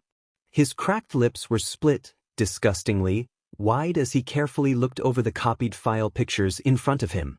He noticed the handyman taking extra care as he looked over Class 1 as quirks. And you're sure All Might is going to be there? Shigaraki asked, voice scratchy and sounding totally unused, which is such a lie because he yells at Phantom at least twice a day. Phantom shuffled through the pictures until he found the one stating which teachers were going on the field trip. Says so right there, boss man, and Yui isn't known for lying in their files. Especially if those files are locked in the heart of the school. Also, stop doubting my work. He hissed out, smacking the table a few times in annoyance. I'm a good spy, damn it. When I say he's gonna be there, he's gonna be there. Shigaraki gave him a dubious look. You were wrong during the RBB Ducky incident. Phantom let out a mock gasp. You promised we wouldn't speak of that again. Also, I thought we agreed that Kurogyri was to blame on that one. Kurogyri finally spoke up from where he'd been cleaning a glass behind the bar area. Sure, blame the guy with the teleportation quirk, he said dryly. The bickering continued back and forth for a few minutes. Oh, how Phantom loved the sight and smell of discourse, but immediately cut off as soon as the crackling of a TV could be heard. Mr. Shigaraki rasped out. Shigaraki, ready the Numu for departure. Kurogyri, ready the disposable villains for departure in 12 hours. Make sure you've also gone over the plans on who is going into which area of the USJ. I trust for you to get it right. And Phantom smirked towards the grainy image on the TV. Yes, the voice on the other side just sighed. Just stay out of trouble and out of sight. I don't need a murder spree happening right before the debut of our little league of villains. He saluted towards the TV. With pleasure, sir. Of course Phantom could behave for a day or two. After all, being a villain was more than just bloodlust of killing. One had to have a patience about them to pull off the job. And once the trap was set, well, that was when the killing could begin. Phantom liked his lips at the thought. This USJ trip was going to be fun. What is he doing here? Freya's disgusted voice pierced through the air, leaving Izuku confused and just a bit wary. It wasn't until he focused on the outlines around him that he realized what she meant. Kacchan was here and, according to his punishment, he wasn't supposed to be. Aizawa stepped forward, placing a hand on Kacchan's shoulder. Bakugo's been cleared to observe today's field trip. He's not allowed to join in the activities nor talk with any of his classmates while in the actual facility, but Ms. Kata thought this would be a good learning opportunity for him since we only take a field trip to the USJ once a year, and I agree. No complaints. No sass. Just get on the bus so we can get this over with. He gestured towards the blocky vehicle Izuku had sensed earlier with a lazy wave of the hand. Ida stepped forward at that, hands waving robotically all around the place as he yelled out, "Everyone form lines so we can neatly board the bus as efficiently as possible. Time is of the utmost importance here, so let's work quickly." Izuku thought about pointing out the fact that the bus had an open floor plan in seating from what he could see, but he didn't want to spoil Ida's fun. Or at least he thought Ida was having fun with this. Once everyone was seated on the bus in as neat of a fashion as Ida could manage, Class 1A set off for the USJ. To say Izuku was shocked by the size of the facility as he stepped through its enormous entrance would be an understatement. When he stretched his quirk throughout the dome, he felt the flickering of heat, a pool of water, a lumpy area that felt cold against his air current, a more rocky area, and another zone that mixed up his sense too much to explore into more. As Izuku listened to the Pro Hero 13 talk, he was actually in the presence of 13 my gosh. His excitement for the upcoming exercises continued to grow. A back part of his mind hoped he wouldn't get stuck in that wonky zone during the field trip, but it didn't seem a likely place to train for their first rescue training to occur. He felt bad for tuning 13 out during their explanation of the training exercises and was about to pay attention more when he felt a snag in the air currents in the middle of the facility. Or maybe it wasn't a snag, but more of a new air current forcing itself into the calm, like the beginnings of a storm. Izuku raised his hand, curiosity piqued. "Yes, Midoriya?" Aizawa called out. "Has the training already began, Aizawa-sensei?" Izuku asked. Aizawa's and 13's heads swiveled towards each other. "Why do you ask?" he replied back, a note of confusion in his voice. His classmates around him began to whisper to each other, heads twisting around as if trying to figure out what he meant for themselves. "Oh, how did Izuku explain this? It's like, there's an out-of-place air current in the middle of the room and I can't place where it's coming from. There's no source for how powerful it is, if that makes sense." The next minute felt like something out of those old spy movies he used to listen to. The sound of Aizawa yelling out, "Run to the bus," was easily almost drowned out by the sharp WHP of a storm brewing in the center of the dome. Or Izuku thought it was a storm at first, but then the people began to walk out of it, their gaits slow and menacing. Izuku also felt similar storms, or were they portals, opening up in each of the zones, depositing more people in each place before, closing up with a quick snap. A miniature version of the storm popped up in front of the entrance, blocking them off as a single person made almost entirely of the substance from the storm stepping towards Izuku and the rest of his class. The person cleared their throat. "It isn't wise to run from this situation. Now, everybody be good and fall into your portals. Non-compliance may result in your immediate termination." With a flourish of his hand, the storms opened up underneath most of his classmates' feet, including his own. With a sharp cry, Izuku fell into the storm, the sight of his classmates lost to him. All that was left was the gusts of air currents surrounding his body as he fell without falling through the portal. A cold feeling met him on the other side. When Shoyuda saw the first purple swirling portal open up, the smell of fear was entangled in the air, as thick as if it was an actual object to be held.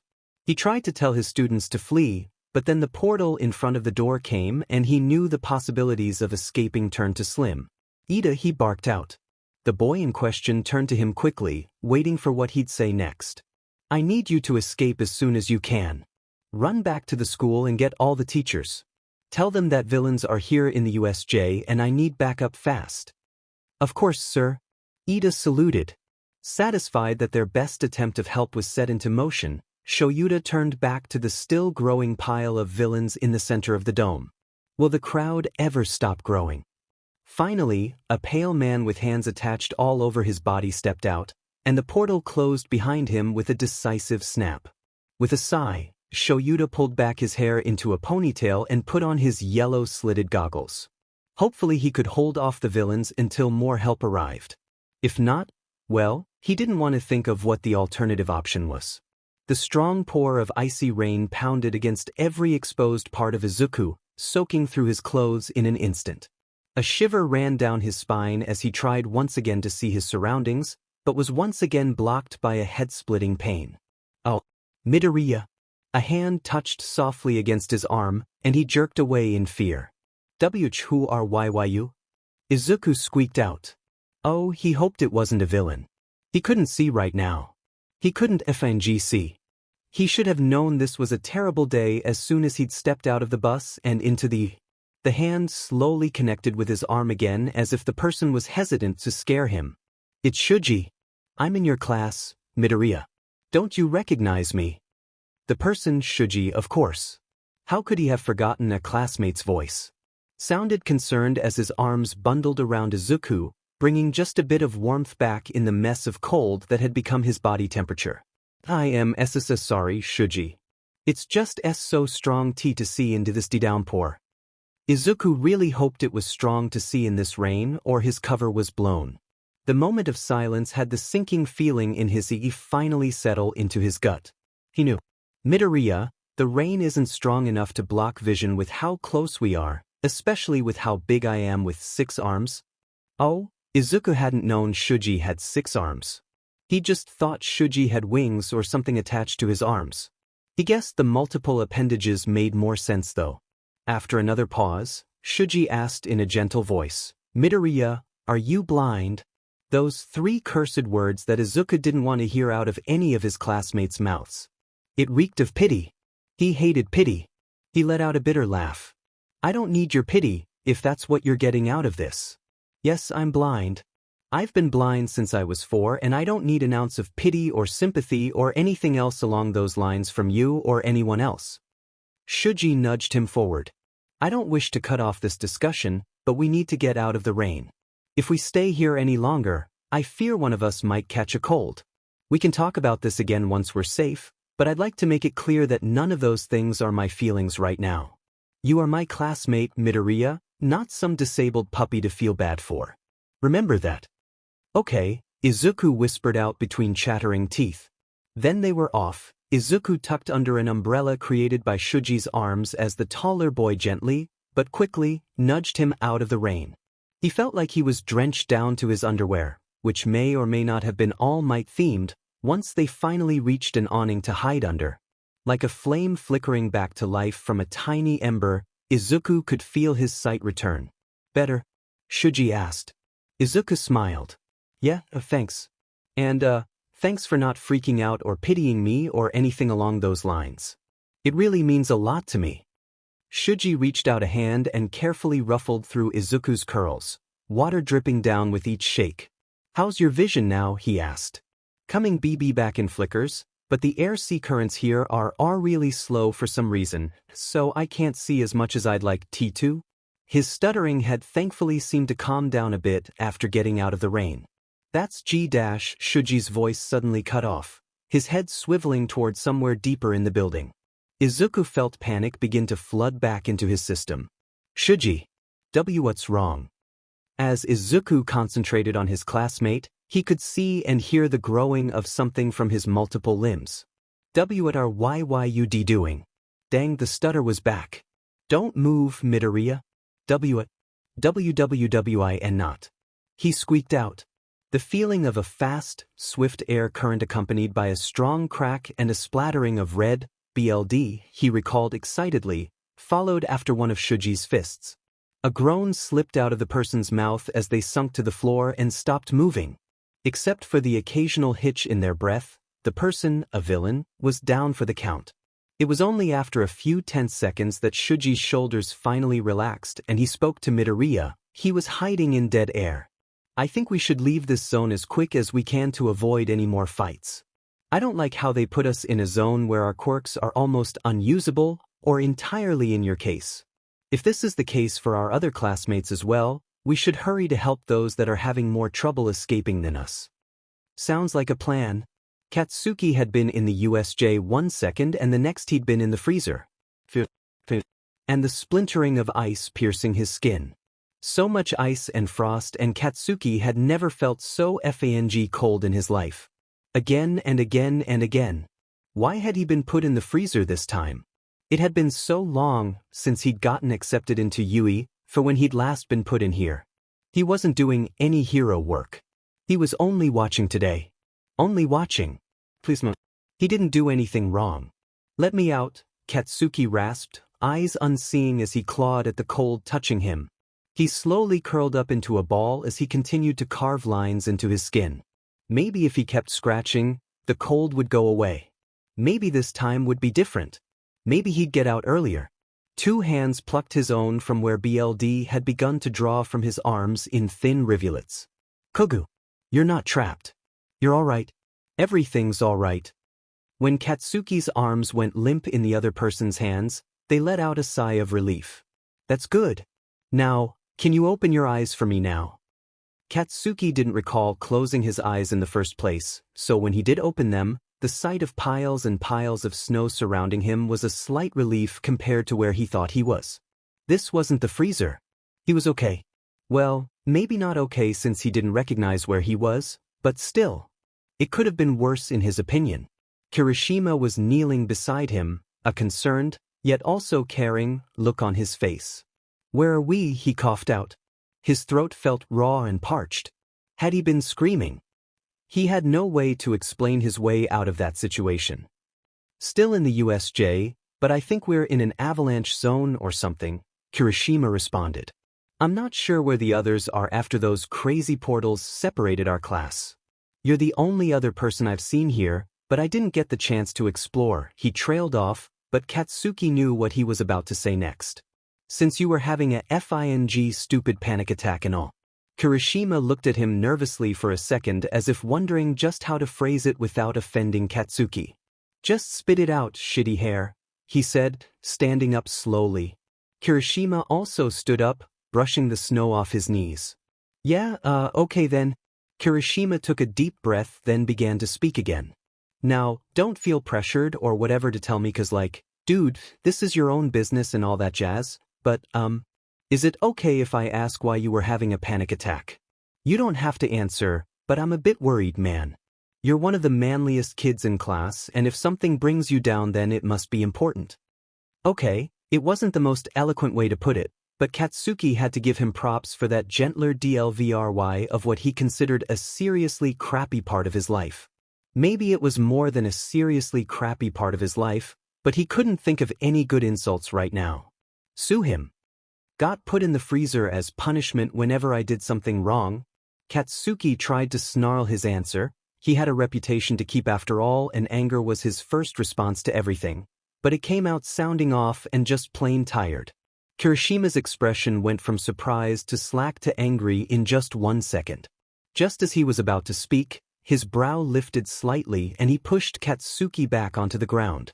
"What the hell was that F-?" Katsuki cut off with a strangled gasp when he saw Kirishima harden his arm and punch it right where he'd been standing seconds ago. A hooded figure that had clearly not been there 5 seconds ago went down without a sound. Katsuki cautiously began to stand back up, brushing excess snow off of his butt. "I am not in the effing mood for this." Kirishima smiled wryly at that, his anger still there but distant. He had a feeling they'd be talking about his panic attack later, but now was not the right time, especially with more villains climbing up the snow towards them. Is anyone in the mood for villains? 1 second Midoriya had been standing next to Shudo and the next he was gone, swept into a strange purple portal that sealed just as quickly as it opened. Panicked, he glanced around and took into account who else was still in the square. It was down to just him, Ida, Uraraka, Yaoyorozu, and Kuda. There was, however, a slight distance between him and the rest of his remaining classmates. He made to go join them when someone tapped his shoulder. "Not so fast, little endeavor," they said, breath right next to Shudo's ear. Ice immediately formed where he'd heard the voice from behind his back, but when he turned around to see who he'd trapped, there was nothing except a human-shaped indent left in the ice. An ominous chuckle sounded everywhere around him now and it took everything in him not to flinch in fear. He would not show fear. "Who are you?" A burst of pain dragged down his throat lightly as Shudo felt a knife lightly press against it, leaving little trails of BLD to follow gravity down. He grimaced slightly, but kept up a stoic expression as best he could. A hand pressed lightly against his cheek, the cold steel of the knife now stopped directly on his jugular. "I'm nobody and everybody. I'm life and death and everything in between. I'm every single one of your nightmares made into flesh." A man finally appeared in front of him, shrouded in shades of gray except for a Cheshire-like grin and a BLD red top hat. He tipped it towards Shudo, teeth gleaming brightly against the washed-out background. "I'm Phantom of the League of Villains. It's nice to finally meet your acquaintance, Todoroki Shudo. I was wondering if I could ask you a few questions about your friend, Midoriya Izuku." To say that Shudo was scared would be the understatement of the year. Not even his a-hole of a father instilled this much blind fear in him. But he couldn't buckle from the fear, not right now. He kept his voice as level as one with a knife pressed into their throat could. Why do you care about Midoriya Izuku? He's not anything special. Dang, did it hurt his heart to say that, but what was he supposed to do? Throw Izuku to the wolves? The villain, Phantom, stared blankly at him for a second before snickering, lips splitting even farther apart into a grotesque-looking grin. You say he's nothing special, yet I know the way you look at him. The feelings you harbor blatantly on your face because you know he can't see your expression, but others have noticed. Is he really not anything special, or are you saying that to protect him?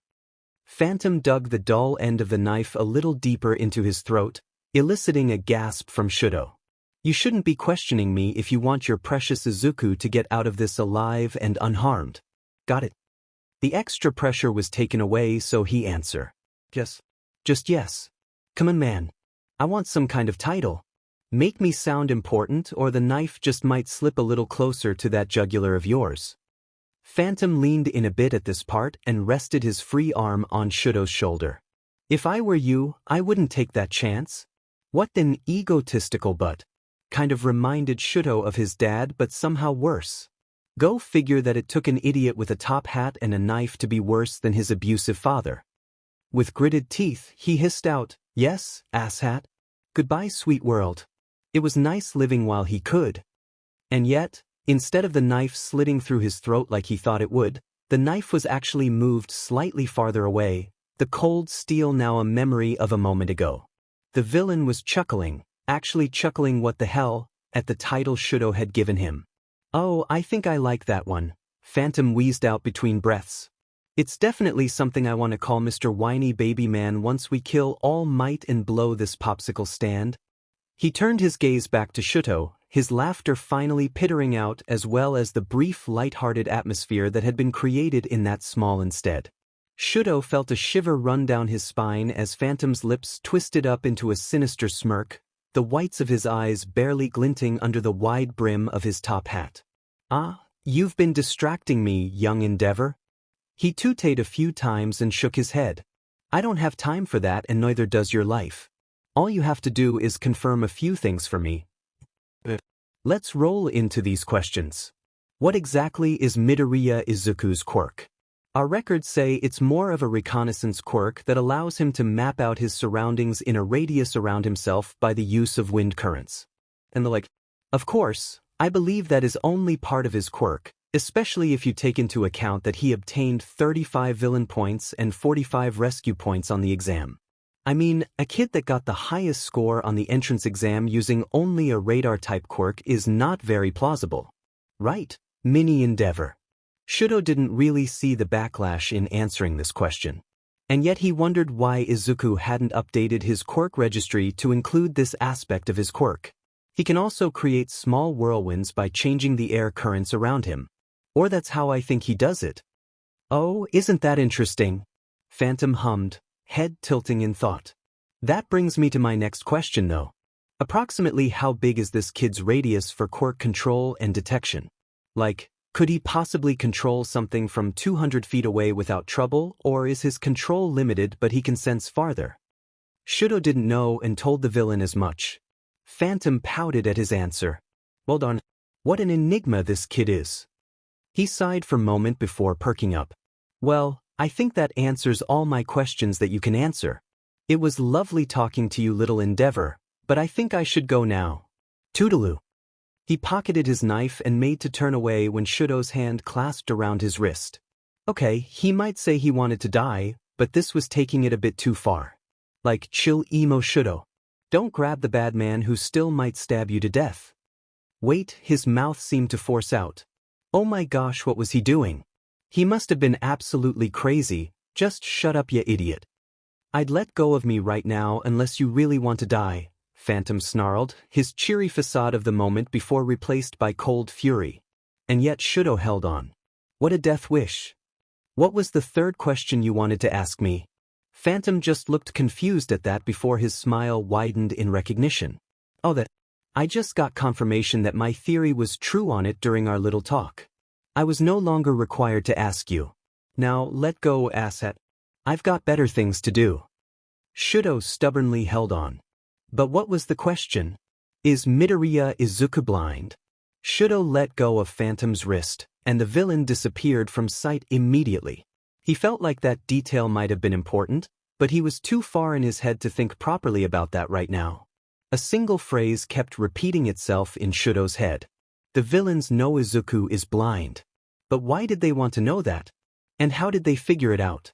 A cold feeling began to reside in Shudo's gut as he frantically searched for even a glimpse of Izuku's wild tufts of green hair amongst the edges of the zones, but it was useless. He didn't know where they'd sent Izuku, and that worried him even more. How did they get that information? Was Izuku okay? And another, smaller part of himself was questioning something else the villain had said. What feelings did Shuto harbor blatantly on his face for Izuku? Freya hated the zone she'd been sent to, but luckily she wasn't there by herself. Hagakure and Jiraiya were there too, the former only seen by her hero costume's signature light blue gloves. Well, she said it was lucky, but with the villains slowly creeping in on them and the fires raging on around them, she wasn't sure that was the correct word to use in this situation. Do we have any plan? Hagakure asked, gloves flailing with each step the villains took towards the trio. Also, is now a bad time to point out that my feet are burning on the asphalt. This isn't the best zone for me to be in. It's not the best zone for me either, Freya admitted. She scanned through the flasks hanging on her belt and found that all of them were useless with the heat surrounding them. The liquids had mostly, if not completely, turned into a gaseous state that Freya wasn't stupid enough to release in this zone. Most of them were flammable in some manner and would only created a bigger fire in the already fire-scattered zone. It was, to quote her brother, a chemical recipe for disaster. Jiraiya looked thoughtfully out at the villains. I think they sent us here because our quirks wouldn't function well here. My earphone jacks can't handle the heat of the asphalt, and the sonic wave I'd be able to amplify through the stereos in my boots won't do anything but cause the fires to spread. Well, couldn't you use your sonic wave on the villains? Hagakure asked. I don't know if I should, Jiraiya responded, biting her lip in thought. I'm not sure if it will affect you guys too, and I don't want to take that risk unless we absolutely have to. She turned towards Freya. You look really deep in thought, Freya. Have any thoughts on how to get out of here alive? And Freya had been thinking, but it was more of an epiphany that she just remembered had been added to her costume as a last-minute addition by her brother. She reached towards her belt and felt along the smooth material until her fingers caught on a tiny latch in the metal.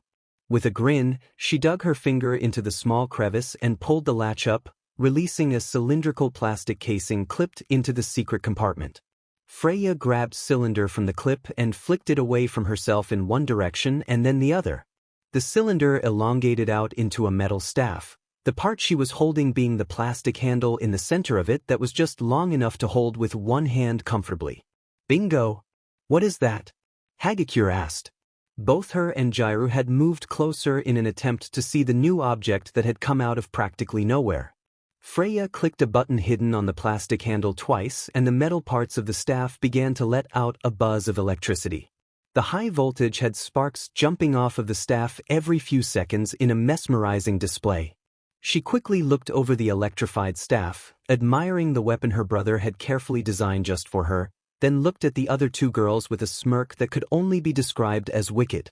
This, she started to say, twirling the staff in her hand, is our ticket out of this fight alive. To say that Freya was competent with the electrified staff would be an understatement. Ever since her and Ferris Quirks showed up, they'd sparred constantly, him with his solid light turned into weapons, to test some of his designs in a minimal-cost manner, and her with a staff similar to the one she now held that had been created by Ferris, minus the electricity of course.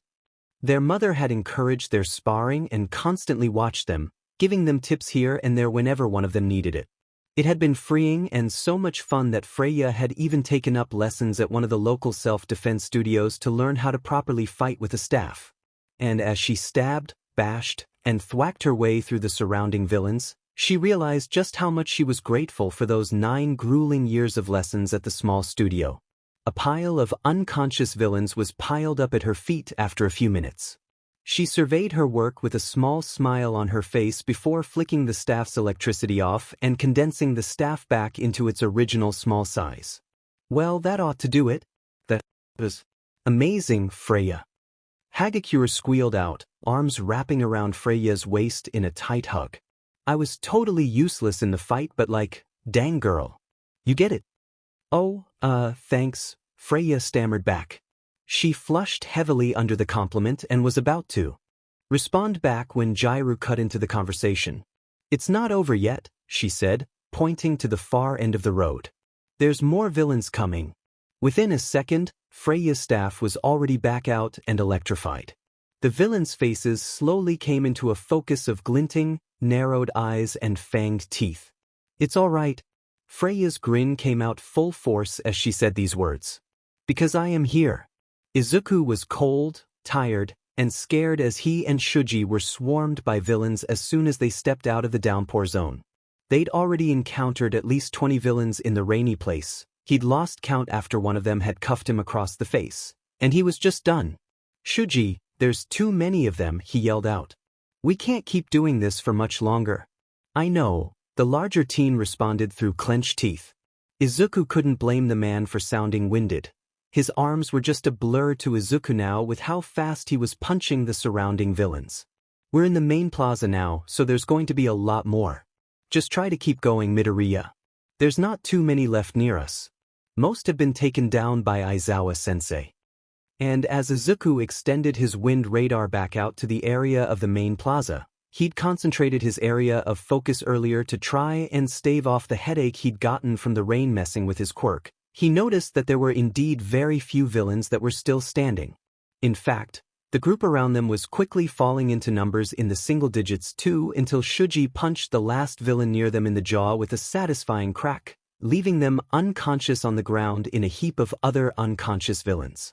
Only 4 villains remained in his radius, one that seemed to be wearing a tall hat of some kind, the storm-looking one, a gigantic monster-like thing that seemed way too still. He wasn't even moving for breaths like what the heck, and a person with a bunch of blocky objects all over his body. If he concentrated enough, he could see the blocky shapes looked like hands. Okay, that was not something he wanted to think about right now. The final bosses, Shuji whispered out, looking towards the 4 remaining figures, and Izuku felt inclined to agree. The villains they'd been fighting for the past amount of time, he wasn't exactly sure how long it had been and he'd lost his braille watch in one of the earlier fights, had been like the Goombas and Koopa Troopas in the Mario universe, easy to defeat with the right skills but one misstep could leave you hurt or killed in an instant. Izuku figured that even if they didn't misstep with these villains, both he and Shuji could very well end up dead anyways. Aizawa stood just a few meters away from them, scarf whipping menacingly around his form. The blocky villain yelled out something to the monster, but Izuku was too far away to hear it. Shuji, however, must have heard it perfectly because he whispered out a horrified, "No," and then proceeded to try and run forward. Izuku grabbed his wrist just in time. "What are you doing?" he asked. Shuji's whole body seemed to shake in his grip. "They're gonna kill Sensei. We've got to stop them before it's too late. Aizawa-sensei is already hurt and I don't think he can survive another attack." In the blink of an eye, before either of them could even twitch a muscle, Aizawa-sensei was on the ground under the monster, face shoved into the ground with an earth-shattering crack that even Izuku could hear from 30 meters away. Shuji made to move forward again, but Izuku tightened his grip. "As much as it pains me to say this, we can't go in." He concentrated on the scene of villains, teeth drawing blood from where he was biting into his bottom lip. At least, not without a plan. "And what do you propose, Midoriya? That thing is probably both faster and stronger than both of us combined." Shuji sounded bitter when he said that, as if realizing himself just how futile their mission was. The cogs in Izuku's brain turned as he sensed the situation from every possible angle he could. Aizawa's breathing is shallow, but it's not as bad as it could be. For now, we need to try to find a way to minimize the damage down to him, but how? We have no way to contain the monster's quirk. The storm guy could easily portal us to a different place if we even tried to do something, and we don't know either of the other 2 villains' quirks. There's too many unknowns with no way to contain them. Izuku trailed off as a stupid, yet somehow plausible, plan began to form in his mind. "Midoriya, have you thought of something?" Shuji asked, picking up on his silence. Izuku hesitated for a second before barreling right into the next sentence, his words meshing together in a jumbled stream of barely comprehensibleness. I do have an idea, but it's a total suicide mission and I really don't think we should do it, like, at all, and oh geez, now I'm second-guessing myself, maybe this is a terrible idea or even worse than I think it is dash, Midoriya, his classmate smoothly cut in. Just tell me what it is and then we can work through it. We don't have time for second-guessing ourselves. We don't need to fight them. We just need to trap them somehow, contain them in a place where they can't hurt anyone. I don't know what all of their quirks are, but there's a good chance if I contain them in prisons of air currents, they won't be able to move or use their quirks to escape or hurt us. Of course, that warp quirk villain means that I can't be on the ground while doing this, so I'll be holding myself up off the ground in air currents as well as the four of them. Izuku started off explaining his plan with uncertainty, but with each word he spoke a surge of confidence seemed to flow through him. Maybe this wasn't as suicidal as he thought it was. Shuji, however, seemed a little worried. Midoriya, are you capable of handling that many air currents without backlash? Also, what do you want me to do during this? I can't just stand here and watch you do this yourself. I couldn't think of myself as a real hero if that were to happen. I've never tried before, but I think I can control that many air currents without too much backlash, Izuku said, lying through his teeth. He didn't want to worry Shuji. He'd crunched the numbers and there was no other option. No other option that kept everyone as safe as this option anyways. It was just a little quirk backlash and something that Izuku could suffer through for a bit if it meant his classmates and teacher would stay safe. As for Shuji helping with something, you could also bring Sensei over the main doors. I don't know how long I'll be able to keep these wind-made cages and I'd rather our teacher be out of the way of immediate danger. Can you do that? Of course. Shuji nodded curtly. I'll wait until the villains are secured until I run out there. Izuku nodded back, his mouth poised in a grim line. Ready, Shuji? Ready when you are. Izuku took a slow, deep breath and cracked his fingers carefully. With a few rolls of his shoulders and another few deep breaths, he was ready to go. Around each villain and himself, he searched for an air current that was long enough to wrap around each of them with room to spare. Contrary to belief, air currents were actually like different lengths of string. The first three villains were easy to find an air current that would fit around him, and he had many also by him that could lift him up. The problem was finding an air current to go around the monster that still had Aizawa pinned to the ground. Gritting his teeth, Izuku focused his quirk on the area surrounding the monster, head pounding in an uneven beat as he searched for even a sliver of an air current that would work. After a second, another air string showed up on Izuku's radar that was just long enough to wrap around the villain. He let out a relieved sigh, then began to slowly coil his own air currents around the base of his body, leaving the top half free to lighten the load on his quirk. Izuku did the same with the other villains, but snaked the air currents to just above their elbows in case one of the quirks could help them escape. In one fluid motion, he changed the speed of every single one of the currents surrounding the five of them and twisted them to loop around the villains and himself. One by one, Izuku lifted each villain until only he remained on the ground. Already his head was in agonizing pain as the villains struggled to escape his binding air prisons, adding tension to the already overused quirk. With gritted teeth, Izuku began to lift himself up too until he was hovering a few feet from the ground and safe from any unexpected storm warp gates. Go, he yelled out hoarsely toward Shuji. Ding, the strain on his body hurt like he'd been doused in gasoline and lit by a volcano. He heard the sound of Shuji's footsteps running towards the plaza, but the strain of frickin' levitating five people had strained his quirk to the point that those small areas were the only places he could actually see right now. It scared him that someone could sneak up on him, and he'd be none the wiser until they stabbed the bejesus out of him. It was a sickening feeling to imagine and one he didn't have time to think too far into in his current situation. Izuku could already feel his control on the villain's air currents slipping, along with his own, as he tried in vain to keep them from unraveling apart at the seams. The strain behind his eyes was like a million knives stabbing him there over and over again in an hellish pattern, leaving him biting into his bottom lip strong in an attempt to keep any screams from escaping him. It was like trying to stop snow from melting on a hot day, impossible and always getting out of hand. He couldn't hold it anymore. The air currents frayed under his control and he dropped to the ground below with a grunt. A nauseous wave flowed through his body and all he could think was how he'd failed as his consciousness left his body and everything mind turned into a mushy pile of numbness and silence. When Toshinori had ran into young Ida on the way to the USJ, he'd gotten a bad feeling in his gut, or what was left of it. When he'd sent Ida to get the rest of the teachers and then ran towards the USJ himself, that feeling had turned into one of trepidation. The students weren't prepared for this and, from the brief explanation of the situation Ida had given him, neither was Aizawa nor 13. There were hordes of villains swarming the USJ.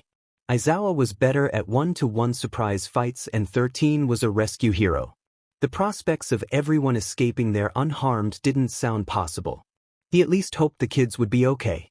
So imagine his surprise to see all the villains unconscious in the main square of the USJ and the remaining 4 villains struggling against near-invisible bonds in the air like some Star Wars Jedi mind sheet as soon as he bursted through the door.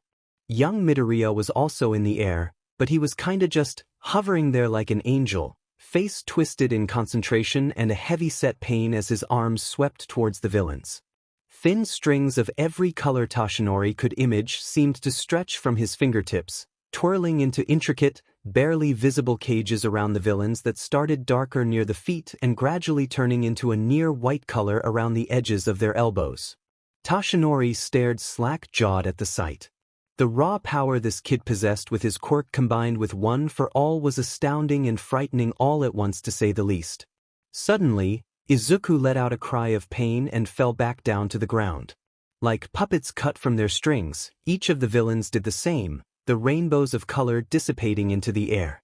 They lay there for a second before purple swirling portals opened up under each of them and they vanished from the UA, leaving no trace of themselves except for the mounds of unconscious villains stacked precariously around the main square. But Toshinori didn't care about the escaped villains at the moment. No, he was far more worried about the unconscious form of his successor that lay like a broken ragdoll against the concrete ground. Toshinori didn't know what to do as he sat slumped outside young Midoriya's hospital room, waiting for the news on his successor's condition. It was 3 hours after the villains had fled the USJ, leaving many of the students injured in some way or another. Luckily, none of the injuries had been major, just a few bruises here and there and the like. The rest of the heroes had swarmed the scene right after the last swirling portal closed, followed right after by multiple teams of paramedics. Toshinori wasn't sure what had happened next as he'd left in a first ambulance with Midoriya strapped to a gurney by his side. Guilt consumed him as he remembered just how broken Midoriya had looked, head lolled lifelessly to the side and mouth slacked open as they'd rushed him to the hospital. His skin a mottled array of purple and blue painted mostly on his back and elbows where he'd smacked into the concrete. This was all Toshinori's fault. If only he hadn't brought Midoriya into this life of pain and villains. And yet, he knew that even if he hadn't given the boy his power, Midoriya still would have gone forward to try and become a hero. Toshinori chuckled softly to himself. Midoriya certainly was a stubborn boy and this definitely proved that fact. Toshinori only wished that he'd gotten there just a bit sooner so that he wouldn't have had to do that. Please, wake up soon, my boy. He choked up a bit. I'm sorry I was such a terrible mentor. I gave you a power because I saw a hero in you and then told you to hide the parts of yourself that were important and made you such an inspiring person. Toshinori let out a bitter laugh, knees creaking as he stood up and began to pace outside the closed hospital door. I hope that we can start over as something better. I hope that I can start over as someone better for you. A sea of blankets and pillows seemed to be in the process of swallowing Izuku up as he came to with a startled gasp. The area around him was a canvas of black, a fact that left him nauseous and worried. Why couldn't he see any outlines? WMI, he mumbled out while fumbling to feel around the blankets swaddling him. A freezing cold hand wrapped around one of his own. It's all right, Midoriya. You're safe. Todoroki, Izuku choked out in relief once he recognized whose voice it was. All I can remember is talking to Shuji and then nothing. What happened? Is Aizawa-sensei okay? Did the villains get captured? Sure, Todoroki murmured out, carting a hand through Izuku's curls. Izuku leaned into the touch, mouth letting out a content sigh instead of the beginnings of a mumble vomit he'd been doing only moments earlier. Now that's better. I know you're worried, Midoriya, but you need to rest. I promise that everyone's safe. Whatever thing you did with your quirk kept the villains trapped until the heroes came. You prevented a lot of harm that could have happened. Rest easy now. Izuku was going to respond, but a new darkness seemed to take over his vision as he felt his eyes flutter closed and sleep take him. The warm feeling of Todoroki's hand lingered as the darkness around him changed into a familiar setting. It was the only place Izuku still remembered with perfect clarity of the time before he'd lost his vision and developed his quirk. The twisting spires around him had felt more like hugs than a cage blotting the sky as he walked through the forest. He could still remember the feeling of Kacchan's hand in his own as the other boy pulled him towards their next adventure, bright crimson eyes shining in the setting light. His grin was like a tiny firework in the fast encroaching darkness, bright and powerful and comforting in a way Izuku just couldn't explain. Come on, nerd. Kacchan would bark out, tugging harder at Izuku's hand. Auntie said we have to be home before the sun sets, but we haven't slayed the dragon yet. We can't just leave that monster without killing it. What kind of heroes would that make us? Izuku always giggled at the harsh way Kacchan said this. Terrible heroes, he'd say back, face bursting with the wide grin it held. Exactly. Kacchan would slow down and give Izuku such a serious stare here, nodding his head sagely. Which is why we gotta go. No. And then he'd start running again and Izuku would follow because that's how it always was, both of them giggling like maniacs as the trees passed them as blurs of greens and browns. But this dreamscape held none of the warmth of those memories. The trees were no longer lively and comforting, but looked withered and whittled down to thin, sickly sticks that never seemed to quite reach the sky. Everything was leached of color until all that remained were the dullness of grays and blacks. A shiver ran down Izuku's spine as he surveyed his nightmarish surroundings, a foreboding thought swirling through his mind. Nothing good could come out of a place like this. So like any idiot from a horror movie, because this place totally felt like a scary, murder-filled starting scene for a film as much as it could, Izuku decided to go for an award-winning hello. At least if there was any chainsaw-holding serial killers, then they'd know he was a polite teen. Oh yeah, that's totally what mattered in this situation, Izuku. Help me. Omion, please. A static sound filled the air as Izuku tried to figure out what the voice was saying and where they were. The muscles in his legs tensed as he heard the voice again, this time clear enough to hear the entire phrase. Help me. Someone please. I am coming. Izuku stuttered out, gazing frantically around his surroundings as he tried to pinpoint where the voice was coming from. Just stay where you are. His heart clenched as the voice continued to scream out for help, each repeat of the phrase becoming more and more desperate until it reached an earth-shattering crescendo that left Izuku's head spinning and his movements even more sporadic. Adrenaline pumped through his system as he darted through the forest, following the cries for help. In a small dip in the forest, next to a trickling creek, Izuku finally found a small little girl collapsed on the ground, the sweater she was wearing just a size too big for her. The sleeves of the sweater were bundled around her hands as she swiped furiously to dry up her tears even as the wails and pleas for help left her mouth in a continuous stream that was interrupted only by the occasional hiccup. Her bobbed hair was limp as it fell in clumps around her rounded face. Izuku slowly strode up to the girl, shrinking in size until he was the same height as her if she'd been standing up. What's wrong? He squeaked out, tiny hand reaching toward the girl to pat her head. Help me, she whimpered out. It hurts. Oh gosh, it hurts so much. The girl stared at him as she finally let the tears fall untouched down her dirt-streaked face. Her words were laced with pain as she began to claw at her left eye. Why won't you help me? He won't stop hurting me. Why aren't you doing anything? Flakes of black started to float away from her feverish scratching as Izuku reached out and grabbed her hand, effectively stopping her for the moment. He was about to ask what was wrong again when the words died on his tongue as he watched the black flakes continue to fall from her face, joining a pile already formed below her. It took a moment for Izuku to realize that the black flakes were her skin falling off and it was leaving a glaringly bright red patch of muscles and tendons and BLD where her eye had been. The BLD trickled down her face in thin rivulets that cut through the white pallor of her skin. The rest of her body began to crumple into the same black flakes, littering the air like ash falling through the sky. Oh God. Please, I can't take this pain anymore. Please. She reached out a hand towards him, but as soon as Izuku's hand clasped around it, she collapsed into a pile of dust. He felt tears well up in his eyes and spill down his cheeks on their own volition as he stared down at the remains of the girl. He could have saved her if he'd been there just a little sooner. You really could have saved her, you know. It's all your fault, Izuku. He numbly turned his head to a prone figure lying nearby, his body twisted up and bloodied almost beyond recognition. Aizawa-sensei. The bloodied figure's face turned towards him, cracked lips splitting to show red-washed teeth. His hair fell haphazardly around him, matted with BLD and something else that Izuku was scared to look too closely at.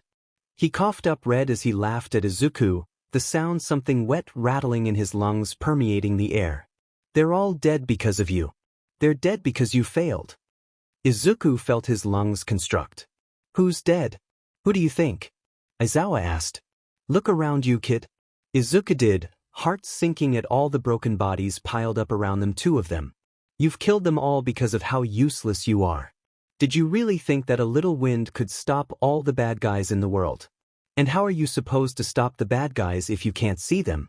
Blind, useless Izuku. His nose wrinkled up in disgust under the BLD and bruises. What a pathetic thing you are. Izuku's throat clogged up as he struggled to speak. I just wanted to be a hero. All you managed to do was add BLD onto your hands? Aizawa snarled back. And then everyone and everything around him vanished, leaving Izuku in a whitewashed landscape of nothingness. Hello. Is anyone there? Izuku expected a voice, a sound, anything to happen, but it was silent. He was utterly and entirely alone. And the feeling ate at him, leaving him rocking on the ground with arms held tightly around his legs in a fetal position. He wasn't sure how long he was there, the backwash of static and the white walls crowding into his thoughts until he was numb. A voice pierced the air. Zuku, wake up. But he thought no one wanted him and he was alone in this place. You're screaming in your sleep. Please wake up. A strong slap to his jaw had Izuku bolting upright, breathing heavily as he awoke from whatever nightmare had held him. A weight dipped down on the edge of whatever he was lying on, hand gripping Izuku's face tightly. Good, the weight grunted out with a d. I was worried for a moment there, but you didn't hear that from me, got it? Kacchan. Izuku tentatively reached a hand up from his burrow of blankets and clasped the teen's hand that was on his cheek. What happened? Where am I? Kacchan sighed. You're in the hospital because you decided to overuse your quirk like the dumbass you are.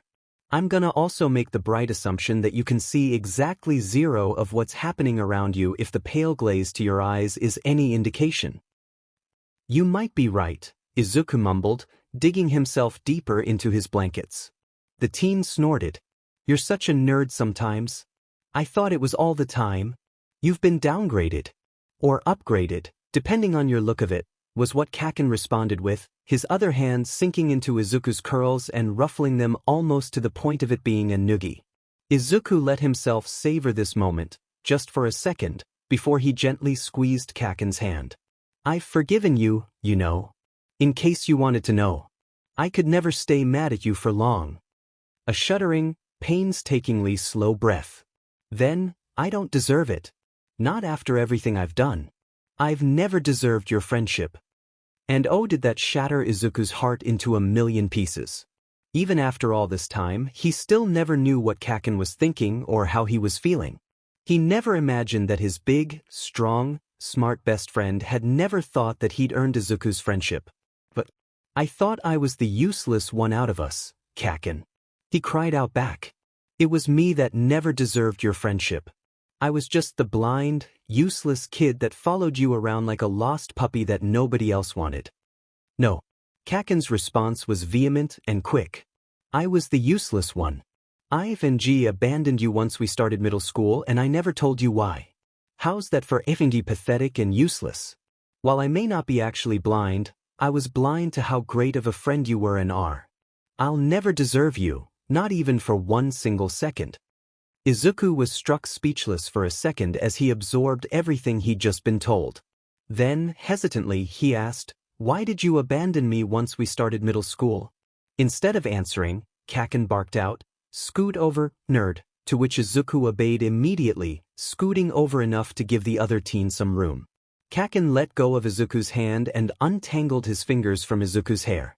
He felt the bed under them dip down even more as Kacchan laid down beside him, their elbows brushing in the space between them.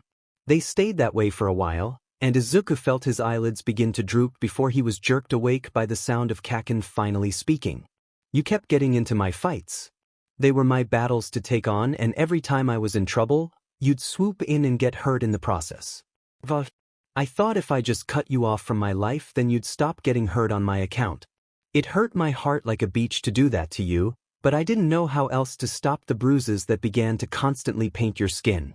It worried the hell out of me how self-sacrificing you were just to keep me safe from the upperclassmen bullies.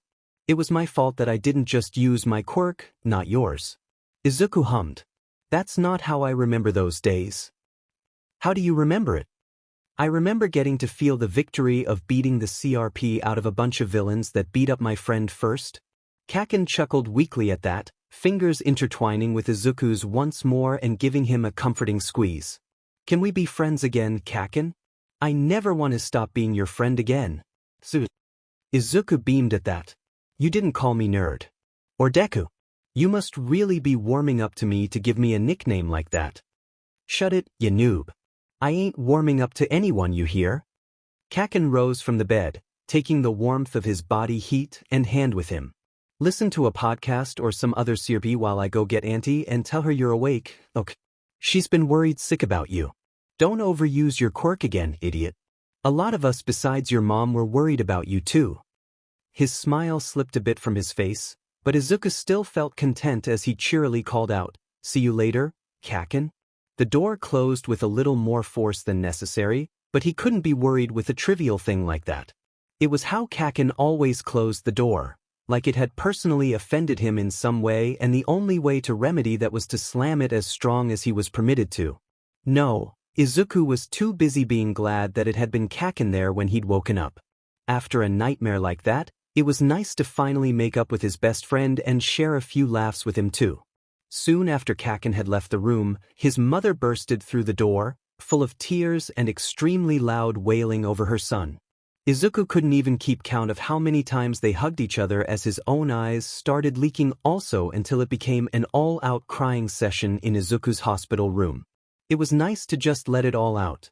His fear, his worries, and to just be able to let go of the image of his friends dead around him, their limbs twisted in odd angles that left Izuku shuddering just thinking about it.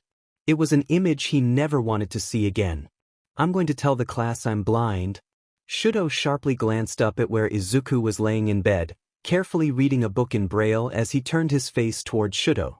He had a serene smile on his face as if he'd already made peace with whatever conclusion he'd come to. "I thought you said it was your biggest weakness," Shudo responded. Izuku let out an adorable little hum that had Shudo melting in his seat. "Maybe what Phantom said did have a little merit. I think I've accepted it. Being blind is a part of who I am and I shouldn't consider it a weakness." Shudo thought about it for a second before nodding. "Good." The other teen brightened up at that. Yeah, Shudo said, a smile curving onto his lips. "You look better in sunglasses anyways. Much more suave and cool." Izuku snorted. Really? It was quiet for a few minutes after that, one filled with the content and easy silence that only good friends could accomplish. But Shudo still had to know one more thing before Izuku drifted off to sleep. "How are you going to tell them you're blind?" "Oh, I'm not," Izuku responded back cheekily, his voice beginning to slur from sleepiness. "I think I'll let my cane do the talking." Shudo really did begin laughing then, but the green-haired teen had already drifted off to sleep before he could respond back. Shudo smiled softly as he watched the steady movement of Izuku's breaths, happy that his friend was alive and well. After what they'd just been through, it was a comforting sight to see. Toshinori hesitantly reached for the doorknob, but stopped with his hand resting just on the top of it. It was just a simple conversation. But it wasn't really that easy, was it? No, such a simple thing left Toshinori with butterflies in his stomach and sweaty palms. He couldn't even manage a false smile to plaster on his face, and wasn't that pathetic. No, it was more pathetic that he couldn't SCK it up, go in there, and admit he was wrong about, well, almost everything. He was totally right about the hero part at least. And yet, turning the small brass doorknob to Midoriya's hospital room felt near. Impossible. He began to feel the doorknob turn in his hand and leaped back in surprise only to come face to face with young Todoroki on the other side of the door. The young teen's nose scrunched up in confusion as he stared at the deflated version of Toshinori. "Who are you?" Todoroki's tone seemed light and airy, but he detected a hint of wariness in it as well. Those two boys had taken well to each other, and Toshinori had a feeling it was a good thing for the both of them. Oh geez. He hadn't really thought he'd get caught with anyone else in the room. "I'm Yagi Toshinori. I'm a training mentor of young Midoriya." Well, he wasn't lying at all. The small voice of Midoriya finally spoke up, carrying through the open door. "Todoroki, who is that at the door?" Todoroki looked back at Midoriya with such a fond expression on his face. Oh, he didn't realize it was like that. "Just some sickly man claiming to be your mentor. Do you know him?" "Oh yeah. It's Midoriya cut himself off there, much to the relief of Toshinori. "Yes, I know him," he said instead. "Let him in, Todoroki. It's all right." He swore Todoroki gave him the stink eye as he passed through the doorway, but it could have been a trick of the light. It wasn't. "I'll come back in a little bit with some food, Midoriya. If you need anything at all, don't hesitate to click the nurse calling button." And then Todoroki was gone, closing the door behind him with a barely audible click. Toshinori's eyes trailed around the small hospital room until he finally saw young Midoriya laying in the middle of a pile of blankets on the hospital bed. He could feel his heart freeze in his iti at the sight. His body was so thin, his cheeks slightly hollowed out. The green curls atop his head that were usually springy lay limp instead. A deep purple lined the bags of his pale green eyes. Midoriya looked dead. "My boy." Toshinori sat down on the bed and immediately took the teen's hand. It was so small in his hands.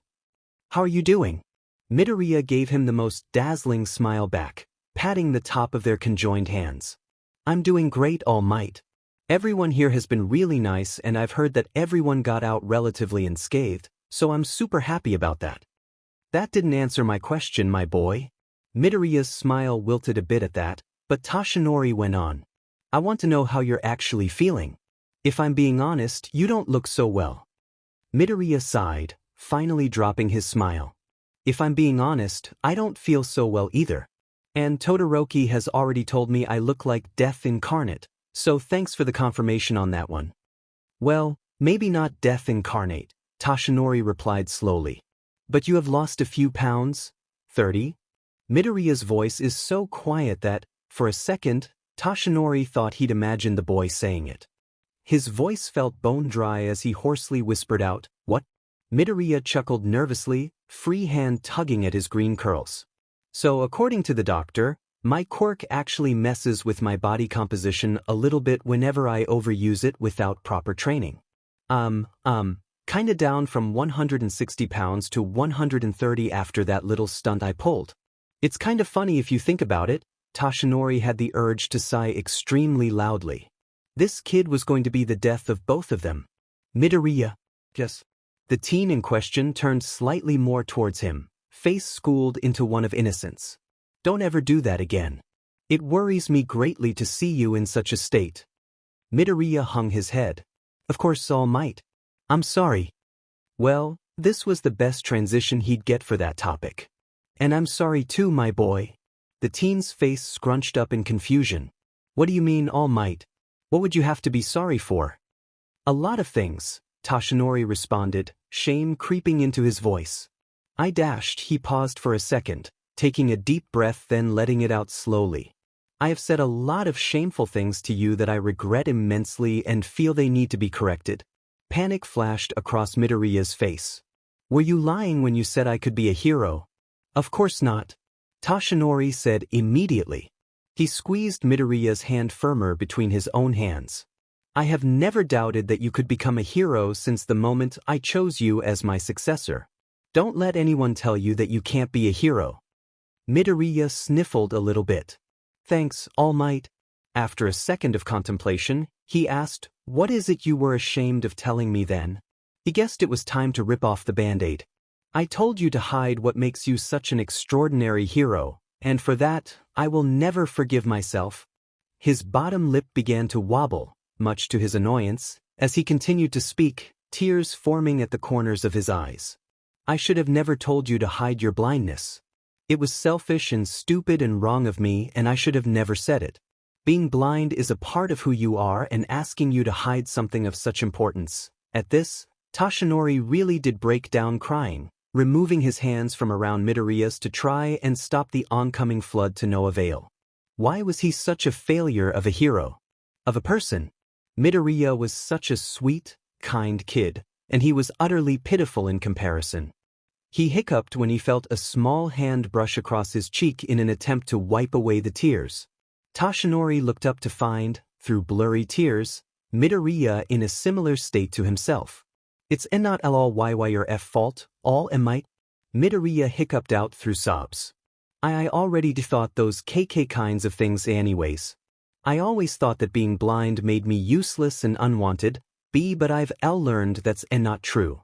Sure, being blind isn't the most convenient thing if why you want to become a hero, but what matters is that I'm trying.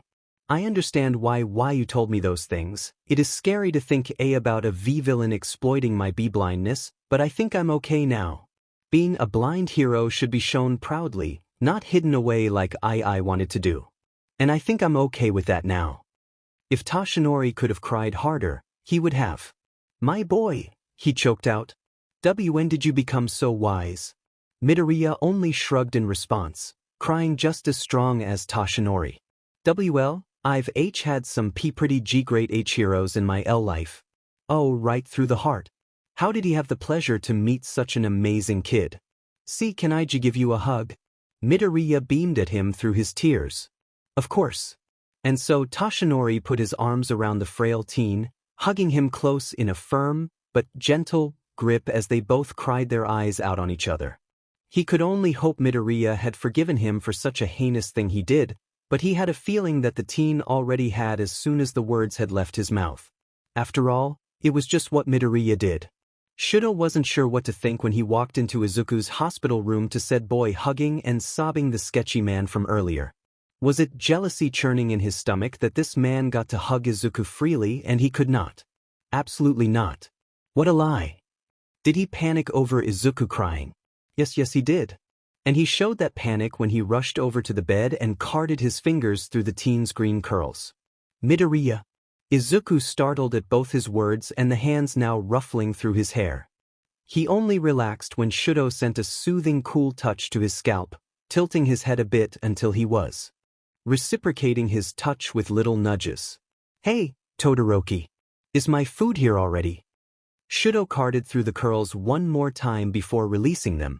With a sigh, both happy that the thinner teen wanted to eat finally and one of remorse for having to stop playing with the green curls, Shudo wheeled the over-bedside table right next to Izuku's bed and placed the tray of food on top. Once he'd done that, the sketchy-looking man gently moved away from Izuku, breaking their hug after he gave the small teen a pat on the back. I think I should go for now, he said. Izuku pouted at that, reaching out to catch one of the man's hands but failing by a good few centimeters. But you just got here.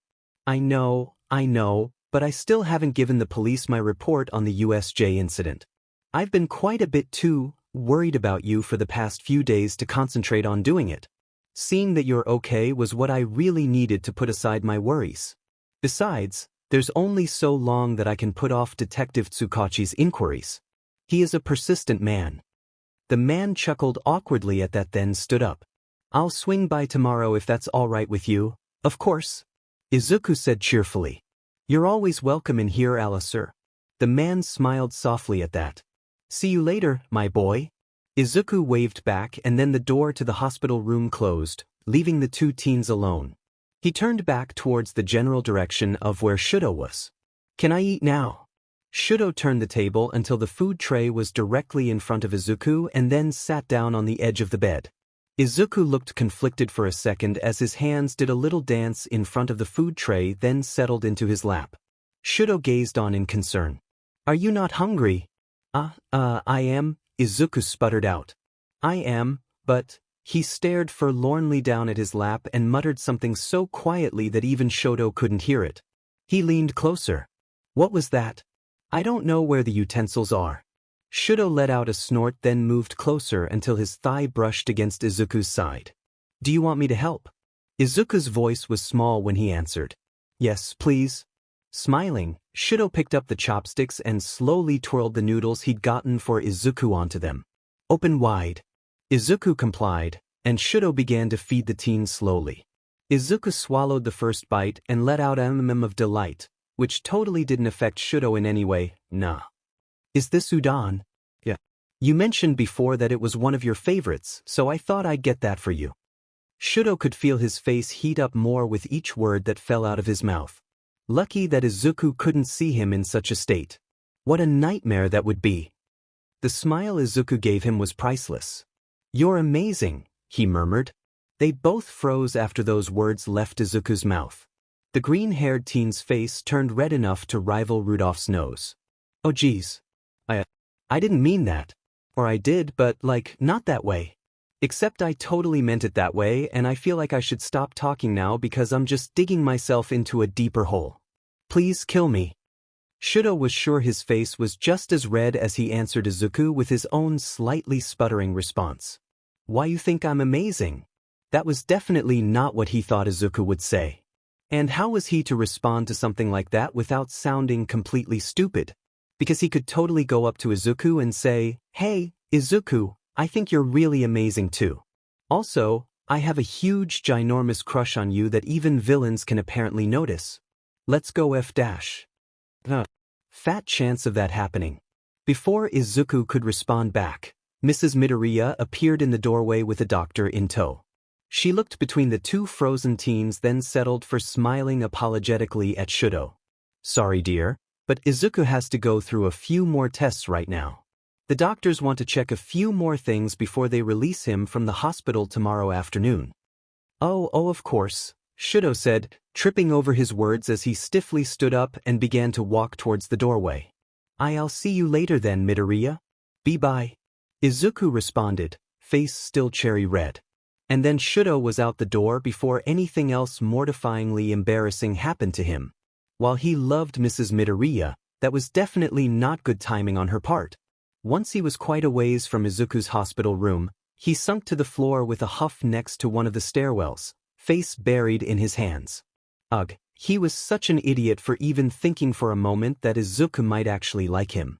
Clearly, the teen hadn't meant it that way as he'd attempted to explain. Maybe his father was right. Maybe he was unlovable. Izuku laid in his bed at home, face upturned to the ceiling as he let out the longest, most exasperating sigh that he could in the moment. He was such an idiot and had totally blown his chances with Todoroki at that point, friends or otherwise. The other teen hadn't even come to visit him earlier today before he'd been released from the hospital. If that didn't speak volumes about what his friend thought of him, then nothing would. But he had more than his crumbling relationship with Todoroki. He also had to worry about his relationships with the rest of Class 1A when he came in tomorrow with a cane and sunglasses on. Even if he hadn't already made up his mind about telling his class, the doctor had also told Izuku that his quirk would most likely still be out for another week out. Well, the doctor had also given him an hour lecture on the importance of not overusing one's quirk, especially in his case, but he'd kinda just tuned that part out. After all, his mother and All Might had also given him those lectures, except it had been 2 hours long in All Might's case and 3 hours long in his mother's. It had been a tiring morning to say the least. He had a feeling tomorrow was going to be more tiring though. Walking to the train without the use of his quirk had been interesting to say the least, and by interesting Izuku meant he got lost 4 times just getting to the station. Luckily, he had gotten off at the right stop and only lost once more on his way to U. He probably would have gotten lost more, but Kacchan eventually found him wandering 3 blocks away from the school and firmly gripped him by the arm, all but tugging him towards Yui. When the two of them reached the classroom, Kacchan hung back a bit, nudging Izuku's shoulder. Go on, nerd. They're not gonna think of you differently. You're still the same lovable idiot to them that you were before, and nothing's gonna change that. Got it? Izuku smiled weakly. Got it, Kacchan. Thanks. He snorted.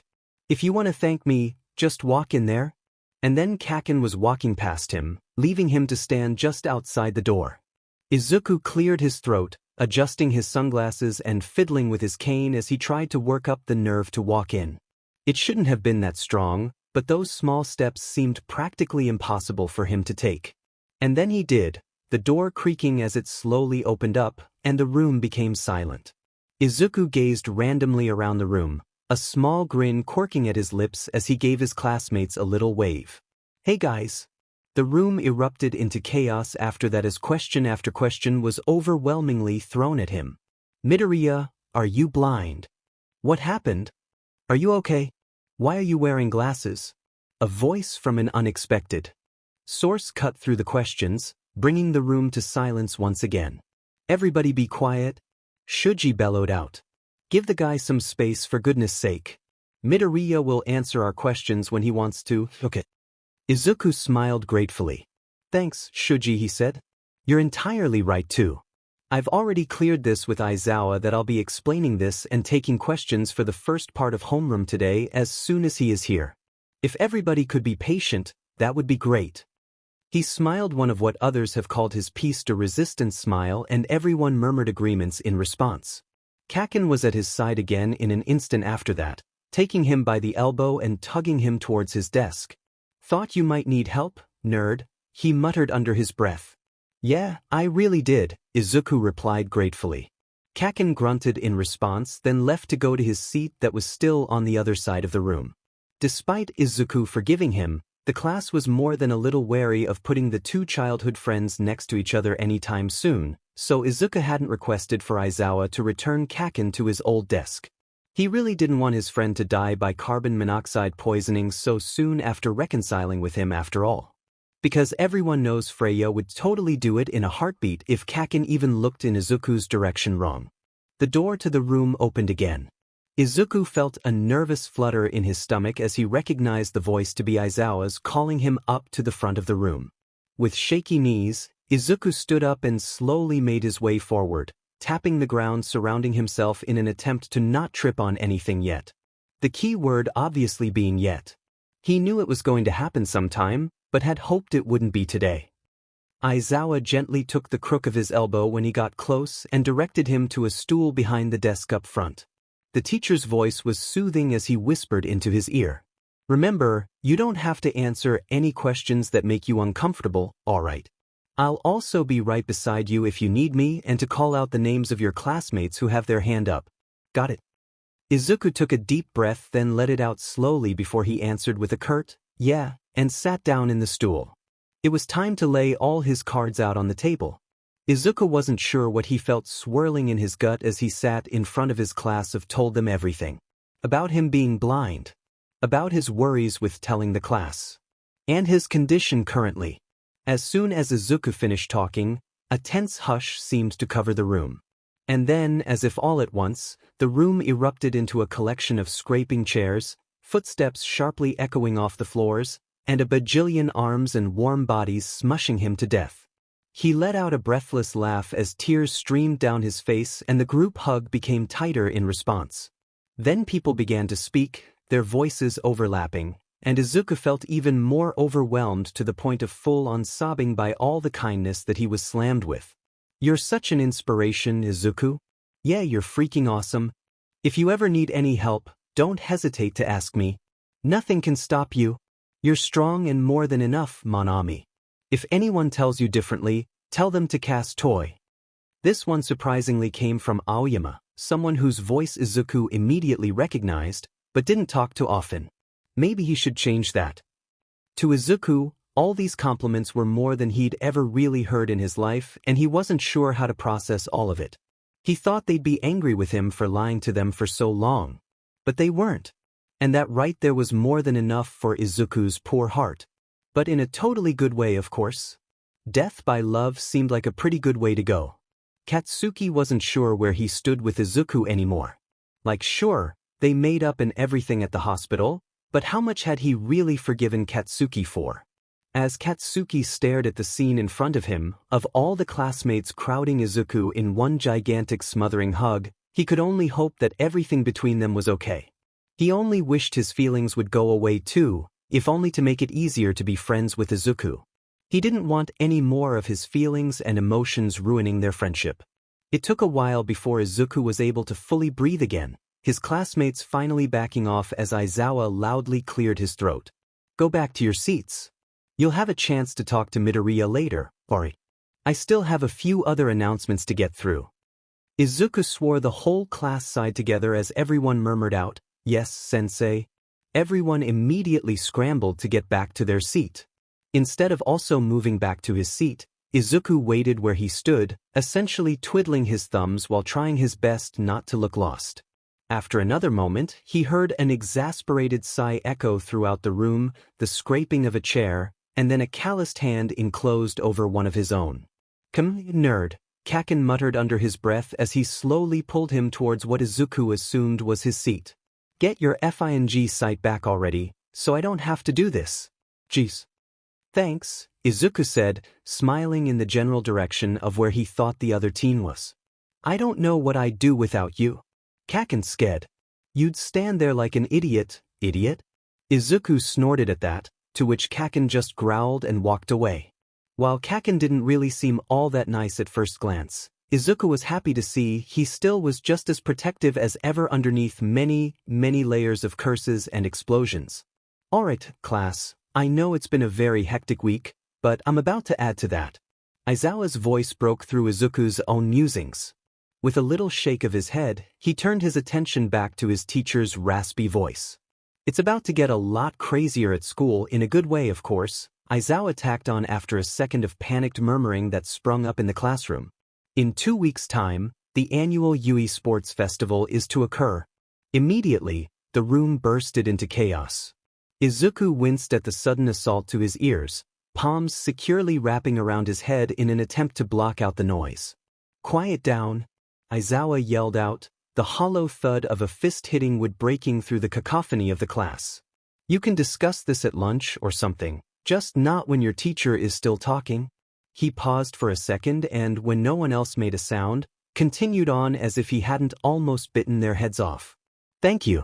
Now, as I was saying, the UE Sports Festival is coming up.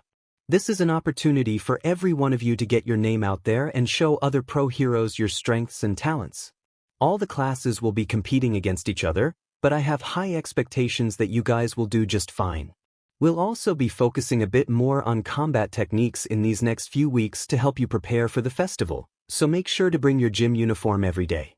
On another topic, UE is considering implementing a dorm system. While these plans have in no way been finalized, the principal is considering having dorms set up on campus, and for a good reason in my opinion. Your parents have already been informed about the potential change, but if anyone is opposed to the idea for any reason, I would like you to talk to me sometime in the next few weeks. The bell rang throughout the building, signaling the end of class. Aizawa clapped his hands once. I will see you all at hero training this afternoon. Class dismissed. At that, the chaotic roars from earlier came back full force. Izuku fumbled to find his cane and get out of the small space as soon as possible. If he had to be subjected to this ERP any longer, or at least that's what he considered the incessant loud chattering of his classmates to be at the moment, Izuku was sure to die. With a quick flick of his wrist to open his cane, Izuku was ready to leave for his next class. Someone else, however, had other ideas, if the hand on his shoulder holding him back was any indication. Aizawa's voice cut through the noise surrounding him. Izuku, I actually need to speak to you for a moment before you go on to English, if that's all right. Of course, sensei, Izuku responded. The roar around them quickly quieted down until only the ticking of the clock permeated the air. Izuku finally spoke up again once it seemed Aizawa wouldn't be the one to start the conversation. What did you need me for, sir? Well, as you probably know if you've watched the sports festival in the past, every year it starts off with a speech from the top student in the class. Aizawa stopped at that as if waiting for Izuku to pick up what he was hinting at. Izuku let out something between a laugh and a choked cough. You've got to be joking, sensei. There is absolutely no way I can do that. Besides, I'm sure that half the people in this class have better grades than me, so it's not possible that I'm the best student. Aizawa sighed. You're right on the first part. You don't have to do the speech for your year, but I'd like for you to at least think about it because you actually are the top first year. You scored the highest in the practical exam portion of the entrance exams, plus had one of the top written exam scores too. I'm not going to force you to do this, but I think it would be a wise idea. He paused, placing a hand on Izuku's shoulder gently. Just think about it and tell me about your decision sometime this week, once you reconsider it. I'll be fine with either way you choose, but I want you to really think it through, okay? After a moment, Izuku let out a little smile and nodded. Alright, since I'll consider it. Thank you, Midoriya. You can go to class now. Present Mike already knows that you'll be slipping in late, so don't worry about that. Aizawa patted Izuku's shoulder twice then turned him in the direction of the door. Off you go. Izuku adjusted his grip on his cane then slowly walked out of the classroom, careful to avoid tripping on the door frame on the way out. The walk to his English class was slower than he would have liked, but Izuku really didn't feel like eating any of the linoleum floors of the halls anytime soon. Mito-chan. Freya's voice broke through the silence of the corridor as did the thumps of her footsteps. Freya. Shouldn't you be in class? Izuku's face must have been pretty comical because Freya bursted out laughing at that. PFFFFT, silly goose. Mike-sensei sent me out to make sure you didn't get lost in the hallways trying to get to class. I'm your official guide around UE until the doctors clear you to use your quirk. Just think of me as that annoying friend you can't ever get rid of, at least for the next few days. Oh. Before Izuku even had a chance to respond, Freya's hand wrapped around his free hand, swinging it in between them as she hummed softly under her breath. Izuku smiled, enjoying the new sensation. Although, he did wonder about something. How did you get this fabulous job of being my friendly neighborhood tour guide? He asked, scrunching his nose up at her. Freya chuckled. Oh, it was almost a serious bloodbath for the position, and I mean that literally. Both Bakugo and Todoroki vied for the position. I could have sworn that Bakugo was just a moment away from snapping and going after Todoroki when Mike-sensei blurted out that I was to have the position. Oh man, the glare they both gave me once he announced that was absolutely priceless. I'd pay money to see it again. Izuku frowned a bit at that, unconsciously tuning out Freya's chatter as they continued to walk down the hallway. He could understand why Kacchan was so adamant about wanting to be the one to help him about, but he could have sworn Todoroki was mad at him if the past few days said anything. Just thinking about how the other teen had avoided the hospital and hadn't even talked to him at all today, even when he was only a few desks away, left a roiling pit in his stomach. But maybe it was a good sign that Todoroki wanted to be his guide around the school. Maybe Izuku was misunderstanding the whole situation or thinking way too into his actions. Yeah, Todoroki had probably just been busy these past few days, what with everything that happened at the USJ. It couldn't be anything more than that. It just couldn't be. Shudo was absolutely not, under any circumstances, avoiding Midoriya Izuku, and if anyone said otherwise they were liars. He'd left the hospital quickly because Izuku had to talk to his mom and take some more tests and he really didn't want to impose.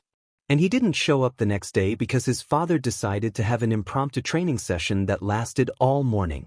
And sure, he hadn't been doing anything during the afternoon, but Shudo had felt super tired and his skin had been all bruised up and mottled again and he didn't want to subject himself to a 30-minute train ride where every turn made him groan out in pain. So he'd stayed home on that Sunday, not miserably eating ice cream as he contemplated what a complete and utter failure he was. Yeah, he'd totally done something more manly than that. Okay, that sounded like more complete and utter bullshit than his life, and that was saying something.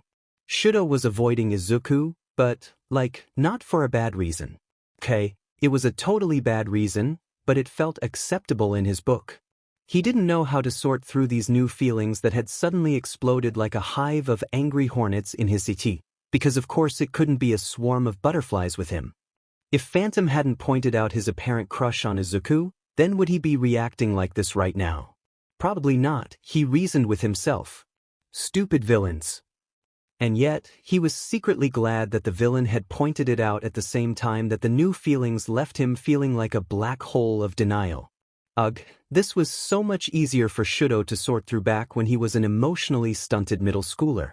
Back then he would have ignored any new feelings that decided to take up residence in his douse them in metaphorical gasoline, and then burn the whole array of crush-like smushy gunk clogging his heart until it was just ashes in the wind. But it was different with Izuku. He just needed to figure out how it was different as he took a mini break from being in the vicinity of said teen. So yeah, Shudo hadn't joined in on the class hug and had instead kept on the outskirts. And yeah, he was being a wimp and hadn't even tried to approach Izuku so far in the school day. But it was okay. He could survive without being near Izuku almost 24/ or so he thought. When Present Mike asked who wanted to help Midoriya Izuku around the hallways until he was permitted to use his quirk again, Shudo's hand shot straight up immediately. He glared accusingly at the offending hand before his gaze snagged on Bakugo's hand, which went up around the same time as his own. The other teen practically snarled at him, lips curled back until his canines shined brightly in the fluorescent school lighting. "Put your effing hand down, half and half," Bakugo spat out. Shudo squinted his eyes at him, the corners of his mouth slowly turning down the more he glared at the other teen. "He's my friend, and I want to help him. You got a problem?" "Of course I have a problem. I've been friends with him longer than you, so it should obviously be me who helps him around." Shudo scoffed loudly at that. "Yeah, we should trust the guy who almost burnt Midoriya to a crisp a few weeks ago be in charge of his well-being. That's a fantastic idea. Why didn't I think of that?" Bakugo actually looked regretful at that as his face flushed red and he subconsciously curled into himself. "He's forgiven me for that, okay? So drop it icy hot." Shudo bit back his retort at that, finally noticing that the rest of the class was completely silent. Present Mix's head was swiveling between them, eyebrows raised comically as he stared at them with wide eyes and a slack jaw. He quickly cleared his throat once he realized both teens were looking at him inquiringly. "Well," Bakugo asked, grinding his teeth on the ending consonant sound. "Who's it gonna be? Me or this idiot?" He gestured towards Shudo with a quick flick of his hand. Present Mike searched desperately around the room until his eyes alighted on someone else that Shudo hadn't realized also had their hand up, a calm smirk resting on their face. He narrowed his eyes at Freya when she quickly turned towards him and actually winked at him. "Freya," Mike suddenly announced. Both teen boys stared slack-jawed at their teacher. "Freya will be his helper for this week. Go make sure he isn't lost in the hallways or something, okay, listener?" Freya let out the evilest grin Shudo has seen to date, directing it first at Bakugo and then at him. A boiling sensation ran down his spine the longer Freya stayed in the room, sitting there with that infuriatingly smug look on her face. With a little flounce, Freya finally stood up and left the room to go and find Izuku. Just before the door shut, she sent a little embrace towards Bakugo, giggling all the while. Shudo swore Bakugo was about to jump out of his seat and strangle the blonde-haired girl himself, and probably would have too if he was honest, but then Kirishima reached over and placed a hand on his shoulder and Bakugo relaxed immediately. It reminded Shudo of an angry Pomeranian subdued by a treat, and he would have snickered at the thought if Bakugo hadn't suched his direction of violence to trying to burn a hole through Shudo since he could no longer go after Freya at the moment. He only smirked at the teen in reply, knowing it would rile him up. If Bakugo wanted to start something with Shudo after hurting Izuku how he did, well, Shudo certainly wasn't going to complain. So Shudo was, in fact, not avoiding Midoriya Izuku. In fact, it seemed as if their hours spent together were bound to increase if anything else, but Shudo wasn't doing it to annoy Bakugo, well not just that anyways. No, if this little argument with Bakugo taught Shudo anything, it was that he couldn't just throw away his feeling for Izuku. The curly-haired teen was too special to him, and nothing was going to change that. Shinso Hitoshi wasn't what people would call a hero. Or kind. Or well-rested. He was the kid in the back of the classroom that everyone avoided like the plague, despite his intentions to befriend the other students. Hitoshi didn't want to be that kid anymore. He wanted to be the hero, the person everyone looked up to and considered cool. He wanted to be a hero because there was never any other career path that called to him like saving others did. The UE Sports Festival was going to be his ticket out of general studies and into the hero course for a chance to follow his dream, and nothing was going to stop him. Especially not his quirk or anyone else that stood in his way. So, Kata trailed off, gazing at Katsuki with this warm sort of look that really made him want to throw up. "So what, old hag?" Katsuki grumbled, carefully picking at his nails and trying his hardest to avoid the counselor's eyes. He expected her to reprimand him for that, but instead her face split into a sly grin. "I heard you and Midoriya are friends now. Care to tell me how exactly that happened?" "We just talked. It's nothing special, except that was a total lie, and Katu totally knew it too, judging by the smirk radiating back at him. Stop giving me that look. It's creepy as hell. Don't we have some memories to go through or something to cure my emotional constipation?" Now, she said, waving her hand in a shooing gesture. "I'm getting to that in a bit.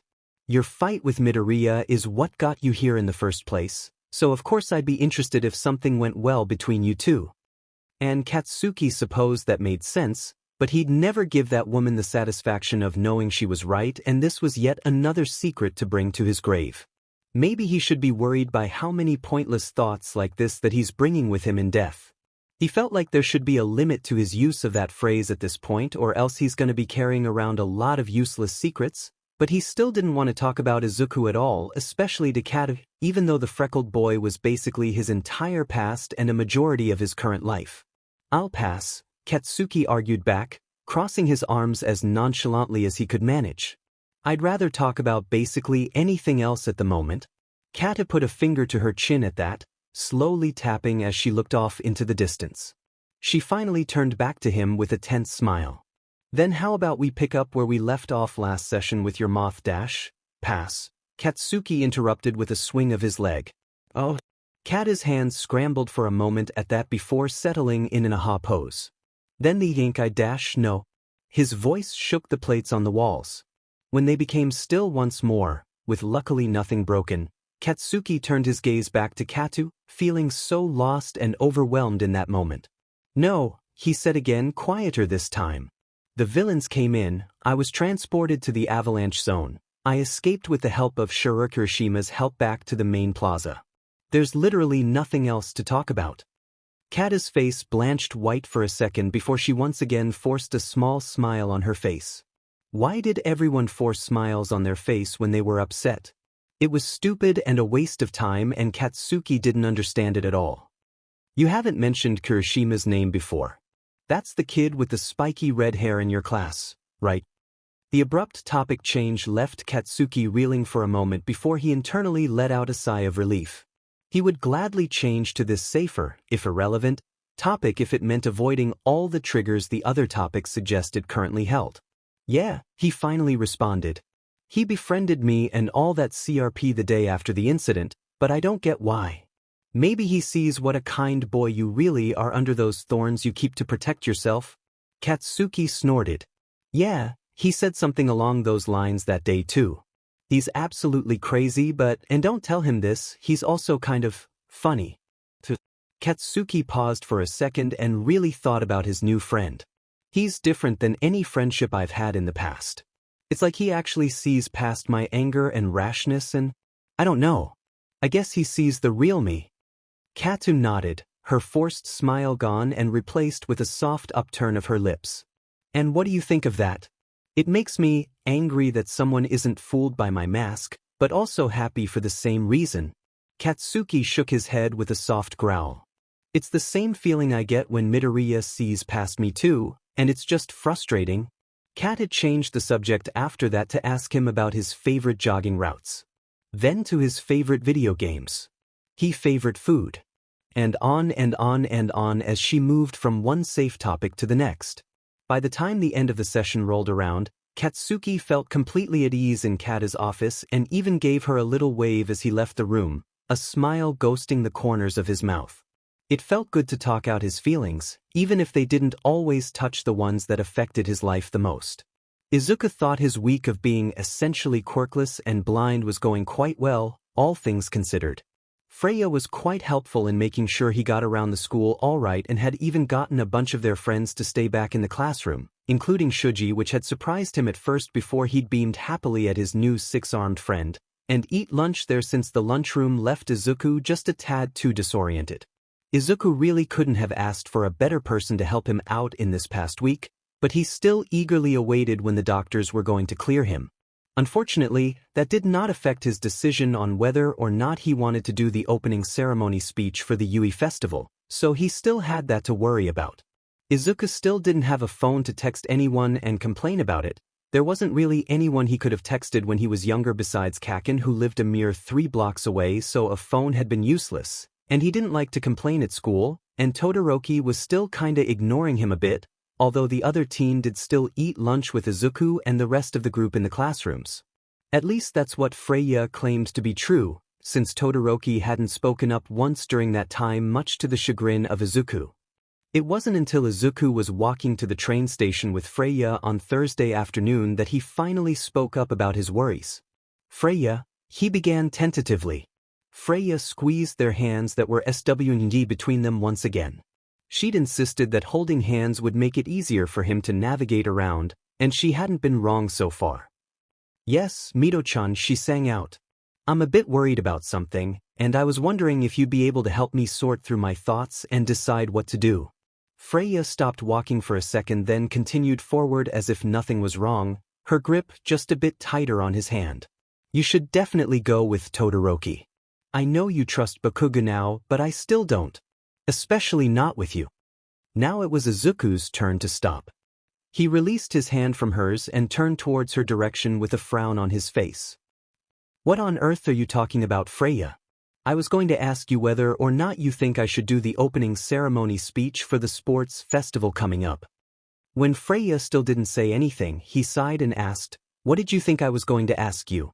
"Oh, nothing," Freya immediately responded, her voice catching a bit on the end as she let out a nervous giggle. "I was just caught up in my own thoughts there. So, totally ignoring that, I think you should definitely do the speech, Mito-chan. It would be such a power move and would definitely show the others' classes to not underestimate the blind kid from class 1A. "Freya." "Yes." She grasped his hand once again, and Izuku entwined their fingers together without a second thought. Surely the American in the class is going to be more underestimated than the blind kid from class 1A? Challenge totally accepted, Mito-chan. I'll show you what Missouri girls are made out of and totally beat you. Izuku spluttered at that as they began walking towards the train station. "That wasn't a challenge, Freya. I was just stating a fact." In a totally snarky tone, she countered back. "Okay," in a totally snarky tone, Izuku agreed. "But it's totally true. I hear what people say in the hallways and nobody thinks you're going to get far. You just have to prove them wrong because I totally know you will. And I absolutely cannot wait to sense their body language when they gaze at your back far ahead of them." Freya laughed. "That's totally going to be the best part. When both the American and the blind boy beat them all. This is going to be so much fun, Mito-chan. I can't wait for the sports festival to arrive." Izuku couldn't agree with her more. A speech couldn't be that bad. Besides, the festival was going to be a whole day of proving his worth to the world, and he couldn't imagine a better time than that. Okay, Izuku had totally lied. Writing a speech for a sports festival that thousands of people attended was freaking stressful. Aizawa had acted so casual about it, so of course Izuku took the bait and accepted to do this stupid little speech. With sound between a sigh and a full-out snarl, he crumpled up another braille-littered paper and chucked it at the trash. Everything that Izuku wrote felt like trash once he reread it. Like, what kind of speech did Aizawa want him to deliver? Did he want it to sound all smooth and elegant like, or super friendly, or something else entirely? The door to his room opened with a squeak. Izuku tilted his head towards the intruder with a groan muffled into his shoulder. "Yes." The sound of his mother's sighing greeted him.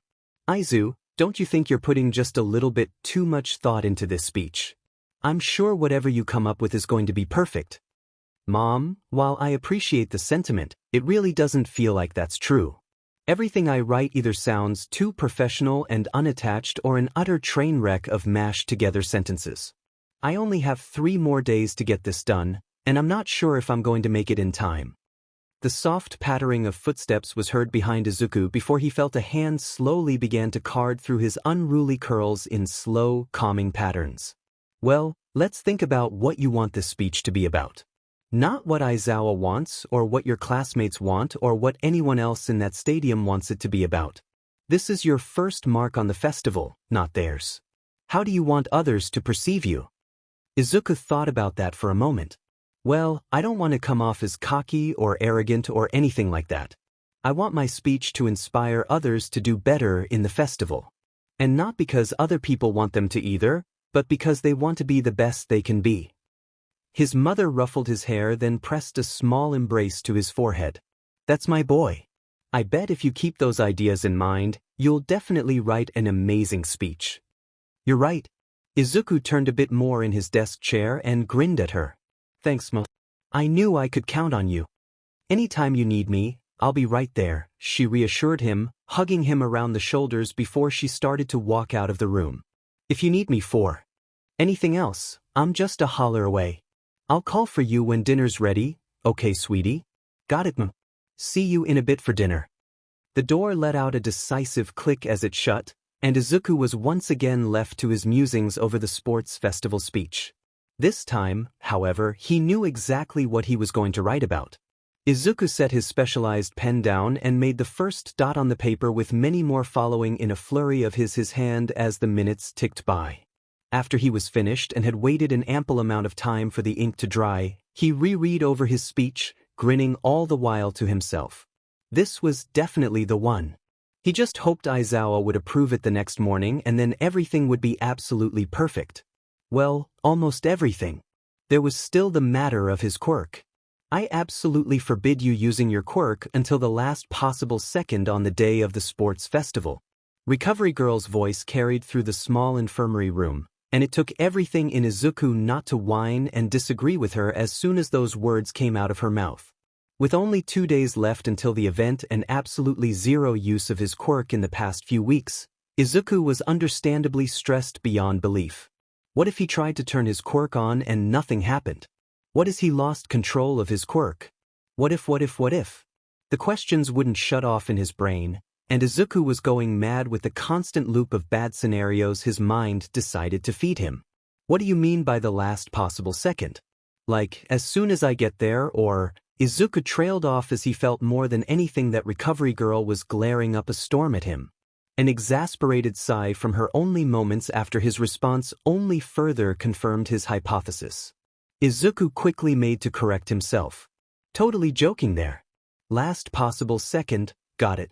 Like, I'm not even using my quirk during my speech kind of last second.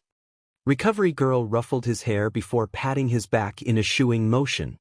He giggled as she tooted out, "Go on, problem child. And if I hear about you using your quirk before that last possible second, you better be ready for the earful lecture you'll be getting as soon as I catch you."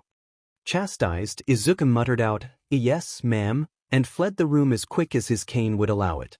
As soon as he shut the door to the infirmary, he let out a deep breath he'd been holding in and walked straight into another human being, and both of them fell to the floor in a tangled heap.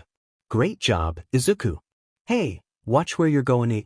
The other's deep voice pattered off from being angry, and his tone had instead turned questioning near the end.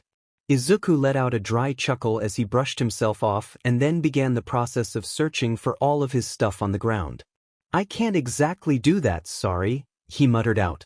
Izuku's face felt like Todoroki had set it on fire with how much he was flushing in embarrassment. "Oh, you're blind," the stranger elegantly choked out.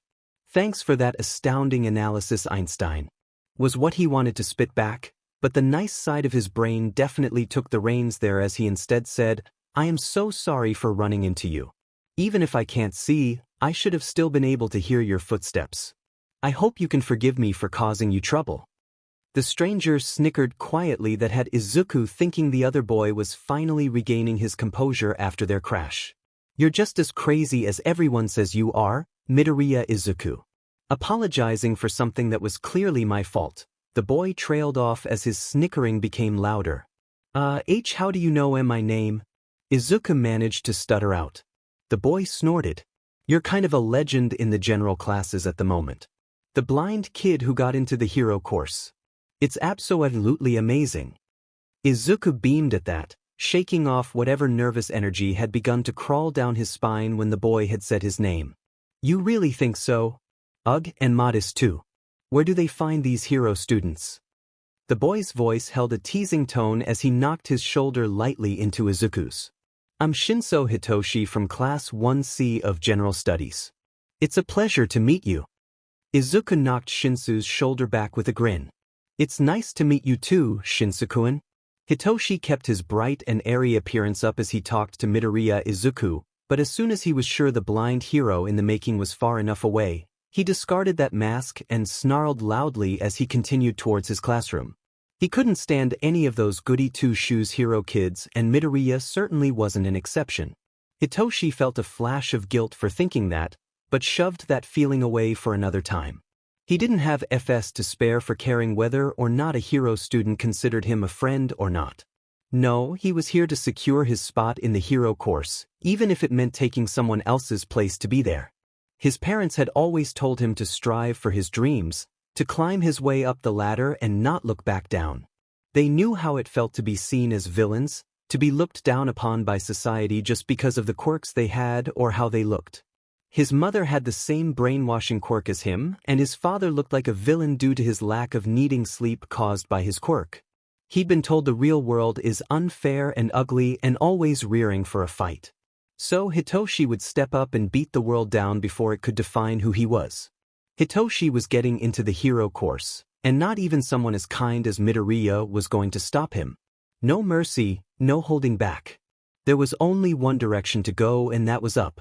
Izuku took in a deep, shaky breath, slowly letting it out as he listened to the sound of the crowds just outside the 1A warm-up room. He felt nervous and sick, and oh my gosh, why did he ever agree to do a speech in front of so many people? This was obviously a huge disaster in the making, and there was no way Aizawa would let him back out now. What if he fumbled his words or tripped or couldn't even find the stage? He almost jumped out of his skin when a hand landed on his shoulder out of nowhere. It's going to be okay, Mito-chan? Freya exclaimed, squeezing his shoulder a bit. We're all here for you, okay? And we all think you'll do amazing no matter what you say. And oh, that was such a sweet thing for Freya to say, but it did absolutely nothing to ease his nerves. He told her exactly that too, but only got a laugh in response. If you're super nervous about the speech, then I can probably help distract you from that. Before Izuku had a chance to ask her what she meant, he felt something wet press softly against his cheek with a barely audible mwah noise. His brain immediately short-circuited, and he didn't even realize when Freya walked away, leaving him alone with one thought on his brain. Freya just embraced him. What the heck? He immediately felt his face flush deeply as he began to blubber about, hands moving a mile a minute in an almost Ida-esque style as he tried to think through what had happened. If Izuku just looked at the logical side of things here, he supposed it made sense. She was trying to distract him from his nerves, and he can't say this method didn't work. Yeah, Freya embraced him only for the purpose of distracting him. Nothing else. A fleeting thought of what someone else's lips would feel like on his skin whizzed through his head, but he ignored that train of thought. He had enough problems to deal with at the moment. Why are you just standing there like a dumbass? Kacchan's voice rang throughout the room, finally shaking him out of his stupor. With a sheepish grin, Izuku turned towards his friend. Sorry, Kacchan. Guess I spaced out for a bit. Kacchan let out a small huff, and a hand began to ruffle through his hair. Aizawa just called the class to line up outside the tunnel to the field. We gotta go before we're late for the opening ceremony of the festival. Don't you have a speech to do or something? Izuku reached out blindly, grasping at air until he finally found Kacchan's other arm. Can you help me up to the stage when it's time? I really don't want to fumble my way up there by myself. I guess I could help you out, Kacchan grumbled out. Izuku let out a short, breathy laugh. Kacchan never really changed. Shudo saw it all happen. The dreamy smile Freya gave Izuku. the embrace. And then the same smile worn by Bakugo when he brought Izuku out to join the class outside the tunnel, Izuku's hand wrapped snugly around his arm. Shido couldn't help but think about how his chance was slipping through his fingers like sand in an hourglass. Time was running out, and yet he didn't move. Just like the past few weeks, he did nothing. What a cowardly person he was. Izuku would be better off without him. Izuku didn't hear when Midnight called out his name, but he knew it was time as soon as Kacchan nudged him in the ribs. With shaky steps and a strangely quiet Kacchan by his side, Izuku made his way up to the stage, fingers stiffly gripped around his cane. Kacchan stopped him right in front of the dais, grabbing Izuku's free hand and putting it on top of the wood. He shot his friend a grateful look, quickly adjusted the sunglasses on his face, and turned towards the stands in front of him. Aye? Izuku stopped, hands shaking immensely from where he balled them on the podium. What was he doing? His speech was going to be stupid and no one would like it, and everyone would think he was an idiot and, it's okay, nerd. Just do your speech and everything will be fine. Kacchan's whispered words of encouragement cut through his mini panic attack like a knife, and Izuku realized that he was worrying for nothing. So Izuku took a deep breath, let it out slowly, then began to speak, and it was like all the nerves just washed away. I thought the story of me becoming a hero was lost before I had even started. I never expected to get into UE when I first applied. The odds were completely stacked against me. I've been blind since I was 3 years old, and I thought that would take me out of the running to accomplish my dream of being a hero. Izuku gestured broadly with his hands to the students he knew were standing below. But I made it into UE, and so did everyone else here. We've all beat the odds in some way or another to be standing here today and working towards our dreams. Towards writing our stories. He paused for a second, changing where his eyes were pointing towards the crowd to where the students were below on the ground. And while UE is not the beginning of our stories, it is an important chapter that everyone here is a part of, no matter what class you're in. We are the next generation of heroes and business people and inventors, and I don't know about you, but I can't wait to see how much we accomplish in our next few years here together. While this sports festival may not seem like a life-changing experience, I think it can be if you let it. So take today's festival not as a competition or a way to prove you strength, but see it instead as a way to grow and show how much you've beaten the odds to get here. Let's all do our best today. Izuku bowed down towards the crowd, then quickly backed away from the dais, hauling Kacchan with him as he fled the stage. I knew you could do it, Kacchan murmured, his hand on Izuku's shoulder as warm as his words. And Izuku did do it, didn't he? It took a second for the crowd to catch up, but when they did, thunderous applause filled Izuku's ears. When Midnight announced the first part of the festival, Izuku felt his knees threaten to give out. It was an obstacle course, which doesn't sound bad to the untrained ear, but Izuku could just feel his stomach filling up with dread. Kacchan led him to the starting line, people bumping into them with almost every step they took. He couldn't imagine the scene it must be around him for him to feel this claustrophobic already. Oh dear. Izuku really didn't have a good feeling about this. If he was already this crowded now, he couldn't imagine how hectic the first part of the race was going to be. And oh how right he was. As soon as Midnight called for the race to begin, Izuku turned on his quirk for the first time in weeks, and his sight returned in a jumble of shapes all pushing through a narrow opening in front of them. A spike of pain flashed through his temple as he was overwhelmed with the scene around him.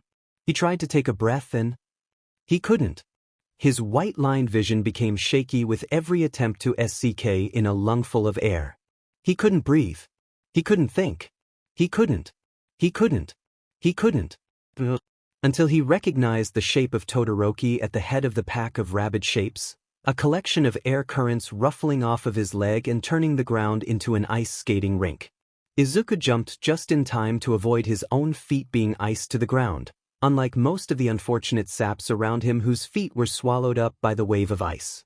After that, his feet continued to move on their own, deftly guiding him through the angry crowd of frozen students and onto the next part of the race. Besides keeping his quirk on to see, Izuku decided against using it in the obstacle course as much as he could get away with. He didn't want to think what might happen if he overused his quirk so early on in the festival. Man, Recovery Girl would be furious, and that was not something Izuku felt like reliving anytime soon. So Izuku ran and dodged his way past the teetering robots. Thanks for that, Todoroki, feeling pretty confident about the lack of needing to use his quirk. That feeling was interrupted when he sensed a freaking gigantic chasm standing in the way between himself and the next part of the course. There was small platforms filling in the empty space every few dozen feet with low-lying ropes connecting them like a screwed-up connect-the-dots drawing. Now, Izuku wasn't exactly known for his balance on the best of days and well, come on. This was the perfect time to see how well-rested he really was with his quirk. He could already hear Recovery Girl screaming in his ear that this was a stupid, reckless plan and he should just crawl across the ropes instead of acting like a ninny, but that was not Izuku's style. Izuku took a deep, shaky breath and felt a grin alight his face as he took a running start towards the chasm and jumped towards the emptiness below as soon as his feet clipped the cliff's edge. For 5 exhilarating and terrifying seconds, he was falling through the air, hands grasping desperately at the air currents around him. It took him a few tries, but when he finally did snag an unusually long air currents, he wrapped it snugly around his wrist and swung across the chasm. He let out a small giggle as he continued to swing across the chasm like it was his own jungle in the air. When the end of the chasm was approaching, Izuku released the air current he held in his hands at the top of its swing and arced through the air, landing on the ground at the other side of the chasm with an oof and a soft thud. He rolled to his feet and continued on his trek to the finish line in a full-on sprint. Shudo looked back to see where his competition were and felt his heart stop for a second when he saw Izuku take a running leap into the gaping chasm.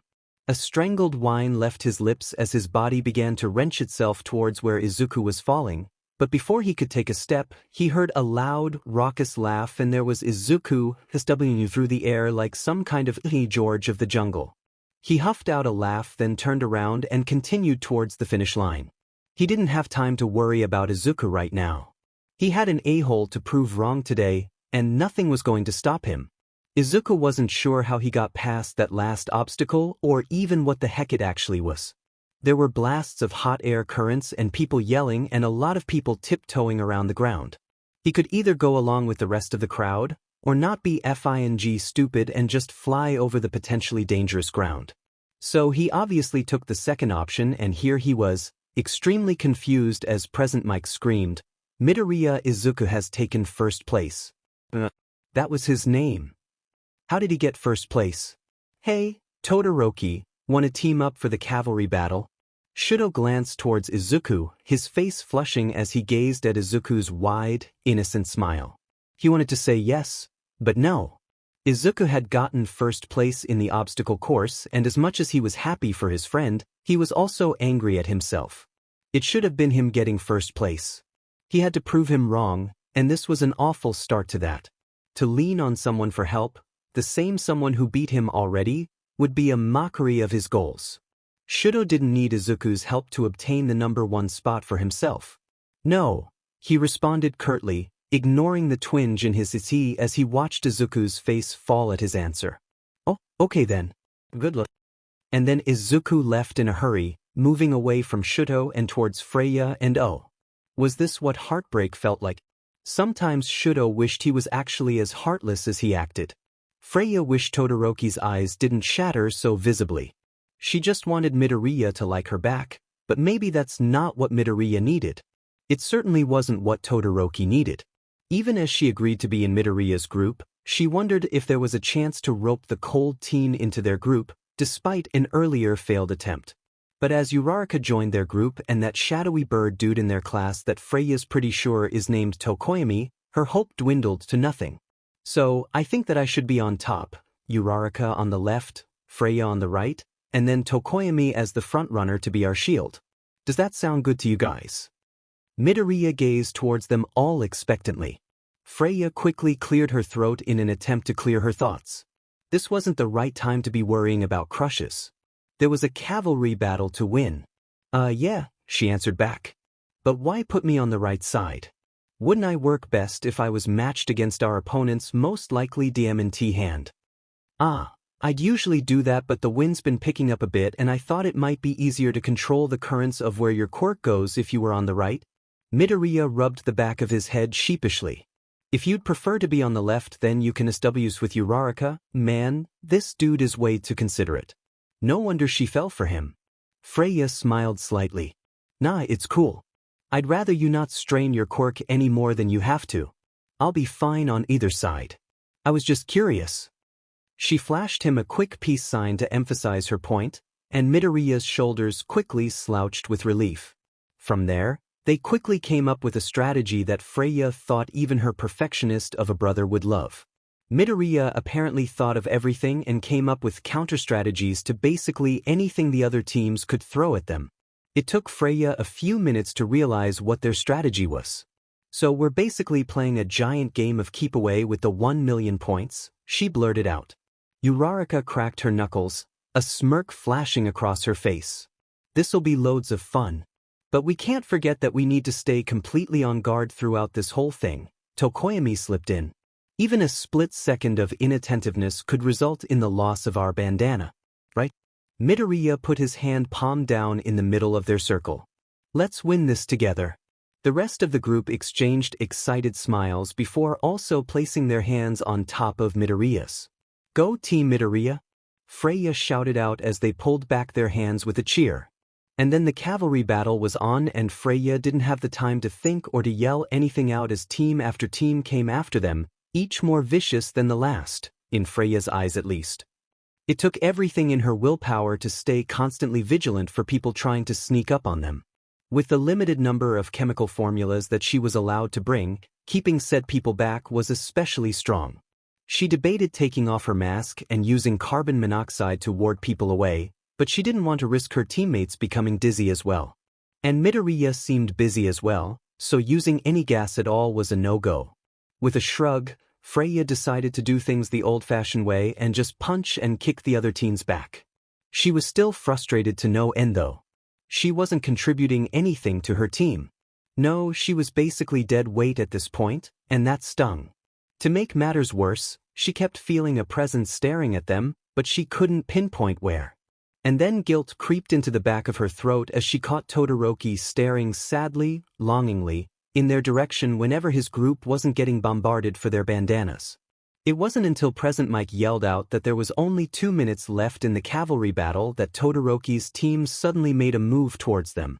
With Todoroki the team's rider, Ida on the left flank, Yaoyorozu on the right, and, much to Freya's surprise and annoyance, her brother, Ferris, as the team's defense in the front, Freya was worried for their bandana's safety for good reason. Todoroki! Midoriya called out. When Freya glanced up, she saw his face was screwed up with confusion and just a bit of pain. We both already have enough to advance to the next round. There's no need to fight. Todoroki's face flashed briefly with pain before it smoothed over into what Class 1A had dubbed his ice-cold expression. I'm not here just to advance. I'm here to win. Midoriya opened his mouth to say something else, but before he could a long WHP of solid light appeared out of nowhere, aiming towards the bandana around Midoriya's head. With a clash of sparks, Dark Shadow flew in front of Midoriya just in time and blasted the thin WHP back with a clashing of sparks. Freya narrowed her eyes at her brother. Rude, she yelled towards Ferris as he blocked Tokoyami's Dark Shadow follow-up lunge easily with a quick flick of his solid light arm guards. Dark Shadow hissed back in pain. Ferris didn't reply as he once again prepared a WHP of solid light, this time narrowing the end of it into a thin, pointed spear. He reared back slightly before flicking the WHP out. The end of the WHP pierced Dark Shadow's body, and the demon let out an ear-splitting shriek. Now, Ida! Todoroki yelled out. Right? Ida replied back as a bright blue aura began to emanate from the engines on his legs. It took Freya a second to realize what was happening, and by the time she heard Ida's scream of "Recipro burst," it was already too late to move out of the way. 1 second, Todoroki's team was in front of Freya's team then, not even a second later, they were behind them, their 1 million point bandana clutched victoriously in Ferris' hands. Todoroki reached down and took the bandana, turning it inside out as he tied the ends behind his neck. 1 minute remaining. Freya felt the BLD drain from her face. With so little time left and no points, how were they going to advance to the next round? Shudo should have felt victorious once he had the 1 million points tied securely around his neck. This was his chance to show he didn't need to use fire to win. He didn't need anything from that a-hole to accomplish his goals. And yet with 1 minute remaining, he felt not the triumph of being on the cusp of victory but instead the sour taste of guilt coated the inside of his mouth. This wasn't how he wanted to win. He gazed at Izuku's team, a knife stabbing into his heart as he watched them all glare at his team. Well, all of them were glaring except Izuku. His face was filled with fear and heart-wrenching disappointment, but also determination. Izuku leaned down toward his teammates and whispered something to them quickly before going back up to his full height, a hopeful grin on his face. The next minute was a blur from there. His team was kept stagnant through it all, not able to move due to Ida's engines being overworked. Shudo knew this was going to be a problem, was even warned by Ida that this should only be used as a last-ditch effort, but he hadn't wanted to listen. Still, even with the use of mobility out of the question, Shudo's team fought off Izuku's team pretty well if he said so himself. To start off with, Shudo was quick to cut off the rest of the stadium, and therefore the rest of the teams, off from their one-on-one team battle. He didn't want to be distracted by anyone else. Yaoyorozu and Ida quickly dropped into a more defensive position as Ferris began to create an elaborate shield of light in front of them. From there, the battle turned into a blur of dark shadow darting towards them in multiple attacks, each weaker than the next. 30 seconds left. Shudo felt a smirk slip onto his face, despite the lingering feeling of guilt, as each attempt by Izuku's team ended in failure. He had this victory in the bag and nothing could steal it away from him. This would show that self-righteous be where to stick it. A slight breeze brushed against the back of his neck. Sorry, Todoroki. With a sharp exhale, Shudo snapped his head and looked around only to find Izuku there with 2 of the bandanas in his hand that had previously been tied securely around Shudo's neck. Before he could think, his left side went up in flames, reacting to the surprise attack in a rather violent way. Izuku stared at him with a slightly terrified expression. I know. He shut off his flames without hesitation and tried to turn around completely to lunge for the bandanas. Don't think about the flames, don't think about the flames. But Shudo lost his balance at the last second as a quick gust of wind knocked against the back of his knees. He fell with a thud into the arms of his teammates below. We have to go after him, he muttered out to them in a shaky voice. Don't think about the flames. Don't think about the flames. I can't lose like this. I can't lose. I can't. Antithiadim's up, listeners. The cavalry battle is officially over. No, it can't be over that soon. He didn't win at all. Those flames. He could never win whenever they were involved, and he didn't want to win with them either. They were a curse. A blight he wished would disappear from his sight. It might have been just a tiny slip-up, but it felt like so much more than that to him.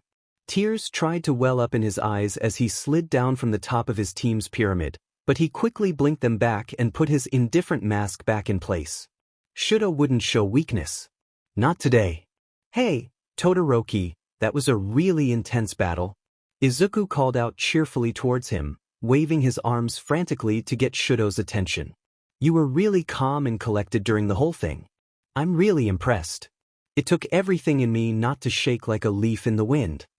Izuku laughed as he rubbed the back of his hair, a sheepish expression on his face.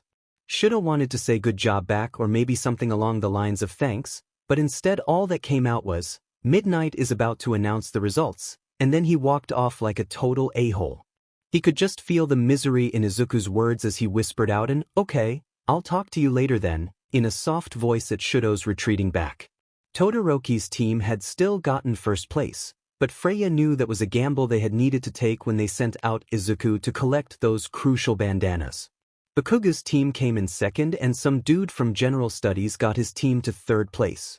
Freya heaved a sigh of relief when their team was announced as the one in fourth place.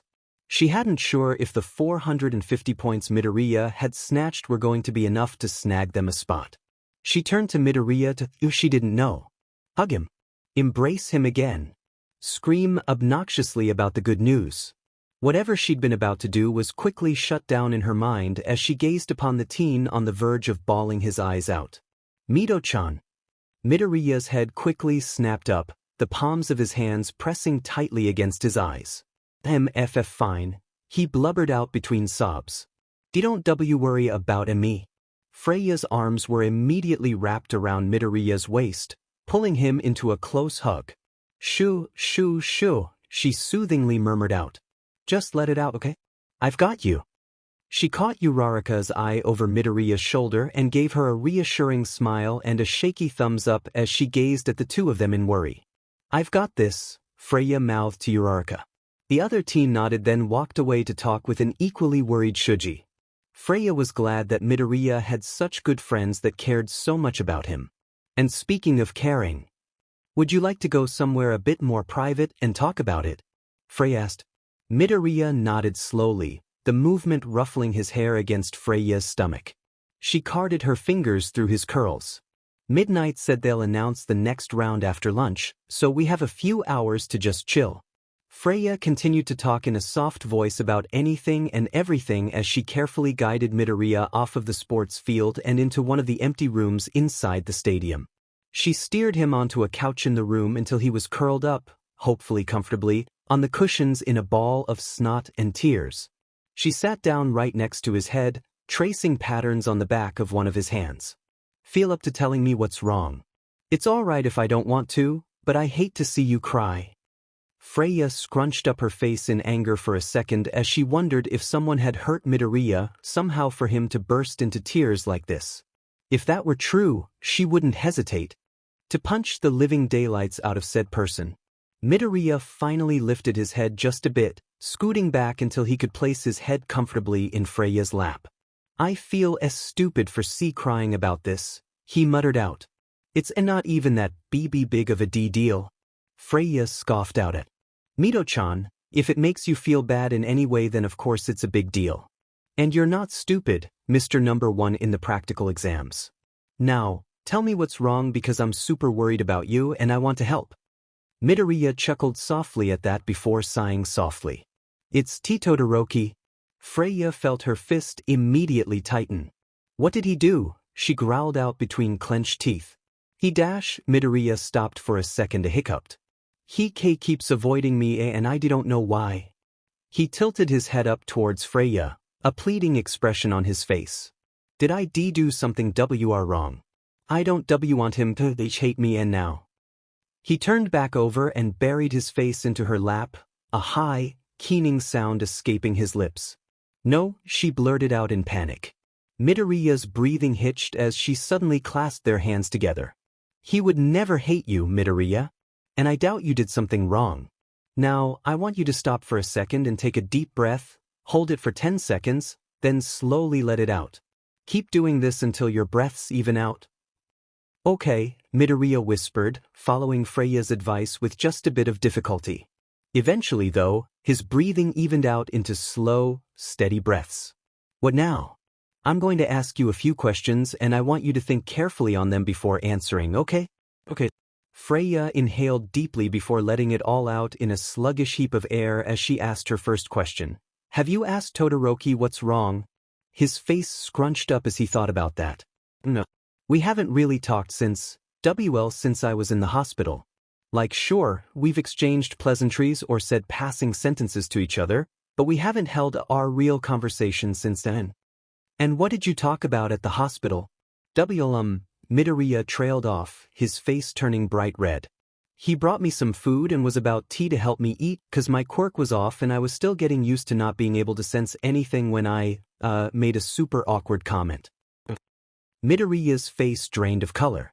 Maybe it's because of what I said. He told him he was amazing 'cause he got me my favorite food, B, but then I thought he'd take it the wrong way and I wasn't sure if I wanted him to take it the wrong way or not, so I tried to correct myself and I just kept digging myself into a deeper hole and oh my gosh, I'm such an awkward mustache, hey. Freya cut off Midoriya quickly. It's okay. It's okay. She patted his head in a calm rhythm. This is probably all just a misunderstanding. How about we go eat lunch real quick and then you can go find Todoroki and clear this whole misunderstanding up?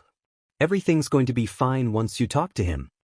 A hopeful expression began to creep onto Midoriya's face, and Freya felt her heart thud painfully in response. Why, you really do think so? He hesitantly asked. Freya smiled softly at that. I don't just think so, Mito-chan. I know so. She squeezed their still intertwined hands reassuringly. I promise that everything will turn out fine, okay? Trust me, Mito-chan. Okay, he whispered back. I trust you, Freya. We need to talk. Shudo almost fell off of the bench he sat on as he looked up to see who the speaker was. The teen that glared back at him surprised even Shudo. So, icy hot. Bakugo spat out, his eyes narrowing even more when they met with Shudo's own. You gonna fess up or what? Shudo tilted his head. Confess to what? Why was Bakugo talking to him and not doting on Izuku somewhere else? It confused him to no end. Bakugo growled. Look, I don't like you at all. But since Izuku seems to like hanging out with you, I decided to tolerate your presence. He took a menacing step closer and grasped the collar of Shudo's jacket, pulling him up off the bench and shoving him against the wall. But the second you started ignoring Izuku, you became a grade A-hole and I can't tolerate that. Izuku deserves a better friend than some effer like you, but since he refuses to give you up, it's up to me to beat some sense into you. A flash of fear went down Shudo's spine. He glanced down the hallway they were in but found no one else in sight. It was the perfect place for a murder to happen. He glanced down nervously at Bakugo. Are you going to beat me up? What? No. Bakugo actually looked kind of offended at that. It's a figure of speech, dumbass. Just dashed, he hissed loudly through his teeth. Just talk to Izuku, okay? He's been a FING wreck these past few weeks because you keep ignoring him and he thinks that he did something wrong, which is FING stupid. So go, I don't know. Go make up or whatever sheep people do when they're being an a-hole and ignoring their friend. Shudo felt a pang go through his heart at Bakugo's words. Bakugo was right. He was being an a-hole to Izuku for no reason. He shouldn't have been taking his anger and frustration out on such an amazing friend. Carefully, Shudo peeled the other teen's fingers off of the collar of his jacket, then began to walk away. Hey, where do you think you're going? Bakugo yelled at his back. To talk to Izuku, he replied simply. There were a lot of misunderstandings he needed to clear up. With only 20 minutes to go until the tournament started, he found Izuku curled up on Freya's lap on a couch in one of the waiting rooms, 2 half-eaten lunches discarded on the ground beside them. The smile that had begun to creep onto his face at such an adorable sight slowly faded as Izuku's face tilted towards the creaking door where Shudo stood. His face was red, nose runny, and tears descended down his face. His eyes were bloodshot and pupils a pale imitation of green, indicating that Izuku had his quirk currently off. Freya. Izuku rasped out, his hand curling around one of Freya's own. Who's standing at the door? Freya clicked her tongue against the roof of her mouth, sneering up at Shudo with razor-sharp teeth. And yet when she spoke, her voice was quiet and calm. It's Todoroki-san. Do you want me to stay or go? It's up to you. An array of emotions flashed across Izuku's face too fast for Shudo to read. His face eventually settled into a clearly fake smile as he let out a slightly off laugh and pushed himself off of Freya's lap into a sitting position, hands reaching up to not so subtly scrub at his face. Don't be silly, Freya. You can go get ready for the tournament. I'll be fine here, Freya raised an eyebrow at that. Are you sure? Izuku's smile sharpened painfully. Of course I'm sure. Go on, Freya. I'll meet you on the field. Freya hesitated, hand reaching out towards Izuku's shoulder, but changing direction last second to pat softly at the teen's tightly wrung-together hands. Alright, I'll see you soon, Mito-chan. She leaned over and picked up the half-eaten lunches from the ground, then stood up from the couch. As Freya passed by Shudo, she stopped for a second just outside of the room and turned towards him with a fierce expression on her face. You better clear up whatever misunderstanding is happening between you two. If I learn that you're still hurting Mito in any way after this, you better. Pray to God that I don't permanently mess up that pretty face of yours. Shudo backed up a step, but before he could respond back, she was already halfway down the hallway, hips swishing slightly when she turned out of sight. He felt a sense of déjà vu wash over him as Freya's words pounded into his head alongside Bakugo's own explosive words. He needed to do this.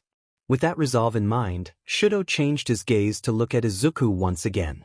Izuku was still scrubbing at his face, but he stopped once Shudo slowly walked towards him. He let out a sigh as he sat at the other end of the couch. Izuku's eyes were fixated on his hands, their color now almost back to their normal bright green in indication that he'd turned his quirk back on. I thought you weren't supposed to turn your quirk on unless it was absolutely necessary. Shudo winced at how brutal and harsh his own words sounded in his ear. This was not how he wanted to start this conversation. Izuku let out a humorless laugh. Recovery girl would kill me if she knew I had it on right now, but I wanted to see your outline for this. There were so many things that Shudo could respond to for this. This was his chance to apologize. His chance to plead for Izuku's forgiveness because Shudo was a very stupid person and he was acting like such an a-hole towards the wrong person. Instead, a very different sentence came out of his mouth, much to the shock of both himself and Izuku. Have you heard of the term quirk marriage? No, Shudo cut in softly as he saw the realization slowly dawn on Izuku's face. Let me finish this without any interruptions. While it does not excuse my actions as of lately, I hope it will at least explain them. Izuku nodded and shifted his body more in Shudo's direction as he settled into the couch. Hesitation flickered over his face for a second before he also moved one of his hands palm side up onto the couch cushion between them. Shudo almost burst into tears at such a kind gesture, but managed to subdue the emotion instead. He carefully fumbled forward with his own hand and grasped onto Izuku's. The other teen gave him a soft, genuine smile as he interlaced their fingers together. I'm here, Izuku whispered out, squeezing his hand gently. Shudo's words seemed to just spill out from there. My dad, he's a powerful BSRD who only thinks of becoming stronger, of beating All Might and taking the title of #1 hero. He's always seen All Might, a living legend, as a roadblock and an eyesore to his career. But my father knew he could never beat All Might on his own, so he came up with another plan. I mentioned quirk marriages, yeah. They really started becoming a problem during the second or third generation after quirks appeared. Strong individuals would choose a partner and force them into marriage for the sole purpose of passing on a better version of their own quirk. There were no ethics involved with those earlier generations and my father was no exception to this rule. He used his wealth and fame to convince my mother's family to agree to the marriage. All of this just to get his hands on her quirk and create the perfect hero. My older siblings were mistakes 1, 2, and 3 of his masterful plan. And then I came along, the poster child for his ideals. He raised me to become a hero who could exceed All Might just to fill his own ambitions. Shudo stopped for a moment, mouth turned down at the corners at just the thought of his father. I hate it, he growled out, squeezing Izuku's hand a bit tighter. I hate just the thought of being no more than a tool for that human garbage. And this was where the strong part came in, the one part he'd kept from Izuku, but felt as if he couldn't for any longer. His voice took on a more hushed tone. As I remember it, my mom was always crying because of that BSRD. I can't stand to see that left side of yours, is what she said before throwing scalding water in my face. Izuku froze at this, his free hand twitched up minutely. With bated breath, Shudo slowly reached over and grabbed Izuku's wrist, guiding his hand up until Izuku's fingertips brushed the edges of the burn scar on Shudo's face. Izuku let out a little gasp at that, eyes impossibly wide as he carefully flattened his hand against the side of Shudo's face. Shudo leaned slightly into Izuku's hand as he began to talk once again. I don't blame her for doing this. I hate my left side too. I tried so strong not to use my fire today, and yet I did against you in the cavalry battle. Not using my left side against you, or anyone for that matter, was supposed to be my revenge on him. Never using my a-hole father's quirk. By rising to the top without using it, I'll have denied him everything he did to become #1. I thought continuing to be your friend would be a burden on this goal. I thought that hanging out with you and having fun was unfair to everything I worked so strong to destroy. That time back at the hospital made me realize that I didn't deserve someone as amazing as you. I resolved myself to ignore you as much as possible to, I don't even know. Focus on my goal. Prove I wasn't weak. He scoffed at that. Like having friends could be counted as a weakness? Shudo paused there, wondering if he should mention the other reason he'd been avoiding Izuku. He wanted to be honest, he really did, but the timing didn't feel right. They were both going to be fighting in the tournament in less than an hour, and he didn't want to mess up Izuku's concentration even more by mentioning his stupid little crush. Todoroki. Shudo snapped out of his thoughts, surprised to find Izuku gazing back at him with such a warm expression on his face. Whatever you're trying to hold back saying, just say it. But I'm afraid, he whispered back. I'm afraid that if I tell you this, you won't want to be my friend anymore. As soon as the words were out of his mouth, he realized just how true they were. The reason he kept avoiding Izuku wasn't because he was trying to sort out his feelings or for working towards his goals. He did it because even the thought of losing Izuku made him feel like his heart had been ripped out of his esti and then stabbed through multiple times. Izuku shook his head vehemently at that, a small, crooked grin taking over his face. I think you're more likely to lose me by never talking to me than to telling me the truth. I can promise you that. Well, Izuku had asked for it. Shudo took a deep breath and let it out slowly. All right then. You wanted this, Midoriya. He cupped his hand over Izuku's hand that was still pressed gently to Shudo's face, bringing their faces slightly closer in the process. He kept his eyes trained down at their intertwined hands. He might as well do this the Todoroki style and be super blunt about it too. I like you, Midoriya, and I think I have ever since I found you asleep in that park and decided to bring you home. After you called me amazing in the hospital, I realized just how deep my feelings for you actually were, and I got scared. I was confused about my feelings and decided the best course of action was to avoid you at every turn until I could sort through what I felt. He chuckled bitterly. That was a stupid decision really, and that's putting it lightly. You don't have to answer my now, as I'm sure I've now made you confused too, and I don't really want you to answer now anyways. Shudo finally peered up at Izuku's face to find it completely devoid of emotion. Only his eyes spoke of the conflict of feelings happening inside his mind. I want you to think about this after the sports festival is over. I still need to prove that I don't need my BSTRD father to become the best, and you probably have goals for this festival too. I don't want to be the person who stands in your way. Izuku finally seemed to shake out of whatever spell he'd been in as he hesitantly smiled up at Shudo at those words. She paused. No, let's both do our best, okay? And then we'll talk about this after the festival is over. Yeah, we'll talk then, Shudo agreed. A peaceful quiet draped over them as they just sat there, hands still intertwined and faces close enough that Shudo could occasionally feel Izuku's breath brush against his lips. Shudo swore Izuku's face was slowly inching towards his own the longer they sat there. Neither of them moved from their spots on the couch until the muffled sound of Present Mick's voice on the speakers broke them out of their reverie. Izuku immediately pulled back both of his hands like he'd been burned and then sprung up and headed to the door. Come on, Todoroki, he called back, waving an impatient hand towards the general direction of the stadium's field. We've got to go. Shudo rushed to stand up as well, almost tripping over his feet as he ran after Izuku to the stadium's field. Later. They would talk about everything about them as a together type of thing, later. For now, Shudo still had something he needed to do. He was happy to find that the guilt that had been building in Shudo's esti since that day at the hospital had disappeared after their talk. Well, ladies and gents, it's time for what you've all been waiting for. Here's this year's third round, coming to you tournament style. Izuku waited with bated breath by Kacchan's side, wondering who he'd be playing in the first round. Two people had already resigned from the tournament, Ojiro Mashireo and a boy from Class B named Shoda Nairenjiki. They claimed that they didn't remember anything from the Cavalry battle and that it didn't feel right to move on when other people worked so strong and failed.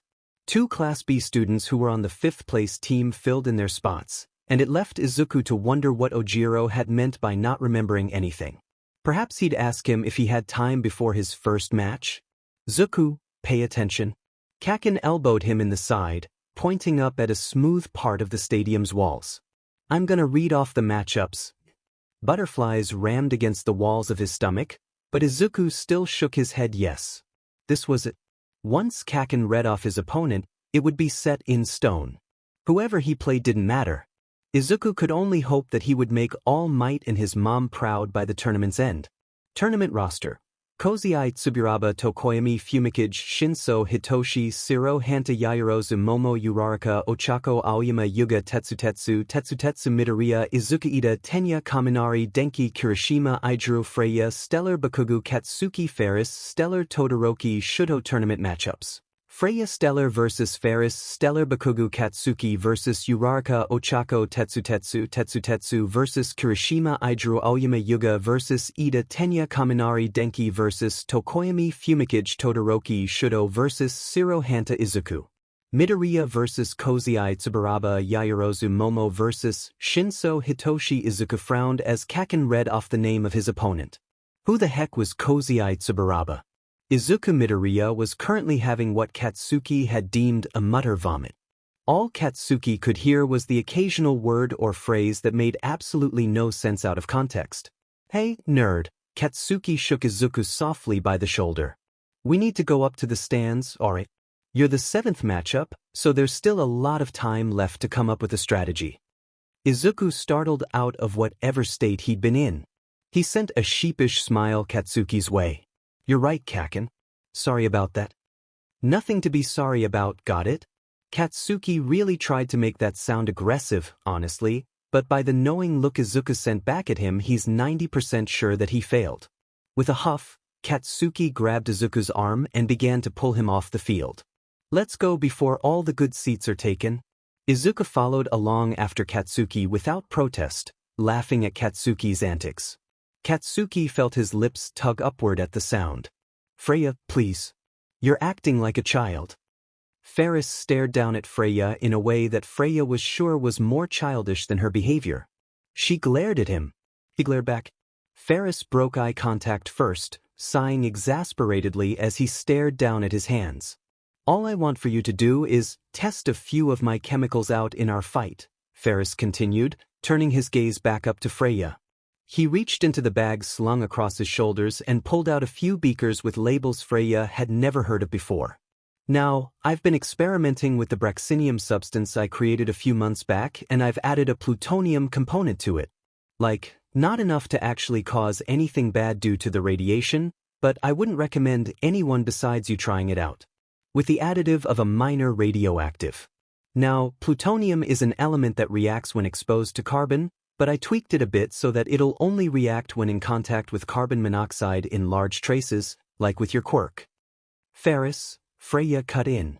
Ferris continued on as if he hadn't been interrupted, much to Freya's chagrin.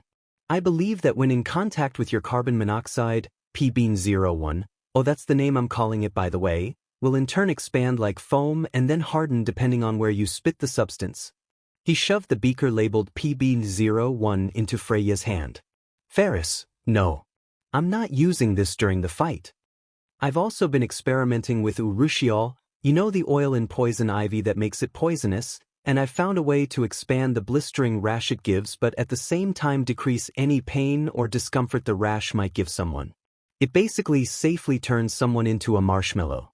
I also added the venom of a box jellyfish, but toned down the painful stuff in that while also increasing the paralysis abilities it has. This will guarantee that a target can't move when they are touched by even a drop of it. I've named it UJ23. My answer isn't going to change, you traitorous JRK. I still haven't forgotten how you backstabbed me in the cavalry battle. Now, I realize your quirk might change the main components of either of these Freya was so close to screaming in frustration at this point. But I think the main concepts should stick. Ferris shoved the other beaker into her hands before giving her the puppy dog eyes. We're allowed to do with our gadgets as we please, and I wish to give you a level playing field with me. I don't think it's fair that I can have so many cool and useful gadgets along with my super amazing quirk and you're stuck basically quirkless against me. Please, Freya. Take the beakers to use and make me, your favorite brother, happy. Freya groaned. You're my only brother. Exactly. She threw her hands up in defeat. Fine. But I'm only saying yes so I can have the next 5 minutes in peace, okay? We're the first matchup and I want the time to concentrate on how to kick your butt. Ferris gave her a slow, lazy smirk as he walked away. Pleasure doing business with you, dear sister. Let's both give it our all. Okay. Freya did not have it. Good feeling about this. All right, ladies and gentlemen. Are you ready for the first one-on-one tournament battle? A roar of cheers met present mix question, and the man preened before pointing down at the field below. Izuku smiled softly to himself at his teacher's body language. The man certainly loved attention, that was certain. Okay folks, let's get down to it then. First up is Freya Stellar from the Hero course versus Ferris Stellar from the support class. The rules are simple folks, immobilize your opponent or force them out of the ring. You can also get them to say that they give up. Ready? Begin. Izuku leaned forward in his seat until he was on the edge, eager to witness as much of the fight as he could. Sure, he didn't need to be physically closer to watch it, but old habits die strong, he supposed. The match began in a way that Izuku had expected to happen. Freya pulled a bottle off of her belt and tilted the contents into her mouth, then spat them out a moment later in Ferris' direction. She did the same thing with another bottle. Izuku watched, fascinated, as the first contents hit Ferris and caused him to swell into a giant ball shape, and then the second contents expanded from the ground up to his torso and held him there. What the actual F-? Kacchan muttered from where he sat next to Izuku, as much enraptured in the fight as he was. It was at that time Izuku felt more than heard the click of a microphone turning on, the sound waves big enough to ripple the air slightly around Ferris' head. 1, 2 sound check. Can everyone hear me? After a moment, Ferris nodded his head as much as he could with whatever the chemicals had done to him. UA Sports Festival. The 2 chemical substances you just saw used by my sister were both created by yours truly. While you can clearly see the outcome of these effects, I'd like to explain them a bit more myself. Freya, at this point, was shaking her finger excessively at Ferris, but Izuku couldn't hear a word of what she was saying. When she tried to move closer, however, Izuku felt a break in the wind current appear between Ferris and Freya, indicating a wall of light had sprung up. Ferris continued on with his infomercial, commercial, advertisement. Whatever it was, Ferris would surely get a lot of support companies interested in his inventions. Izuku realized that much. The first chemical my lovely sister deployed is what I like to call UJ-23. This darling safely expands harmless skin blisters along the victim's body on contact while also releasing a paralyzing agent that can easily keep a villain down. This effect either goes away in 20 minutes with no lasting damage or, Ferris craned his head and pulled at what Izuku had first thought to be a loose string. In an instant, Ferris was back to his normal size. You can also use an antidote also of my own creation to make transporting a villain to jail much easier. The second chemical she used was what I like to call PB01. In moments of coming into contact with any solid surface, the liquid will turn into a foam-like substance, expand, and harden to near impenetrable levels. Of course, I also have the antidote to that right here. Ferris pulled another string and dramatically stepped forward a moment later, the foam substance that had been coating him now completely gone. He bowed low to the crowd. Thanks for your time, folks. Just in case you forgot, my name is Ferris Stellar. FERAS and STLAR. I'll be available after this match if any of you support companies want to talk about the advancements of chemical support in the hero field. Every chemical you saw used in this match was made by yours truly, and don't you forget it. And then Ferris just walked out of the ring, Freya still banging against a wall of light behind him. Izuku could see the angry red flush of her face from up in the stands. And Ferris Stellar has stepped out of the ring, which means that Freya Stellar is our winner. Freya seethed from where she was still stuck behind one of Ferris' dastardly light walls. When the wall finally came down, Freya practically sprinted towards where Ferris was attempting to escape. Her fingers finally grasped the back of his gym uniform once they were both back in the hallways of the stadium, both breathing heavily. Once Freya caught her breath, she yanked Ferris into one of the side rooms and slammed the door shut. Luckily, the room was unoccupied. She pushed Ferris away from her with a decisive growl. What the hell was that? Ferris only smirked back. That, my dear sister, was my best ticket of getting noticed early by support companies, And may I say you played your part perfectly. It was like you read the script ahead of time. You wrote a script? Freya yelled. Of course I did, sweetheart, Ferris replied nonchalantly. Can't be fumbling my words over such an important presentation. Now, chemicals aren't really a support company's main focus, but I'm hoping that our little show convinced them just how vital chemicals truly are to the hero world. I mean, think about it, Freya. Taking down a villain without the harm of anyone involved is extremely useful in this day and age. How could you? Ferris finally stopped his rant once he glanced towards Freya and registered her words. He hesitantly stepped forward, raising up his hand to gently cup her cheek. Freya, darling, why are you crying? His expression was solemn as he kept eye contact with Freya. You used me and I really don't like that, okay? I feel like you don't even care about my feelings when you do stuff like this. Freya sniffled, leaning gently into Ferris' palm. Memories came to her at that moment of other times Ferris had used her for his own gain. So many failed chemicals that had left her feeling dizzy or left her with insomnia for months at a time. He'd used her again and again and again when they were younger for scientific research without asking her how she felt or saying sorry or thank you or anything. It left her feeling frustrated and bitter. Freya loved her brother, but sometimes Ferris went too far, and this was definitely one of the times. Ferris looked conflicted. I didn't mean to disregard your feelings. I thought we would laugh about this when the match was over. Freya sighed and pulled her brother into a hug, inhaling the sweet scent of chlorine that seemed to permanently emanate from him no matter how many times he tried to wash the scent off. I wanted to fight you for realsies, not become a part of your chemical commercial to the support companies. This felt like a cop-out win, and I hate it. I want to earn my place in the festival, not have it handed to me by some idiot brother. I'm sorry, Ferris whispered. Freya immediately heard the truthfulness ringing in his statement. For what it's worth, I think you would have won. Freya snickered. Of course I would have. I haven't lost a fight against you in years. Katsuki didn't want to use his quirk on Round Face. Her name is Uraraka, Kacchan. I've told you this like a million times already. He glared down at his hands as Present Mike announced the two of them to the crowd. Then he glanced up to look at Round Face, startled by the determined grin he found there. You better not hold back, okay? Round Face cheerfully called out, her tone carrying just a hint of a threat. He bared his teeth back at her. Like I'd hold back. I'm gonna wreck you extra.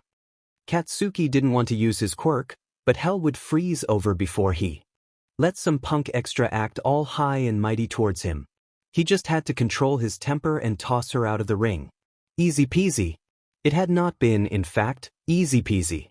In the words of Pikachu, come on Bakubro, his name is Kaminari Denki. He's your friend.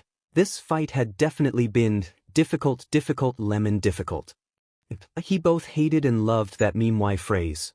Round Face. No, Uraraka had definitely earned his respect as a worthy challenger. She wasn't rival material or anything, but she wasn't just an extra anymore either. Katsuki hissed as Recovery Girl dabbed at a cut on his cheek. Oh hush, she chided. You be glad you weren't hurt even more than this. That girl had a darn good strategy, although I wish it hadn't involved so many sharp pieces of cement. Recovery Girl clicked her tongue in annoyance. You'll have to manage through the various cuts for now since I assume you don't want any energy taken from you that you'll need in the next match. Recovery Girl went silent after that, quickly treating the rest of his cuts and then sending him back to the stands with a bright red lollipop in hand. Katsuki eyed the candy with distrust before sticking it into his mouth. The heavy taste of cherry immediately coated his tongue. He hummed in appreciation. When Katsuki got back to the stands, he was surprised to find the next match, Kirishima and that steel face, was still going on. They were stuck in a gridlock, neither of them moving for several minutes. Finally, Present Mike called a tie and declared that they would find a different way to settle the winner of the match. Even from all the way up in the stands, Katsuki could see the smile shining on Kirishima's face as he bumped Fist's steel face. Oh shit, he's hot. Katsuki shook his head roughly at the thought. Better to stop that train of thought now. Besides, Katsuki liked Izuku. Izuku felt nervous the closer his match with Tsubaraba became. While it was soothing to mentally take notes on each of the fights, by the time Ida's and Yuga's fight ended, Ida had won to the joy of Izuku. He was ready to just get his fight over with. Once Kaminari and Tokoyami had taken the field, Izuku decided to leave the stands and find his prep room. Staying here in the stands would only serve to make him even more anxious than he already was. So many things had happened today, and at this point Izuku just wanted to take a nap. Midoriya, my boy. May I speak with you for a minute? Izuku felt both relieved and annoyed as the looming figure of All Might waved to him from across the hall. My match is starting soon, were the words that left Izuku's mouth as soon as All Might had managed to pull him into an empty room. All Might bowed slightly at that. I'm sorry that I'm pulling you away at such a time. But I wanted to let you know that no matter how you do in the festival, know that I will be cheering for you wholeheartedly. With all of your actions so far, you have screamed to the crowd, I am here, and I just know you'll continue to do great. You've got this, my boy. Izuku's smile warbled a little bit, tears threatening to spill from the corners of his eyes. Thank you, All Might. I think that's exactly what I needed to hear. Izuku quickly scrubbed at his eyes before tilting his chin up towards All Might. I'll definitely make you proud, All Might. All Might boomed with laughter as he transformed into his hero form and clapped Izuku heavily on the back. Izuku winced before smiling once again up at his idol and mentor. I've always been proud of you, my boy. Now go out there and be plus ultra. Izuku stood on the cement arena, trying his hardest to not throw up as Present Mike began the introductions to the match. Kozai Tsubaraba was a mere 10 feet from him, stretching lightly as he tilted his head carefully at Izuku. Whatever happened beyond this point, Izuku was glad to have his friends, his moms, and All Might's support with him. Ready? Start. Izuku startled out of his head as he saw Tsubaraba begin to run towards him. Izuku widened his stance and prepared to shove him out of bounds when the air currents just froze. You feel that too, don't you? Tsubaraba finally spoke, his voice soft yet snide. A quirk that uses air currents versus a quirk that freezes them into a fixed spot. Quite an interesting matchup, don't you think? Tsubaraba chuckled. I wonder who will win. Oh shit. This was not what Izuku had anticipated in the slightest when preparing for his match with Tsubaraba. And although he was blind, Izuku was 90% sure that Tsubaraba was smirking at every single one of Izuku's attempts to push him out of the ring. Tired yet? Yup. Tsubaraba's voice definitely held a smirking tone to it. Gosh dang it. Shouldn't you be the one who's tired? Izuku responded in a totally not out-of-breath voice. His head really hurt. But he wasn't exactly wrong. Dozens of circular frozen air currents hung around the arena, each one a testament to yet another failed attempt of Izuku's to win. The match had been going on for over 5 minutes, and Izuku still wasn't sure how to win. Like, how the heck was he supposed to break through the walls as fast as they were put up? The fact was that he couldn't. He couldn't break through those steel-like walls fast enough to really count towards Izuku's goal. Izuku winced as another wave of pain shot through his head. There was the other problem in this fight. Izuku still felt out of sorts with his quirk after weeks of disuse, and this fight certainly wasn't helping his problem. You're not looking so hot, Midoriya, Tsubaraba called out. Maybe you should just give up, okay? I know you want to. Izuku's brow furrowed at that. What would you know about what I want? Tsubaraba seemed to hesitate on answering that, but his response was still strong and cocky all the same. You're stuck in a box of air, an element that's supposed to be at your beck and call. And yet you can't do a thing. Why wouldn't you want to give up? Because I never give up. Izuku's answer was plain and simple. And so was the answer to winning this fight. I told you not to overdo it, and what did you do? Izuku wilted at Recovery Girl's overbearing tone, snuggling himself into the couch he was currently laying on in an attempt to relieve his headache. It didn't work. I wouldn't say I overdid it, per se, Izuku protested, but a groan cut the rest of his sentence off. Recovery Girl clicked her tongue sharply. Want to tell that to your headache? Oh, what a loud, terrible sound. No. That's what I thought. Recovery Girl fell silent after that, a fact Izuku was very grateful for. Even the faint thumping of his heart was giving him a second migraine. In hindsight, Izuku's plan hadn't been the most well put together, and he certainly should not have used up as much energy as he did to execute it.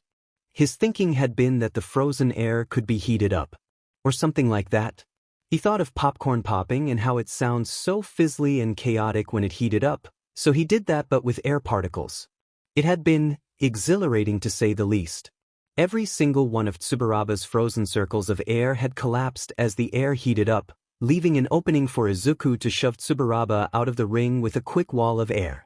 And now Izuku lay on a couch in Recovery Girl's office, regretting every decision he'd ever made. If this condition keeps up, I'm pulling you out of the tournament. Izuku bolted upright at that, ow ow ow you stupid idiot, shooting an incredulous look Recovery Girl's way. But I have to win this. All Might is rooting for me. Recovery Girl sighed deeply. I don't know what that man has been telling you, but your health will always come first in my book. Now, if you keep giving me sass, I guarantee you won't go back to the tournament and I'll just keep you here the whole time. He felt the BLD drain from his face. No, I'm good. I'll shut up now. Good. Izuku smothered the frown that was surely on his face as Recovery Girl's pleased tone rang throughout the room. Rest here for a bit. I'll come back 10 minutes prior to your next match, and if you seem better by then, I'll let you continue in the tournament. Sound good to you? Oh gosh, did it sound good to Izuku? Of course, he answered quickly. I promise I'll be better by the time you get back. Recovery Girl snorted. Yeah, just get some rest, problem child. Phantom slowly picked at his takoyaki as he watched the fights below. They were all so boring.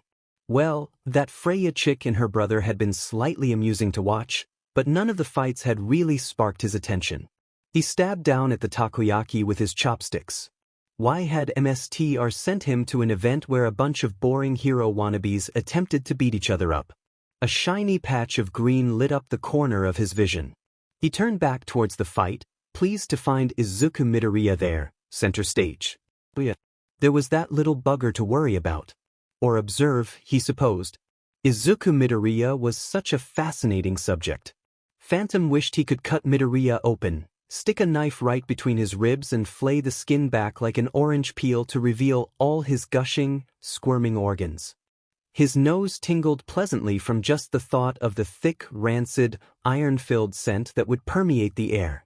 Of course, MSTR had already said no to that, much to Phantom's annoyance, but a guy could dream, right? He wanted to see what made Midoriya tick. He wanted to discover for himself why MSTR was so interested in such a plain-looking boy. Phantom startled back to attention at the raised voices of Midoriya and his opponent, some purple-haired nobody from general studies. Well, it was more purple dudes screaming things and Midoriya looking super constipated but not responding back. This caught Phantom's attention. From what he'd gathered in intel, Midoriya was quite the chatterbox. He leaned forward and rested his chin on the tops of his hands. His takoyaki had been set to the side, forgotten for the moment. Maybe Izuku Midoriya wasn't the only interesting one here. Hitoshi didn't regret his decision to do whatever it took to win. It was how society worked, so he would do it too. When life gave Hitoshi lemons, he gave them back and demanded something better. This festival was supposed to be his better. He was going to prove himself better than everyone else. And he'd done that so far. Don't twist up his thoughts or anything here. Hitoshi was happy he'd gotten so far as the second round of the tournament portion of the festival. Hell, that was probably farther than any hero course hopeful stuck in general studies had gotten to in many years. And yet, Hitoshi was frustrated and annoyed and at his wit's end. He was so down for strangling one smiling, sickeningly sweet boy named Midoriya Izuku, and very few things or people could stop him right now. The battle had started minutes ago, and Midoriya hadn't used his quirk yet. He hadn't said a word either. Both of these things were quite aggravating as the 4-minute mark passed. Even the crowd seemed uneasy through this all. Present Mike was at a loss at what to commentate on too. Hitoshi did the only thing he could do in this situation and what he did best. He spat out as many acidic words as he could think of. You would never understand how strong it is to become a hero with a villain's quirk. You've been blessed with a hero's quirk. He let out a snarl and amped up the volume of his voice. He needed to anger Midoriya.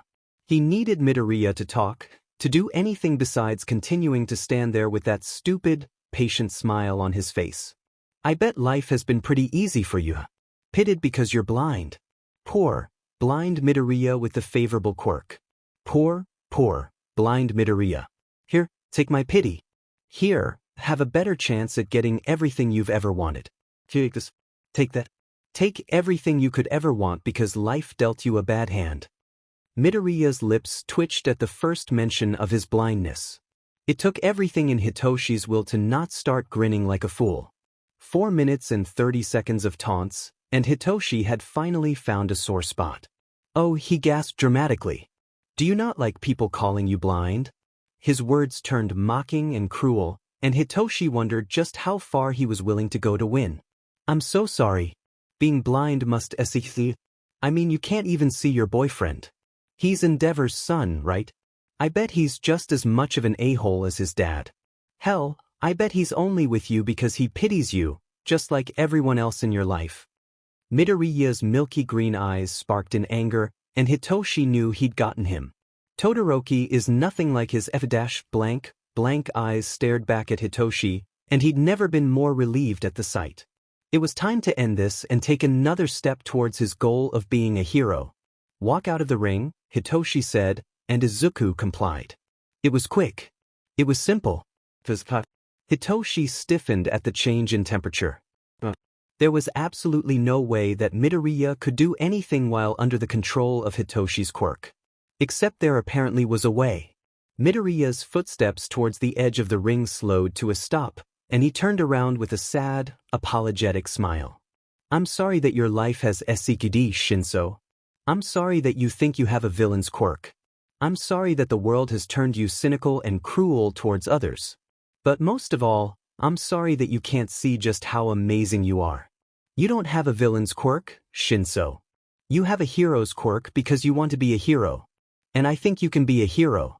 I think you'll be a great hero. And then Midoriya smiled that stupid smile of that could light up even the darkest of places, and Shinso felt his heart calm at the sight. Even as he felt a gentle breeze weave around his waist and begin to pull him out of bounds, Hitoshi felt the corner of his mouth begin to tilt up. He didn't put up a fight against the boy's quirk. By the time Hitoshi felt his feet gently touch the ground again, this time out of bounds, he was smiling full force at Midoriya.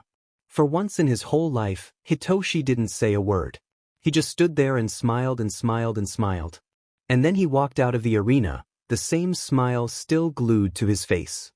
His mom found him wandering the hallways and immediately pulled him into a hug. She stroked a small manicured hand through his bedhead of purple hair. Honey, are you okay? Was he okay? He thought he was okay. He thought he was smiling too. Did his mom not see that? I'm fine, he said. His words only wobbled a little bit. You're crying, his mom said gently. Hitoshi pulled away slightly from her and brought a hand up to his face. He was met with the feeling of something cool and wet sliding down his face. Oh, so he was crying. She smiled gently at Hitoshi. Proud of you, Toshi. Both of us are so proud of you. Hitoshi hugged his mother tighter and sobbed into her shoulder. He wasn't fine. But with time, and maybe with Midoriya's help, he would be. With the second round of the tournament finished, Shudo gazed at the tournament bracket, dread bubbling up into his stomach. Izuku was the last person Shudo wanted to fight in this tournament, and yet, Izuku was his next fight. His last fight before the finals. This day felt too long. Third round tournament matchups. Bakugo Katsuki vs. Ida Tenya Todoroki Shudo vs. Izuku Midoriya.